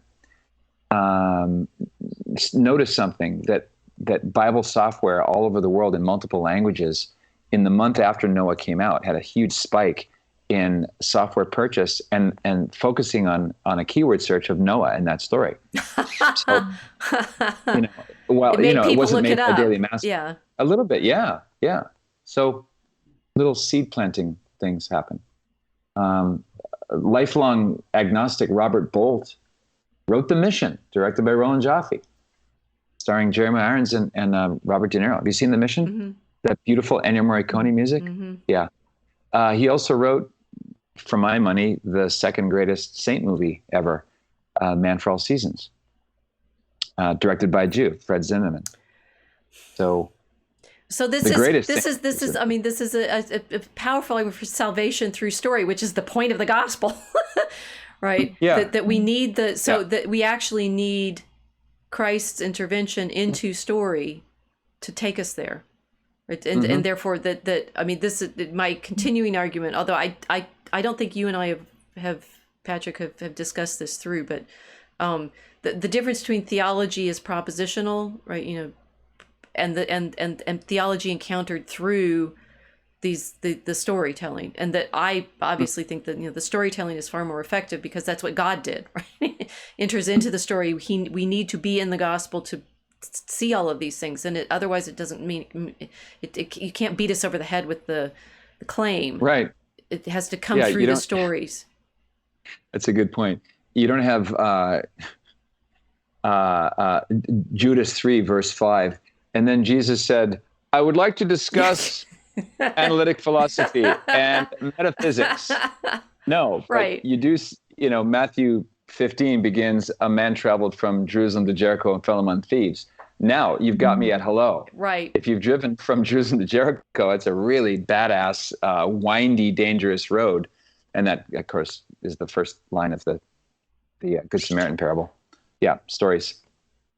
And that's another of the fractal elements of the parable. So what we're hoping to do in Draco Alchemicus is a kind of parable too, right? It's like the point about parables is at some point and preachers love doing this, right? You find yourself identifying with each of the different characters because they're showing you things from all of these different perspectives, and that it's by wrestling with the characters that you come to the realization and the truth, and that it's a kind of understanding that you cannot get simply by being told, be good. Yeah, you have to be shown it. Yeah, show. That's the other watchword. Show, don't tell. You gonna show us some magic? For a huge fee, which for you I'm willing to triple. Good. Yes. I asked you if you had a deck of cards. It can't be this because the pips are unknown to me. Do you have a regular deck of cards there? Do I? No. So can I not school you in the pips of those? Or those? I mean. Yeah, no. It would be too late. It's okay. I've got plenty. I've got 9 hours of material over here. I sat down with my cards of the dragon sorts. Okay. Yeah. Okay. I have no cards. She is normal cardless. Okay, very good. All right. Well, I'm going to get to these, but because I'm not that familiar with the pips, I want to show you an effect that is, I became a magician to find out how I do this. That's a lame joke. Thank you for never mind. I don't know. Get the joke. I'm going to go. Kiltz is shaking her head unapprovingly. All right. Okay, you're going to show us your hands now. Can you see this? Yes, perfect. Oh, fantastic then. All right. Great. Wunderbar. I finally get to look at my own screen. Nothing. I will keep everything in frame. So I'm not going to do any fancy moves. So I'm going to take this out. The cards. Here. This is going to go here. Okay. Can you still see that? We can see a bit of your computer touchpad. Do you? Yeah. No. This is it's a no, not the blue. The actual silver is in the screen. Oh. Okay. Good. Thank you. That's excellent. That's a bit better. There's a happy medium. Yeah, that's better. Okay. I think we can see the cards better now. Grand. Okay. So if I were to take this deck and make 3 different piles, and I said, hey, there's 17, 17, 18, that would not be that impressive because that's what 52 adds up to, right? Mm-hmm. There are 52 cards in the deck. The lore is that this corresponds to 52 weeks in a year. There are 13 from ace to king values. There are 13 weeks per season. The values of all 52 cards, if you add them together, adds up to 364. If you add a joker every 4 years, that's 365. Red for the sun, black suits for the night. Lots of symbolism. You've made us even happier at the thought that we made cards as a reward for our time travel story. Yeah, it's cool. So what I'll do is, ordinarily I'd hand the deck to you guys, but since we're doing this cyberly, that's a word, we'll do it this way. I want to get to 3 random cards with your help and my help too. So I'm just going to count down to any number between 1 and 17. And just so you won't think it's math, I'll even tell you what my count 11. Okay. 6, 7, 8, 9, 10, 11. Okay, there's my cards. Kiltz, name any number between 1 and 17. Doesn't matter which. I say it out loud? Yes. 7. 7. Okay. I'm going to get to the 7th card now. That's the 11th card. 11th card. This is the 7th card. 1, 2, 3, 4, 5, 6, 7. Okay. RFB, your turn. Any number between 1 and 17. 8. Go. 8. 8. 1, 2, 3, 4, 5, 6, 7, 8. Now, this card and this card and this card are random because we didn't know each other's numbers, correct? Right. Okay, I'm going to just place them here face down for now. Good. Now, this is the randomness part. It's really fun. I'm going to put 1 card on the bottom. The other 2 cards are going to be splayed out to the left and to the right. It's going to look like this. I want to make sure I do this correctly. So the top card goes on the bottom, and then the other 2 cards will be displayed left and right. So 1, 2, 3. Okay. Mm-hmm.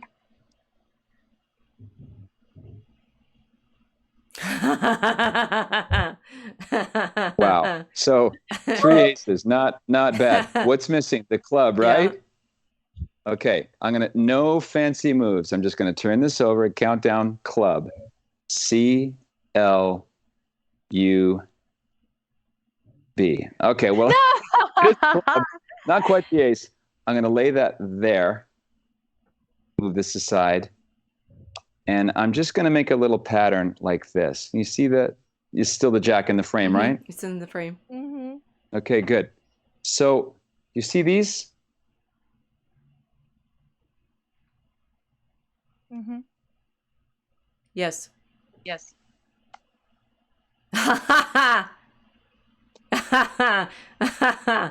They're all the jacks. What? We're still missing that ace of clubs, right? Yeah. All right. I'm going to cut the deck just to defeat any order. And ordinarily, Kiltz, I would ask you to do this, but I'll have to do it since we're separated. This is a random cut. Okay. Okay? Now, what we've got so far is all 4 jacks are in a pattern, starting from randomness. Now we've got some order. We've got 3 of the 4 aces. We're missing the ace of clubs. So this, where I cut to, will be the finder card. I'll turn this face up. Okay, 3 of clubs, 3 of spades, right? Yeah. Now, I'm doing this in my hand because I run out of space. This is just a regular cut. There's no sleight of hand here. I'm literally just cutting the deck. And I will keep cutting until you tell me to stop.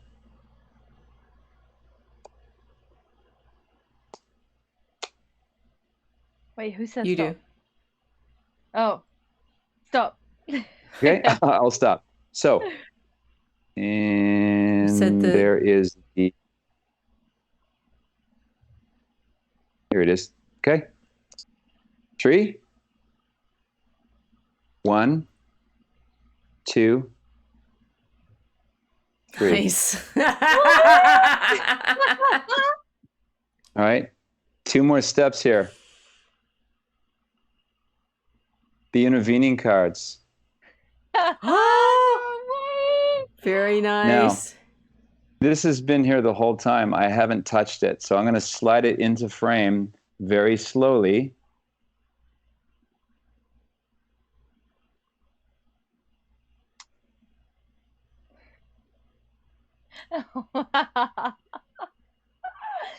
That So- is so freaky. There you have absolute order starting from absolute chaos because the deck was continually shuffled. I didn't know what numbers you guys were going to start with. I went first so that I couldn't piggyback mathematically. So there it is. There it is. Thank you. Thank you. Thank you very much. Bravo. Thank you. That is really All right. freaky to watch. It's really cool, isn't it? Wait till he is uses amazing. our cards. It feels like Oh yeah, I will. I want to make sure. Do I have any jokers here? I didn't know that about the I mean I studied tarot, but I realized I usually concentrate on the Trump series because I went back when I was reading Augustine City of God and also playing with tarot, realizing that you can I probably can't do it now, but you can remember the chapters of the books of Augustine City of God if you match them to the Trumps, because they actually to a certain extent follow the series, which could That's be cool. because the Trump designers knew Augustine, but rather than vice versa. But Could be. Right. Yeah. Also, 4 seasons, 4 suits. 13 weeks per season is what it is. Well, so the suits in our deck are meant to follow the significance of the pips, right? They're not randomly picked as designs. They actually have they're analogs to the standard pips. Got you. So this is fun. Just gently, totally. No. Yeah, I can actually one by one get rid of them. So, just name Kiltz. Just name one. I'll stop, and we'll just pick. I can know what it is. Doesn't matter. So do I But- say what I say? Yeah, just say which one. Yep. Mm-hmm.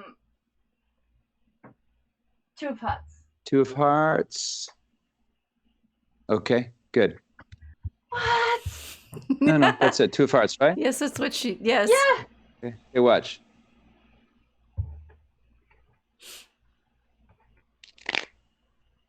All right. Here's what I want to do.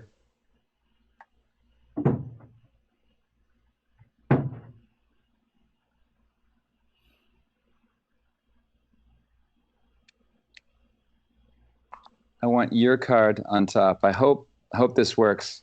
Tell me if this looks familiar. So I'm going to place the Draco Alchemicus cards. This is very substantial because I can't move it around. It's too heavy. It's got cards. It's literally full of the deck. Okay, so what? So just say it out loud. I'm drawing this out for a reason. What is that card? The one you selected, Kill. Say it out loud. It's a 2 of hearts. It's not the diamond, right? It's the 2 of hearts. No. You're looking right at it. Yep. So you would pass Yep. a lie detector tomorrow that the first card is the 2 of hearts because you thought Yep. it and you picked it and we're using it, right? Okay. Yep. Bonk. Now, the next card down on top is say that out loud. The Jack of Clubs. Jack of clubs. So for sure, 2 of hearts, Jack of clubs. You're looking right at it, right? Yep. Your senses. Rachel's looking away like No, it's I'm a looking Japanese I'm horror looking movie. in the chat because I see whether they're Okay. So here we go. I'm going to put this just on top. That's all I need to do. Did you feel that? Do you feel how weird that is? No, wait a second. I'm being Googled. That's different. 3, 2, 1. No. So I'm just going to put that there, and I'm going to lift this off there. If these have not switched, this is a crappy trick. All right, there it is. No. All right. How are you doing that? Thank you. I I know would you're tell not going you. to tell me, but I could tell you, Kilts, but I'd have to have you killed. That's the rule. So let's move to this because now this is the fun stuff. I've come up with something I think you're going to love because there's no sleight of hand. All right. Okay. I've picked on Kilts enough. Rachel, you pick this or this. I forget the colors. So gold and what? It's one's the alchemical dragon, so gold, led into gold, and the other one's the brazen serpent. It's obvious. Fantastic. Okay, sorry. Sorry, everybody. When it's spelled SAWWY, it's not sincere. Sorry. Okay, I will have the alchemical gold. So the green one. The green. Yeah, the green. Yeah. Okay. Want to change your mind? Okay, very good. Now, whatever you say out loud, we'll go with. Any number between 1 and 20. I will count down to that number. 13. 13. Want to 7. Oh, now I feel guilty, like I forced you off it. 7. 7 for sure. Mm-hmm. Okay. 1, 2, 3, 4, 5, 6, 7. Oh, you know what I did? I forgot that. Well, normally if we were in person, I would hand you the deck and you do it. But let me just cut the deck. I just realized this is much better live, but I think this is still going to work. This is super impressive being able to do it over the internets. So, you're entering magic into the internets. Okay, cool. So 7, right? Mm-hmm. 1, 2, 3, 4, 5, 6, 7. Now, I'm not very good at math, but I do know that 52 times 2 is 104, and that you had a 50-50 chance to pick this deck, which you did. I tried to knock you off your choice, and you wouldn't do it. And then you said a card out of 1 of 20, a number rather, 1 out of 20. You said 13, and you did change your mind to 7. Then I gave you a chance to change it backward to something else, and you were resolute. 7, right? Mm-hmm. So this is the 7th card of the deck that you picked. Yep. Right. So I'm drawing this out for a reason. There's no fast motion. There's literally no sleight of hand. This is just your choice. I'm following and doing what you're saying. This is the 7th card down.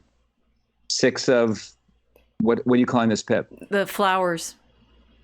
Okay, wonderful. Now here's the other deck, the deck you didn't pick. I'm going to do this really slow. Okay. See, you don't even know what the pips are called. So how can you be sliding hand anything?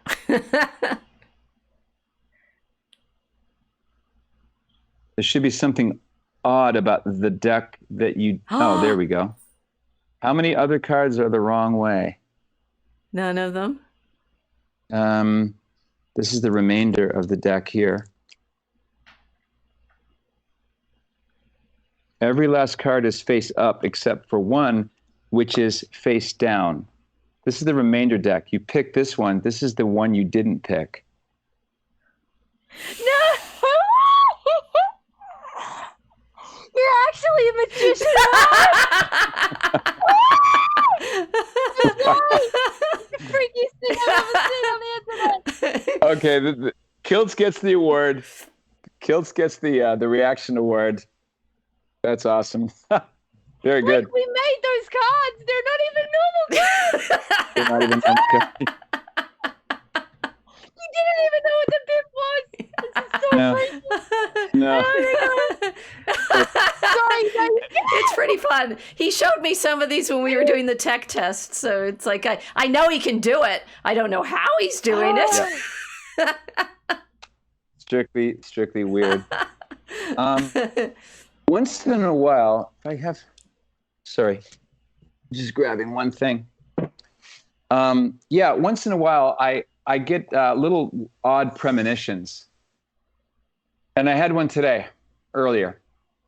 So, Kilt, let me ask you to say, I want you to say two numbers out loud between 1 and 10. The first two numbers between 1 and 10 that come to mind. See, it was 6 and 4. 6 and 4. That's it, Rachel. Yeah. So 6 and 4. What about you, Rach? 2 and 3. No, just one, because we're going to go with the 3-digit number to keep it Trinitarian. 6, 4, and 2. Mm-hmm. So all together now, the numbers are 642. 642. Mm-hmm. Huh. That's very strange. Now my handwriting isn't very good, but I did write it down earlier. Put it in my impossibly cool leather jacket.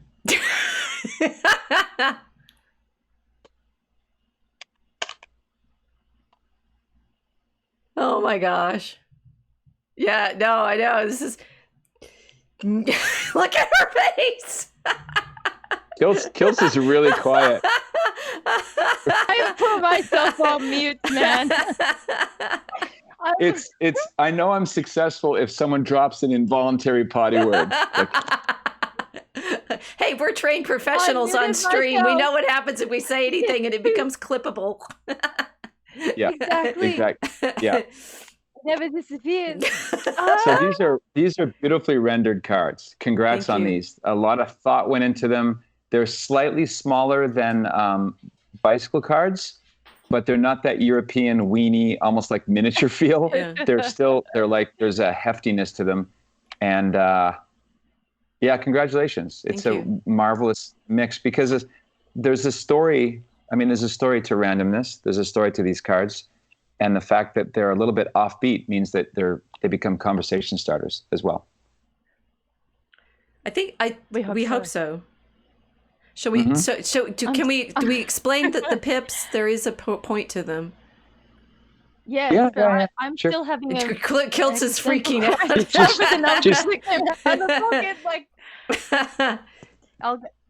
I'll Kiltz is like, no.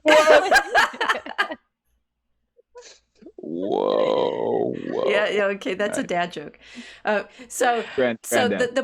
point, like you said, the numerical significance and the time and the seasons. That in tarot, the pips are the elements, right? And in the tarot decks, which are the ancestors to our playing card decks, they're swords. I'm gonna break to swords, cups, coins, and wands. And those become the spade. So swords become spades, cups become hearts, coins become diamonds, and wands become clubs. And that those are meant to be air, water, earth, and fire. Right. I'll bet you could transpose the 4 classic temperaments too from the Greeks: sanguine, choleric, melancholic, and phlegmatic. Yes. So and that's the way in the tarot readings people read the particular characters of the decks of the suits. So in our deck, The swords are daggers because that suit refers to the Elizabethan period, and that's why the court cards in that one are in Elizabethan dress. The flowers refer to the Commedia dell'arte and their love, right? It's the Harlequin and Columbine and Scaramouche. The diamonds are gears because that goes with the steampunk theme, and it's the market and industry and magic, science and stuff. So the gears, and they also they're coin shaped, right? So they refer back to the tarot deck. And the vine one is the hardest one we had to design because we were trying to design it as in the tarot deck. The rods are often like flowering. They're fire and power and growth and so forth. And we ended up with the vine imagery in the design process, and we say, yeah, that's actually right. So, and then I was thinking we have two artifacts, the daggers and the gears, and two organics, the flowers and the vines. So we can do a lot of symbolic play off of the pip structures. So that's why they are what they are. Have you ever tried to design a card game? No, now we have our own cards. We should do that. Yeah, it's very hard to do. It's like writing a joke. Yes. Or designing a magic effect. It's very, very hard. Wow, just so much math. Well, okay, and then you will appreciate that a lot of, so there's in our opening act, one of the things that's happening is the couple in the casino is making bets on the horse races. And we have shown already the illustration for this, and the man is working through all of these mathematical equations and stuff, and the woman is going with sort of symbolism and astrology and so forth. And so, one of the big lessons in our story is, I mean, these are not opposites; they're intention and complementary, but we end up like trying to do only math or only symbol, and they end up in a fight, obviously. Yeah. The arts of number and word need to be wedded. Yeah. I was thinking about ambition, and now some people are just hopelessly ambitious. No matter what you do, they just rise back to the top. If you got this hyper survival gene that expresses itself. I don't know if I showed you this, Rachel. Maybe I did. It's really cool. This is something I can make use of it because it's not dependent on what the pips mean. Name any card, whatever you say, I'll just take it out and we'll use it as an example of an ambitious card. So when you think, which of these 52 cards is the most ambitious, what comes to mind? There's no right answer, just something symbolic of ambition. Two wheels. Two of wheels. Okay, two wheels. Yeah. All right. We have a super chat that I need to read for you after you do this. This the two wheels, right? Mm-hmm. Okay, so this is. I will. There we go. I'll manifest this just by doing it live. So the two wheels, you put it in the middle, and something weird happens. Even though it went into the middle, it's, as Kilt said, very ambitious. Takes it to the top again. Now I'm going to go really slow. There's no move to catch. Slide it somewhere near the middle, right there. I've never seen Kilt speechless like this. It's great. Again. Like, wow. I'm scared of you. Actually, you know what I'll do? I'm going to put a bend in it. So only I'm one. genuinely scared of you now. No. She's really grateful we're doing this by the internet, not in the same room. Okay. Yeah. So, and I'm not wearing the warrior paint for my face. So I'll put a really obvious bend so we can identify your ambitious card. Okay. So watch. I'll just see. Slide it in. Doesn't have to be exactly in the middle.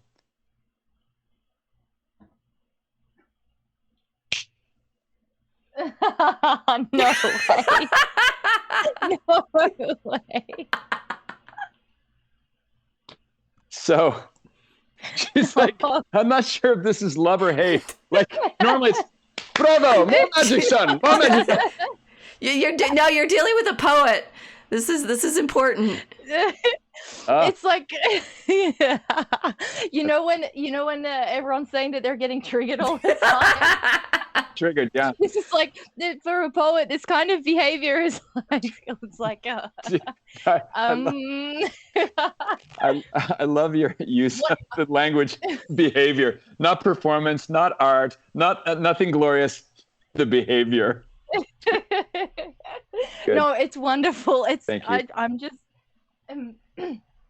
I'm Just collect yourself. It's okay. I'm in awe of how this happens with a deck that isn't even like a standard deck. You know, if you were doing it with like a normal stack of cards, yeah, the potential is you've read them, you've studied them, you know, yeah, the little creases to figure out the order and all of that. Nothing. Exactly. You're using fresh cards. Yeah, it's true. It's true. Which I sent to him on the weekend, right? Because he's the only person in the world that has these decks other than me, because I had the shipment. Oh, actually, I sent some guys some off to our team, but yeah, so there is nothing that he could have. So anyway, nothing. No, Patrick, this one's for you. It's from Sleep Deprived Bear. Okay. We actually have super chats in Unauthorized TV. She said, he or she, I'm not sure who it is. Thank you, Patrick, for not throwing EMJ under the bus. Hope is fuel. Also, great stream. Oh, beautiful. Thank you. Thanks for that. So yeah, I'm speechless. Really, so happy that you did that. Thank you so much. Oh, what's the voodoo that's going to give you bad dreams, or not dumping E. Michael Jones? Which? Oh, both. I don't get it. You were still in ecstasy over the trick that I was reading the super chat. Oh yeah, sorry. Yeah. Sorry, everybody. I'm off with no. The theory. She's that. I'm still shocked. You come back into the real world of internet, battles, and yes. Got you. Well, this just means I have to come and do a close-up show. Well, by the way, I've been properly enchanted by that. That was magnificent. Yes, thank you. Awesome. Thank you very much. Where are you located, Kiltz? Where are you speaking from? I'm in Australia. I'm on the east coast of Australia. Okay, right on. Canberra, Melbourne. She's in a mysterious location. So I'm in a mysterious location. We're in the middle. So here I am in Chicago. You're LA region. She's all the way over there in Australia. It's like we've like spun the globe tonight, if it's a globe. Yeah. So Kiltz. I grew up in Halifax, Nova Scotia, and the city is Halifax, and our downstairs tenants were this lovely couple from Melbourne called the Coulthards. They had a handicapped son named Christopher. So I grew up hearing about the didgeridoo and kookaburra song. Oh, yes. And I have a bona fide, beautiful boomerang. Maybe that's why my boomerang joke is one of my favorites. So I covered the Cardinal Pell trial very thoroughly. I did 4 episodes. I interviewed Cardinal Pell, may he rest in peace, and never thought he was guilty. Never. I thought it was a complete setup. I think the Bergoglio Brigade paid his 2 accusers. But I've always felt very close to Australia. I love Australian movies from the 80s, especially. Careful, He Might Hear You, Breaker Morant. So I've always got a sort of a soft spot for Aussies. I've interviewed Monica Smith, and there's a spine among that remnant minority of Australians. So it's great to meet you. Oh, thank you. It's a pleasure. And it's lovely to hear a positive review of us. Kiltz has her own issues with her people. For a penal colony. Well, that's part of the joke. Well, exactly.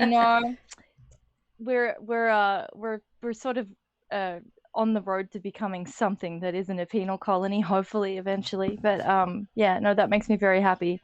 The very kind of funny things that will remind us of home are exactly what you've described, even though they're exactly the things that we sell in tourist shops. But that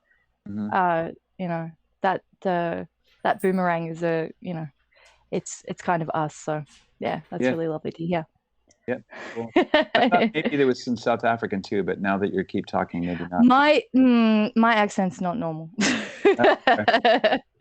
I didn't grow up with a lot of native English speakers. Oh. More cryptic allusions. Are you following all this crypticism, Rachel? Yeah. But the thing is, I'm a little bit the same way, although not.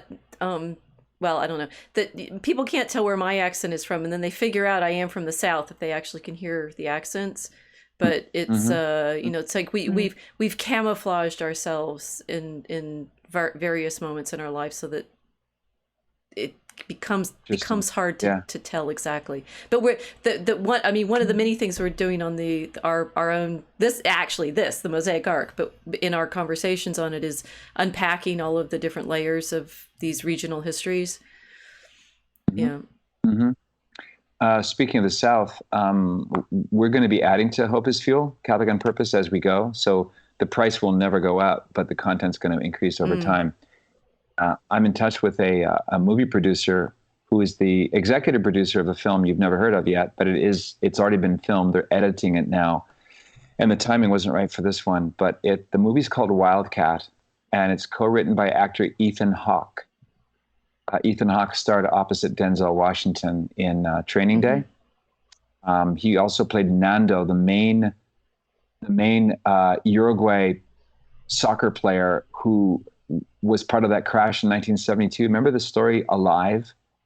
These group of Catholic soccer players, their plane crashed, and they entered into a pact to consume each other's flesh to stay alive if it came to that. And that's what they did, and that's why they got out. So Ethan Hawke played Fernando, the main guy. And his wife, Maya, have you guys seen I'm sorry to be so circuitous here. Have you seen Tarantino's movie, Once Upon a Time in Hollywood? Yes. No, I need to. I want to. You were telling me about it. Yeah, I did an actor on why this movie is just so magnificent. Maya has a short cameo as Leslie Van Houten, one of the killers, the real life killers of the Charles Manson family. She's the one he kills. If you remember, they're walking up. It turns out to the wrong residence, but she changes her mind. Oh, I forgot something, and she goes back and then takes off. That's Maya. So Maya Hawke is starring as Flannery O'Connor in this movie. Wow. So it's called Wildcat, and I hope to get Ethan on to talk about the legacy of Flannery O'Connor and her grotesque art, which I love so well. Yeah, that one I know. So with Flannery O'Connor, I know I need to read her, and I just can't. A Good Man is Hard to Find really hit me, and I just never got past it. So the movie, this is so weird how small world, the little threads we're making here. John Huston directed Wise Blood just before he filmed Annie in 1979, starring Brad Dourif and Ned Beatty. Brad Dourif played the stuttering guy Billy Bibbit in One Flew Over the Cuckoo's Nest. What's the movie of Wise Blood? Oh, and let's continue. Wise Blood was adapted for the screen by Benedict Fitzgerald. Benedict Fitzgerald is the godson of Flannery O'Connor and the main screenwriter of Mel Gibson's The Passion of the Christ. Ooh, now you just brought the card to the top. It's like the two of wheels just came back. Yeah, exactly. That'll be haunting me for the rest of the week. Yeah. Thank you. No bad dreams. I only work on the good team. Speaking of Australia and Mel Gibson. Yeah, we lost him. Yeah. I think that's why we went insane. We just lost Gibson, and that was it in the country. Went down. I saw a really funny meme. It was, 9 celebrities, and it said, Hollywood is, the whole phrase was, Hollywood is filled with pedophiles. But the center was Mel Gibson. It says, Hollywood is full of, except Mel Gibson, full of pedophiles. Yeah. Well, we have the specter of Mad Max hanging over us at all times. I think deep down, most Australians are anticipating Mad Max to become a reality at any moment. It's a kind of national joke that he's created this character that we're all we've taken on board, essentially waiting for the collapse and the emergence of like bikie tribalism in the middle of the suburbs. So yeah, it's funny. We were talking about this with Hans earlier, Rachel, that that the zeitgeist now is for any movie to do with the future is by default dystopian. Yeah. Mm-hmm.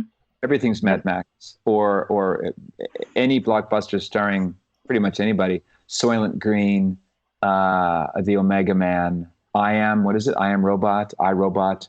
It's all this awful the Canticle of Leibowitz. There's no Wizard of Oz happy future in store, apparently, according to our artists. I hope they're all wrong. Well, Australian artists are particularly plagued by this disease, Patrick, because we are a penal colony, and like the professor was joking before. I'm constantly railing on the country now, but that's because they need it. The all Australians... of your judgments are true. Just I know, but it's sort of like, oh, it's the goth again, and she's making a negative criticism. No. You're very fair. We're judgy here in the right way. A very discerning. The British set this place up as a prison, and then prevented the Irish from practicing Catholicism for over 80 years. So, huge convict population were Irish Catholic, also other Celtic Catholics, some English Catholics, but basically they were not allowed to have priests here at all. There was no mass. Catholicism survives here in Australia on the rosary prayers for a very long time. And then after the priests were allowed in, the Catholics were essentially a subject.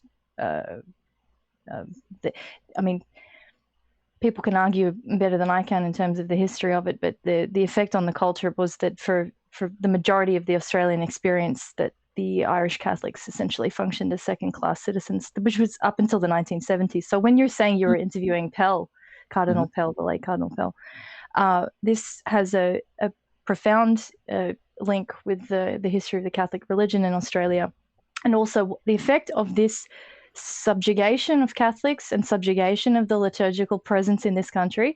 We don't have any medieval experience to rely on in terms of the background noise of our culture, with the exception of the Wogs, who carry this in the culture. But the Anglo-Celtic don't have anything with them, so the art is typically dystopian, and it's something that I noticed for a very long time in Australian filmmaking, in particular Australian movies. Very depressing, except for Mel Gibson's. But Australians cannot make cinema which breaks you into comedy, and I think it's because of this lack of connection with the great comedy. We've been talking about all of these movies and how they're connecting to the one great story. There's something about Australian cinema. So I'd be curious to know, if you go through the catalogue, you said you like the 80s films, to see if anything resonates with you in terms of the films that have been made in the last 30 years. Sure. That's very, very dystopian. And then it seems like we've entered this lull that we can't get out of. Paul Cox, I think, directed Careful He Might Hear You. Have you seen that? With Wendy Hughes? It's a custody battle told through the eyes of a 5-year-old boy named P.S. Period piece, maybe from the 30s. John, iconic actor from the day, and I don't remember his name. Breaker Morant, which I think is from a play. The Mad Max series, of course. There is a more recent movie that's based on a play called Speaking in Tongues. The screenwriter is Andrew Bovell. I don't remember who directed it, but it's called Lantana, starring Jeffrey Rush, Anthony LaPaglia, and Barbara Hershey. It's 3 storylines that wrap around. It's a beautiful movie. The only couple with their heads on straight are the Catholic couple who are the Latins next door. That's basically a pro-monogamy story told through the lens of adultery. Have you seen it? No. It's a great movie. Yeah, watch Lantana. The trailer I will. is good. Some trailers only give away the good bits, but it's beautiful. Lantana, which I guess is a native flower of interconnecting branches. There was a movie made in Los Angeles called Crash by Paul Haggis, former Scientologist. And Crash wanted to be Lantana when it grew up. There's a lot of, let's just say, borrowing. Oh, okay. Yeah, I think I saw that one. someone gets pulled out of a car. Yeah. Yeah, that's right. Yeah, and then go ahead. Oh, the Anthony LaPaglia, he comes from that Italian immigrant community that I'm referencing, which brought brought back the Mediterranean to the rest of the country that had sort of been completely divorced from it all. So it's nice to hear, because that was very much the experience of the culture clash here. It's sort of like interesting to see, looking around, who'd kind of kept their sanity in the penal colony, which so it's nice to know that they've put it into that movie. Did Italy disgorge her lapsed Catholics and send them to Australia? Was there a rump of practicing Italians in Australia, or did they just bring the Mediterranean sensibility in food and wine, and that's about it, or architecture? No, look, my people, we've had a really interesting experience. I mean, the grandmas, the grandpas, the nonnas, the nonnus, they were very practicing, very pious people. Catholic population in Australia has been fighting Americanization very, very much, and so we've kept the food, sometimes even the languages, because all the Mediterranean Catholics here linked up with each other. They all intermarried, so suddenly you're half Croatian, half Italian, or half Greek, half Italian, etc., half Lebanese, half Italian. They've kept everything. The religion has been retained culturally. No, I can't speak on people's particular piety of behavior, but the churches are packed in the feast days. And for the most part, people are holding on to it, I think, because it was the one thing that prevented them from liquidating into the penal identity here.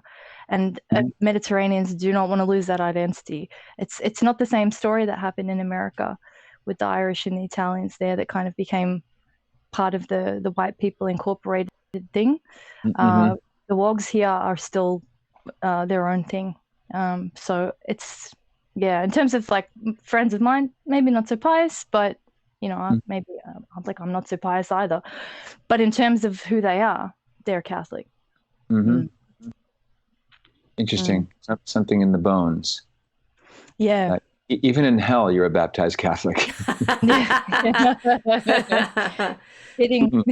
Fitting for Australia. You should try to get Mel Gibson to do something for Mosaic Art. I'm not joking. We would love to. Cool. Well, my I have questions. He made one of my favorite films. Have you seen Apocalypto? Yeah, he did, of course. Apocalypto is one of those, the Passion of the Christ. Apocalypto. What do women want, or whatever the next? Yeah. Wow. Now let me just. The answer is yes. Apocalypto, completely magnificent. Exhibit A of things you cannot do in a book. Right. The screenwriter was a first-time guy, and I have a connection with him because I, growing up in Halifax, had a bit of a crush on a girl named Nancy Reagan, who was on television. She was a newscaster and so on. And her sister, Laura, married the writer of that movie. And it's maybe an Iranian name. Farhad Safina. Farhad Safina wrote that movie. And it's, again, he does one movie in Aramaic and then another one in, some subset of a subset of Mayan dialect. I think it's magnificent. There's so much. The big reveal at the end, I don't want to give any spoiler alerts, and they rush back in, but they have no idea. We were talking earlier about the micro stories, and Kilchi made the point about the micro beginning, middle, and end, the various epics within the great Alpha and Omega epic of the Bible.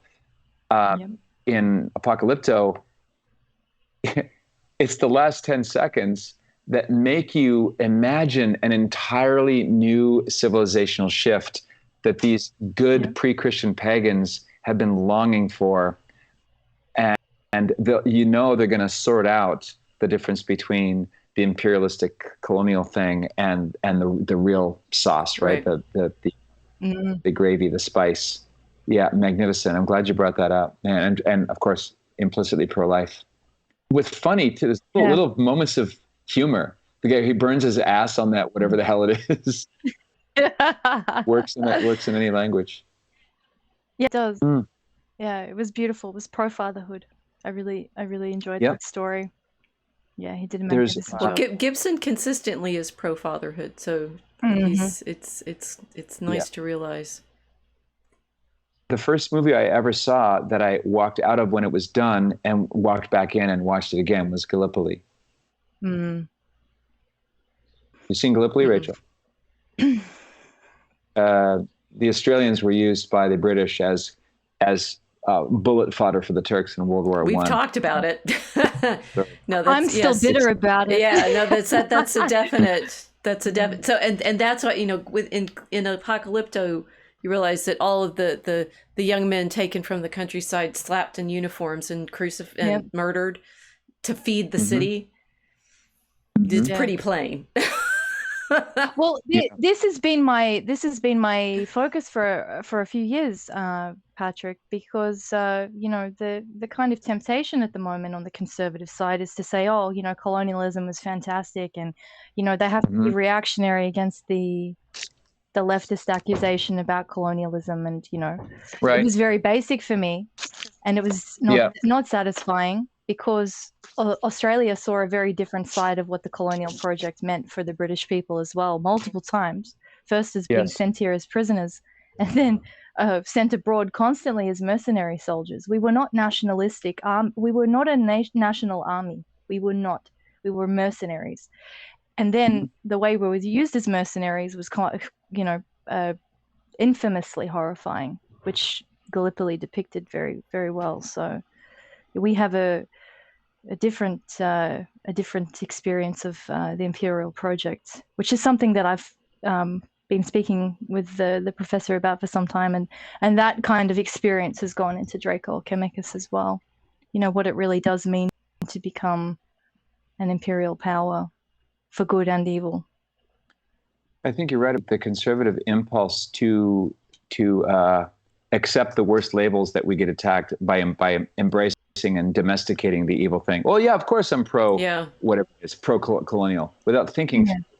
Well, sometimes it's like Christians do this all the time with the Rotten Tomatoes audience meter. A good recent example is the By For movie by Christians for Christians called Nefarious, about a death row criminal who's possessed, and it's an atheist psychiatrist who's supposed to evaluate him. Why did I bring this up? We're taking on the labels. Tomatoes. No, but what Schantz was saying is like we just take it instead of. Well, I think, and we've done this a lot in Mosaic Arc and in our poetry writing. It's like recognizing there's a positive, there's a one side and the other, and they're the Girardian twins of the problem, and that only Christ enables us to get out of that twinning spiral. Yeah. I remembered why. Christians will go, oh, the Rotten Tomatoes, the critics didn't like it, therefore it's awesome because it's about Jesus. Right. No, your movie sucks, and they're telling the truth. Stop lowering the bar, Christians in Hollywood. Get it up. Get it up there. Well, Sleep Deprived Bear gave us another super chat and says, Mel Gibson on Mosaic Arc. Yes, I think is Mel is now please get Mel Gibson on for us, Patrick. Happy to make it live. This is still Sleep Deprived Bear. Happy to make it live this time instead of watching a replay off UATV. Yes, but this is the biggest live audience we've had. It's still not huge. But we want to thank both viewers. Thank you so much. The two wheels, you see, it's all about those two wheels. Apostolic number. The thing is, having a studio audience, having the live audience, does actually help the videos. Then when they go out into the world onto YouTube and people watch them later, and yeah. I've never been in the room with Mel, but we've got a whole bunch of people in common. So if someone knows Mel and can get this to him, why not do it? Mel Gibson did a perfectly sensible and charming video in which he held his cell phone up for the Association of Canceled Priests in Chicago. Why wouldn't he do this when you're talking about stories in Apocalypto? You could reference, I call it the Gibson psychological template. Think about the number of scripts that pass by his desk in the run of a, right? It's a big number. But he only commits to 2 or 3 years, sometimes 7 or 8 years, for special golden content with which he can identify. And so I want to say north of 90% of scripts that he has written, starred in, or directed, whose movies in which he's had a causal effect on the product, from Braveheart, Payback, Get the Gringo, Man Without a Face, to a different degree, Tim. Remember Tim with Piper Laurie? The Patriot. Conspiracy Theory. Conspiracy Theory, very good. They're all about a good man who has been wronged. Usually his family's been harmed, and he's out for blood revenge. The universe is out of kilter, and he's going to make it. He's going to, if I can use the word kilts. He's going to make it. He's going to write it, and usually by something self-sacrificial. And I think what broke the back of that template, I think, is The Passion of the Christ, because this is René Girard, where all the rage of a good man who's been harmed, like a jujitsu move, the savior does not exact blood revenge. He accepts the blood revenge on himself, although he's innocent. It's that great catharsis where the violence is met with forgiveness. And I don't think he's gone back to that old template since then. It's certainly not there in Apocalypto, which is different altogether. I'm drawing a blank. There's 3 or 4 other Mel Gibson films that follow this. But he's just got his finger on the pulse of really important things. Look, he predicted Transmania 20 some years before it happened, with the casting of the Italian actress Alessandra, what's her name? Antone, the actress who plays Satan in The Passion of the Christ. Oh, basically yeah. trans. Yeah. How did he know that was coming around the corner? Yeah. And what's with the ugly Satan's love child? Right. The grotesque O'Connor-esque parody of the Madonnan child, also mocking our Lord during his scourging, as if to say, buddy, I've got offspring. What you're doing now is meaningless. You're going to be dead, but my tribe is going to continue. Right? So, but it's not explained. It's just so brilliant. Well, do what you can. Well, you got these cool cards you could show him. Hey, Mel, this is the clincher. You have to say yes. You just need to look at these cards. It could work. Well, I sent you those discs, right? Give him one of those discs. Yeah, it's here somewhere. I was going to suggest a book. It's by Matt Briggs. No, I'm not going to find it. Matt Briggs would probably come on. Look him up through Hope is Fuel. Matthew Briggs is a PhD in mathematics from Cornell. He's on Twitter as @FamedCelebrity. Oh yeah, I fangirled him once because he's I good. heard him on Patrick Coffin, and I read his Everything You Know Is Wrong. Yeah, everything you believe is wrong. And then I fangirled him, and he wrote me back. So he may know I exist. Because I was like, this is he's really also good. Yeah, that's cool. He's another shameless Romanist. I'm not going to be able to find it. Oh no, here it is. Sorry. On page 6 of this book. Yes, I have that one. He explained. Yeah. He explained me to myself. It's on why he takes pains to explain why he's not a conservative and why he doesn't think anybody should be conservative. What he is based, and he explains the difference between based and conservative. And based would never fall into the trap of adopting and domesticating colonialism. You know? Or of course, even the guys are, of course I'm a chauvinist. Why are you granting the other narrative by In other words, don't be a jerk. You don't have to be a jerk. We don't win by being jerks. The other thing he says, it concedes the narrative. I'm sorry. Sorry, Doc. It concedes the narrative to other scriptwriters, not to Christ as the scriptwriter of history.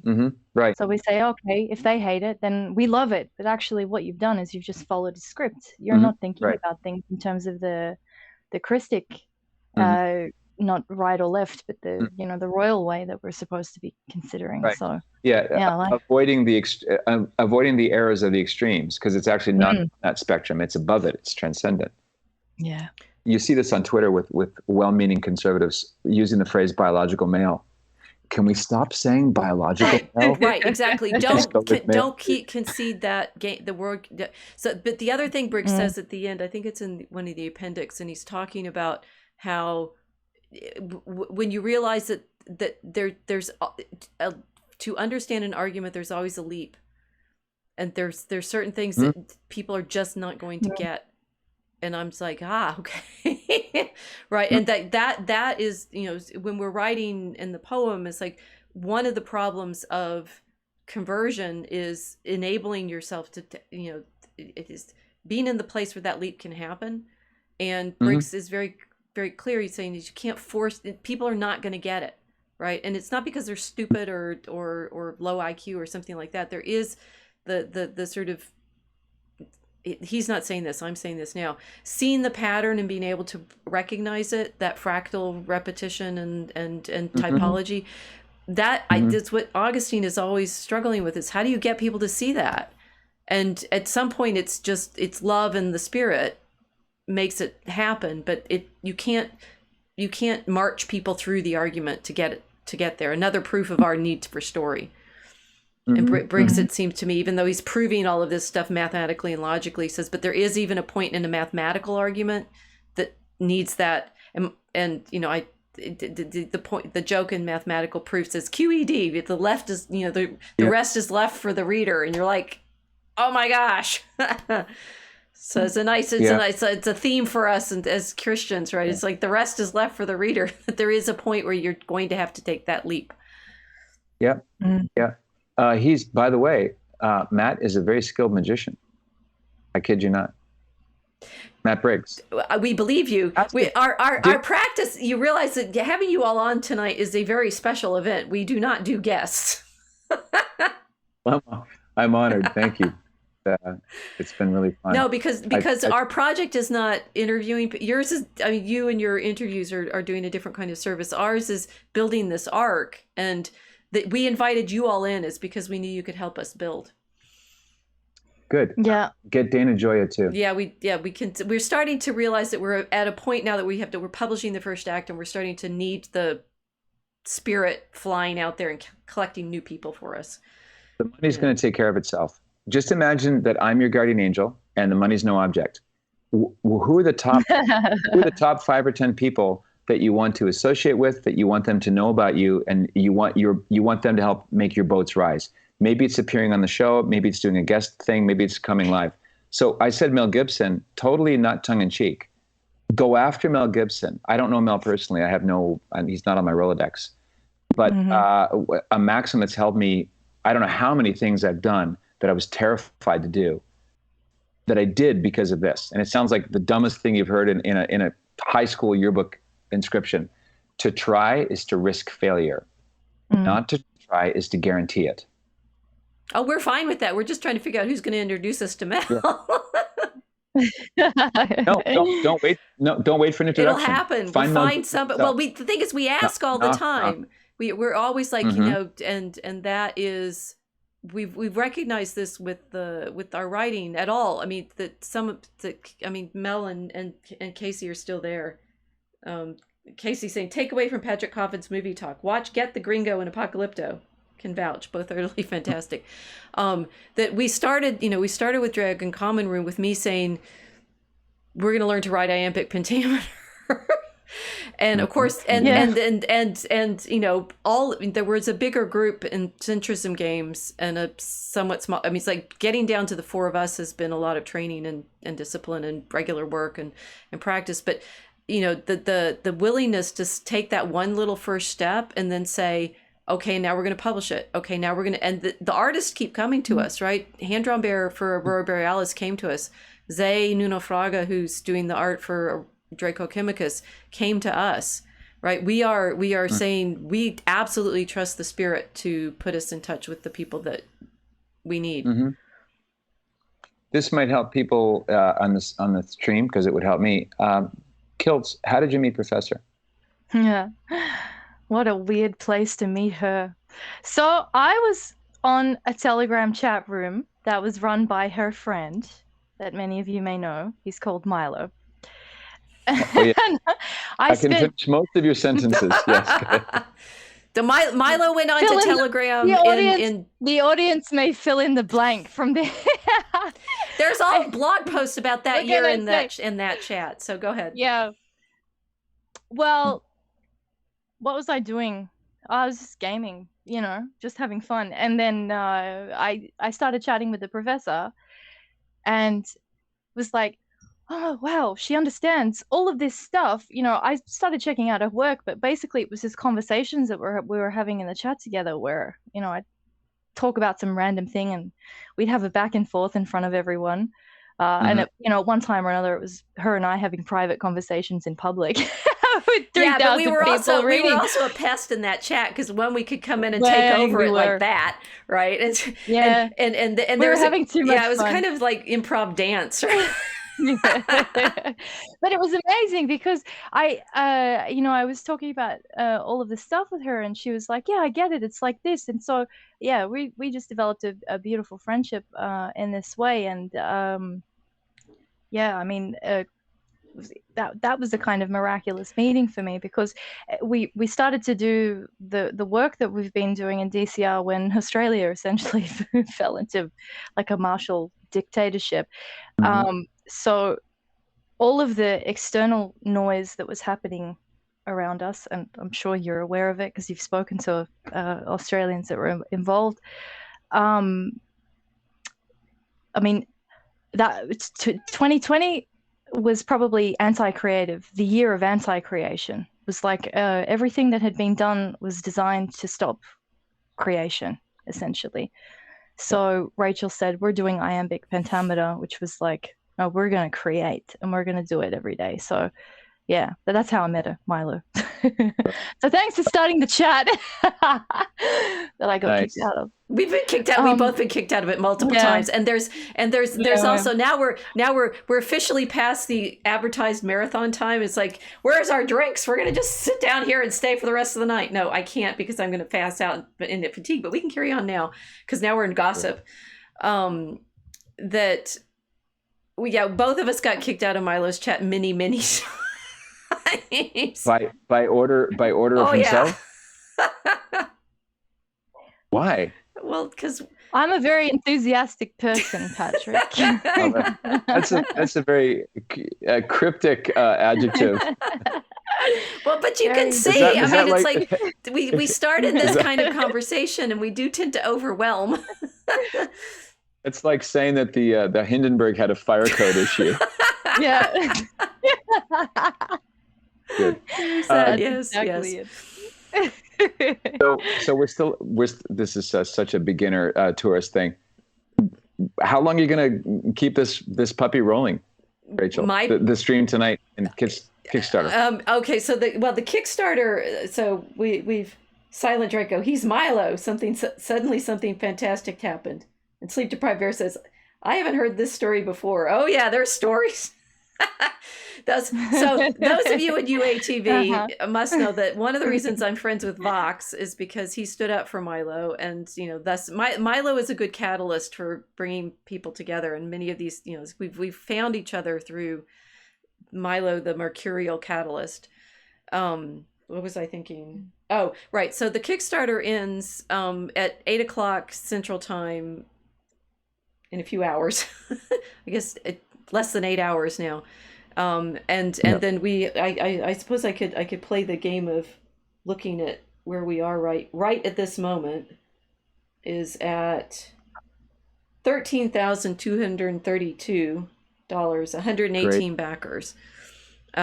which means it's beautiful because we hadn't done a Kickstarter before, and so we didn't know the range of possibilities in this, and so we set the original goal at funding the first volume, which we've written the poem and we were getting the drawings finished, and we'd been designing these cards for a year. Actually, we started working on that last year. Mm-hmm. And this is good for us because having to put to sort of the pitch problem and the screenwriting, having to put together the Kickstarter meant we had to get clearer on what we were actually up to. I mean, it was nice when we were sort of, as Kilt said, in the little caterpillar or in the little, cocoon and hiding and doing it secretly, and me post every so often on my blog and stuff. But having to do the sort of promotion for the Kickstarter helped us clarify, I hope, much of our work. And Patrick, you actually helped me on that this past weekend, right? It's like in the moment of figuring out what we needed to say, much has come clear. So it's been a really important part of our writing process to do the Kickstarter. And we're incredibly grateful to everyone who's, backing us now, because that means we can now carry on writing Act 2 and 3, which are it's 5 acts. So it's the rising action, the crisis. And that will help us, carry on with the long-term work. Yeah. Does that answer that question? That part? Okay. It does. Yeah. Yeah. Yeah. You're the more, I'm presuming you're a poet, Kiltz. Is that what you write?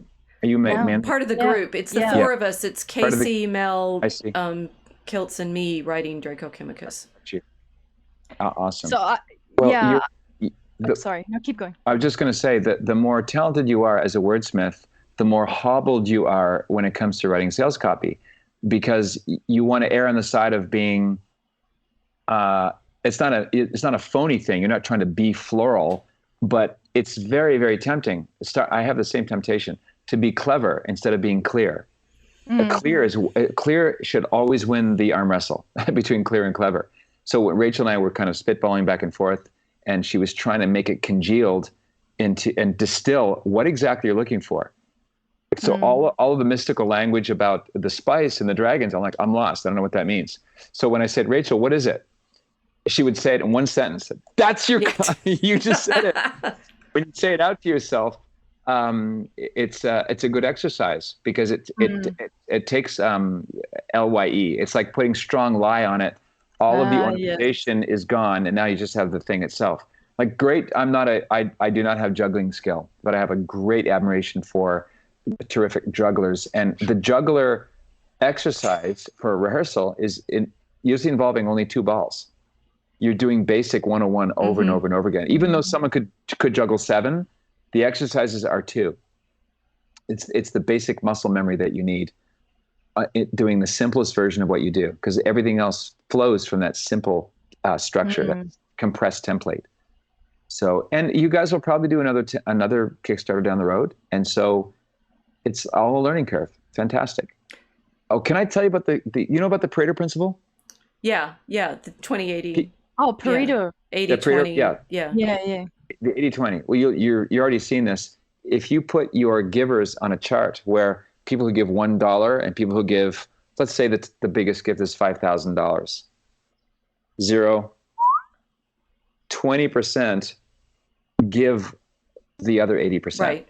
But you mentioned the word fractal. It's fractal within the 20%. So 20% of the 20%, they are your super donors. And this is when you're wondering why more people aren't interested. Why isn't there a tsunami of interest to match your interest in what you're doing?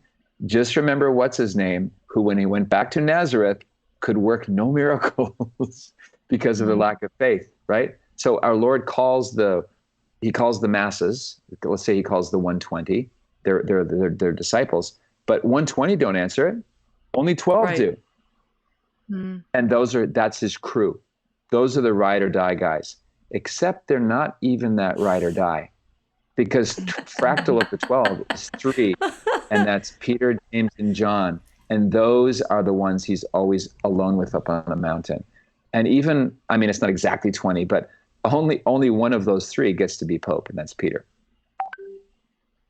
So this, the 80-20 thing it's everywhere. And I find it helps me relax when I realize all you can do is pitch your message and ask for what you're asking for as directly and clearly as you can. And the people you're trying to meet and connect with, they will find you.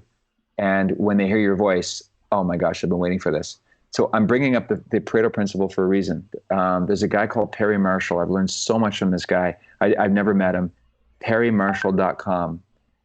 Perry, you'll love this. He begins his book, it's called 80-20 Sales and Marketing, with an anecdote involving, Perry was a card sharp. He was a kind of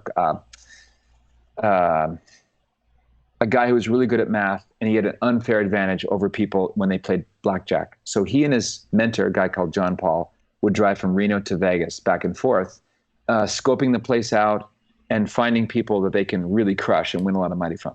Not exactly morally upright. However, in this anecdote, it was raining. It's in Las Vegas. They're in this casino. And unbeknownst to Perry, his mentor is wearing a rain jacket and a sawed-off unloaded shotgun under the table. And they order a beer, and they're getting settled, and they're kind of scoping out the different tables. And all of a sudden, out of the blue, that iconic racking of the shotgun sound. The waiter comes over. Everything okay here, gentlemen? Yeah, give us another beer. So he leaves again. And Perry said, what the hell was that? It's an unloaded shotgun. Don't worry about it. I did this on purpose. Perry, says John Paul, did you notice which tables paid attention to the sound? Yeah. That table there, the one by the door, and one by the pillar. They all went, Scooby-Doo, right? What the hell was that? John Paul says, yeah, we're not going to play cards with those people.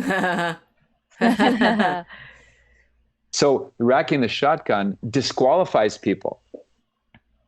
Like when I did Hope is Fuel, the second Hope is Fuel, I got 40 speakers together, Robert F. Kennedy Jr., Peter McCullough, Reiner Fulmick, all the top attorneys and medical freedom fighters in one place. I was permanently banned from YouTube to this day. Kartra pulled it off the internet against their own rules. We sued them and we won. But I bring this up because that's a racking of the shotgun. When you rack your shotgun, you attract and you repel at the same time. And that's great, because what you're attracting are your ride or die people. And they're the only ones you want anyway. Look what happened with Hope is Fuel, Rachel. 19 out of 36 people back away because of the magical association. I don't want to be associated. Holy shit. The problem is, and Timothy Gordon brought this up beautifully. So I don't know if you know Kilts, sorry. I put together a video last year called 7 Pieces of Evidence that Francis is an anti-pope. And, so I'm aware of your controversial opinions regarding the Roman. We're too medieval. We don't care. Anti-popes, yeah. Tell that to Victor III or whoever it was. No. Please continue. I'm being cheeky. I'm being cheeky because I'm not Roman Catholic. Coptic. Okay. But you're Coptic? I'm Coptic Orthodox. Yeah. Okay, well, I'll go slow. Oh, the terrible joke. Horrible. Oh, hey. No. So I'm bringing this up because I was accused of being a sedevacantist, which is someone who believes that the last pope was 1958, Pius XII, right? I don't believe that. I reject that. I think that's a ridiculous dead end, and I've never subscribed to it, and God willing, I never will. Also, that I platform anti-Semites like E. Michael Jones. No one ever defines anti-Semitism. No one can give me a single example from his many books, interviews, and talks where he hates Jews. I don't. He's got Jewish fans. You don't have to agree with everything everybody says if you're going to collaborate with them. But the thought experiment has to do with Mel Gibson, and that is establishment Catholics who were fretting over their own reputations, meaning they would be invited to far fewer cocktail parties if they associated themselves with me. Some bishop wouldn't like them, and they wouldn't be able to host a pilgrimage. There'd be a financial cost. And so that was enough. So they cut and run. Even after reporting it, even after saying that they would do it, even Janet Smith, God bless her, she put her flag in the ground and said, I'm standing with Patrick Coffin. First she did it, and then ridiculous.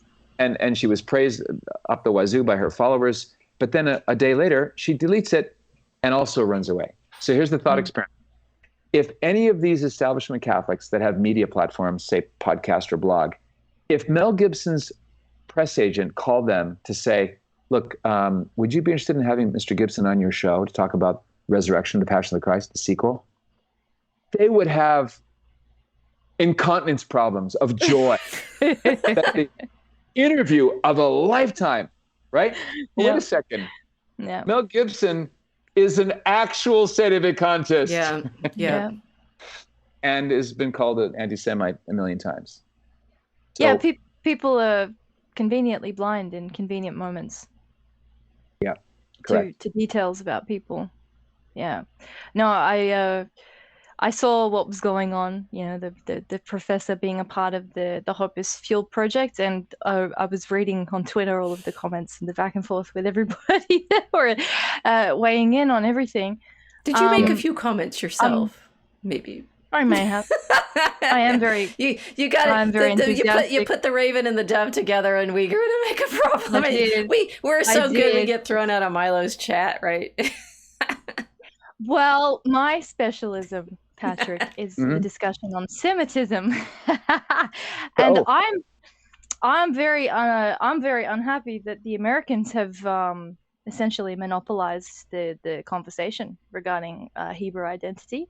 So I bring my perspective from the Coptic worlds to these conversations, and it's funny. People always seem surprised, they always seem surprised when there's a non-American view on this kind of thing.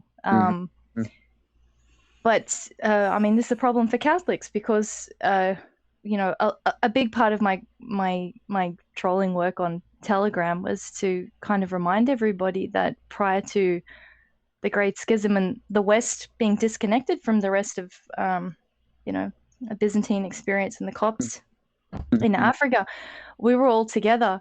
And a huge part of the Catholic history, the Catholic experience has been with the Semitic people, with Jews, like Hebrews, Christians, but the Hebrews themselves. And when I'm hearing someone like E. Michael Jones do his work, I mean, it's mind-boggling to me that people can't, at the very least, recognize that is essentially what he's saying. He's not he's not discounting the origin of the church as a Hebrew institution, because that's what it was. That's what it is. He said it meant, yeah. Yeah. So the cocktail parties are, they might be nice, but I mean, wouldn't you all prefer to be on the Mount with Christ? That's it. I mean, whose party do you want to be at? That's the kind of conversation that we kept getting kicked out of things for. Yeah, no. I was too loud. Too many tequila shots. Wow, that's ironic. All of Milo's battles are being canceled, and he gives you guys the Golden Boot Award. That's funny. Well, that's part of the drama of the situation. But it's all in good fun. No, it's I mean, a lot. Some of our exits were more flamboyant than others. But yeah, I've had this long conversation in public on Telegram to kind of remind everybody of this, and so there's been crossover with EMJ's work and crossover with Rachel's work, and that's why I was so excited to start talking with her, because when we first started to speak, she said, "You sound like a medieval Christian." My catechism happens in a non-Roman environment, non-European environment, and so we were talking. She said, "You sound like a medieval Christian." I said, "Okay, that's amazing," because I didn't know that there was this history in the West either. Right. I didn't know that Western Europe had this deep, rich, mystical, what I feel familiar as Christianity. So it was wonderful. And for anyone to discard that and to remove themselves from participating in it, I mean, they lost, the shotguns sent them running. You lost. You're not even at the table anymore. You're not going to win in the casino. You're not even playing. You're right. you're I'm very close with. I'm sorry. Go ahead. Oh no, I mean, they're letting fear remove them from potentially reconnecting with the richness of their own tradition. It's just, This is a big. it's amazing. It's like, It's a big theme of what I do. You just said the magic word. If it involves fear, that's the infallible sign it's not from God. The devil whispers in the language, in the vernacular of fear and confusion. And so the truth is obviously the exact antidote to that. It brings clarity and it brings peace, which helps explain, I think, why Scripture and the saints continually say the phrase or some variation of "be not afraid," because we're so prone to it. Yeah. Yeah, I'd love to go to a Coptic liturgy. I'm very close with Chaldean Christians in San Diego, and so that's another. Well, of course, non-African, non-European, non-American, ancient identity, and it's very beautiful. Well, and our Mel, one of our other poets is Maronite. Mm-hmm. We're all converts of some sort, but into these ancient traditions, and that we are. So in our deep version, I mean, you help me figure out this. Like we're teaching in Draco Alchemicus discerning spirits, effectively, and that can work on several different levels as the metaphor. But that we're also trying to work within this medieval integrated tradition of the ancient liturgies and scripture and art, and it's really, we share different pieces of liturgy of all of our prayers, and it's one church. It's the ancient reality of the temple transformed through Christ. Different. I love that it's not just one thing. We may have different teachings, but the same teacher. Right.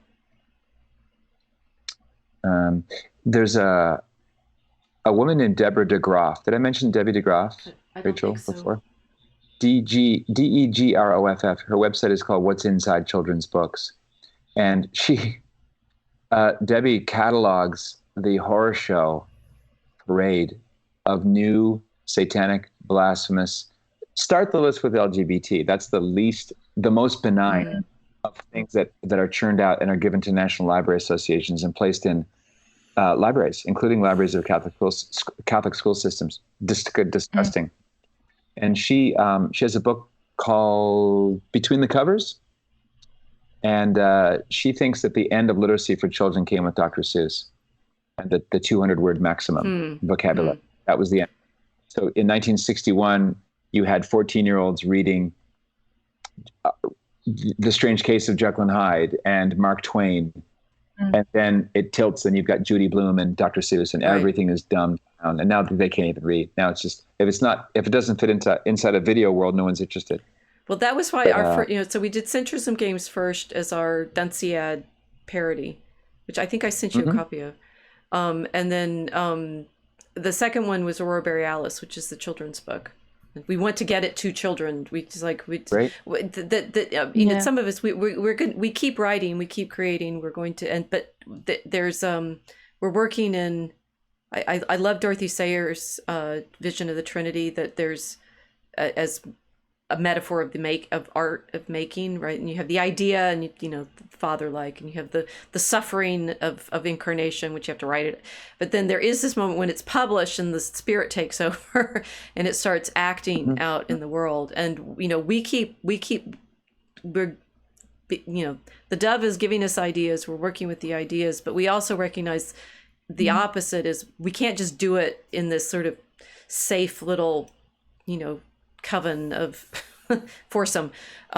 We have to send it out there, but as we send it out, we keep we have hopes, obviously, that people will start finding it, or will find the people, or however. I talk to everybody.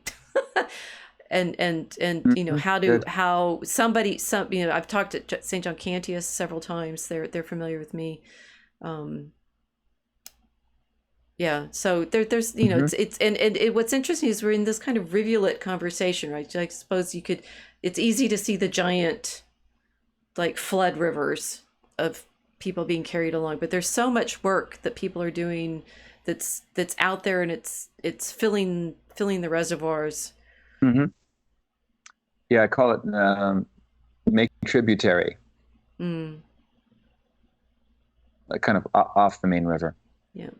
Oh, this is great. I really appreciate the invitation to talk about stories as fictional things that help you know the truth and recognize it. Yes.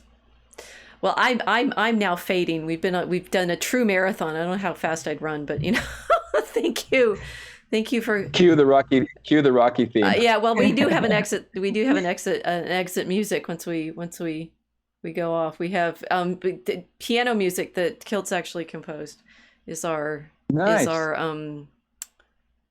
credits. Well, do I get to hear it? No, you have to watch it because it only feeds into the stream. Extremely hurtful. Do you know about the? Let me just close my participation with this. Do you know about the music from the tilma of Our Lady of Guadalupe? Yes, I do.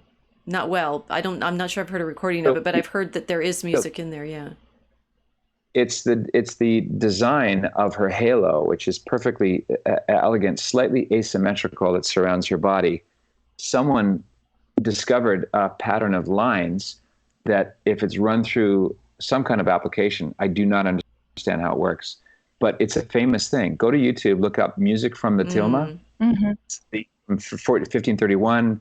It's the exact moment. It's not in Mel Gibson's film Apocalypto, but that is the era. It's about the same, depending on when the Spanish arrived. Anyways, 1531 when this happened. And the image of the tilma is miraculously put on there. There's not paint. It's not applied by a brush. Her eyes have inverted images upside down in the retina of the bishop, Zamaraga, and the saint. Is all incredible. One of those things like the Shroud of Turin. Yeah, as if it's a medieval forgery. They had really good apps back then in 14. But the music is sublime. So anyway, music from the tilma. That's. I love the piano. I'll check it out. Okay. Well, I'm gonna scoot us. Kilts, me. Don't leave Kilts because we're gonna say goodbye. No. Thank you, Patrick. Thank you very much. Thank you very much. Thank you for hope. Thank you for being a loyal friend, and your work is awesome. Sorry for the bad dreams in advance, Kilts, because of the music. Thank you for. You're now an honorary goth, Coffin. That's it. Oh, fantastic! His name's Coffin. For goodness sake, he's a goth. Next time we'll talk about punk music and Stiff Little Fingers and the Sex Pistols and White Salt Pathetic. Maybe we won't. This is like a super duper special forever marathon, but we do need to have occasional meetups with outsiders. Yeah, that'd be fun. Yeah, you invite Mickey. What's his last name? He was the drummer for the Clash. He's now like a daily mass goer at a conversion. We will be in touch. Yeah, we shall be in touch. Well, God bless you both. That was a really fun night. Thanks for the invite. And guys, give them your money. Be part of the solution. Okay. Good night, Patrick. Thank you. Awesome. Good night. God bless Thank you. Ciao. Wow. Wow. So. Well, I've been appropriately horrified and delighted all at the Who'd have thought when we started so what in the depths of May 2020 that we'd be here now. We're gonna find Mel Gibson. He's gonna come. He's gonna find our work somehow. We'll figure it out. Yeah, that would be fantastic. The story. Dan in Georgia says, "Take my money." Okay. Yeah, please give it to us. Thank you, Dan. We're not shy. We're not going to be polite about declining it for another 9 hours. We want to transform your gold into discernment, and yes, we're working. So Patrick indeed helped me a lot with the sort of like you've got to crunch it down. Spielberg's in the elevator with you. What are you working on? It's very hard to do. It is. I got a lot of appreciation for people marketing their stories now and being able to explain it clearly. Yes. So I mean, it is it's literally a distillation. You've taken this whole sort of complex of things, and you have a breath. I mean, and then think about this. I'm glad that we got to this. It's like it's what we're doing constantly with the gospel. How do you start? Where do you start? What do you say? You have that moment in their lives to keep them listening. Yeah. We got to be good storytellers. Yeah. Yeah, we do. So help us reveal the spells. Evil rebranding itself as the cure. We would very much like to be able to show you how it works and how to avoid the poisons, various poisons of the culture. Yeah. Well, we used to have our phrase "learn to scan," which is still deep and true, but learn to discern rhymes, and therefore it does. We think that's probably the better. What's your poison? Learn to discern. Find out what the dragon has been bespelling you with. We will be back. So I think we should still do Wednesday because that keeps on our pattern, and we're very monastic, and I'm not going to let you off the hook, but I know you're not. We're not going to do a marathon. No. Yes. Now our usual 2 hours is going to seem short. That's the benefit of doing a really long one. Like, wow, we did that. So thank you all. Thank you everyone in the chat. Rescuing the stray lambs from the Drake. That's a good one, Silent Draco. Silent Draco has written our first fan poem, or we at least one, I think, with picture that he like chopped up and framed and reformatted. So we actually have fan art now. This is great. We need to sleep deprived here. We need to ask Fox and the programmers to do animated GIFs, perhaps.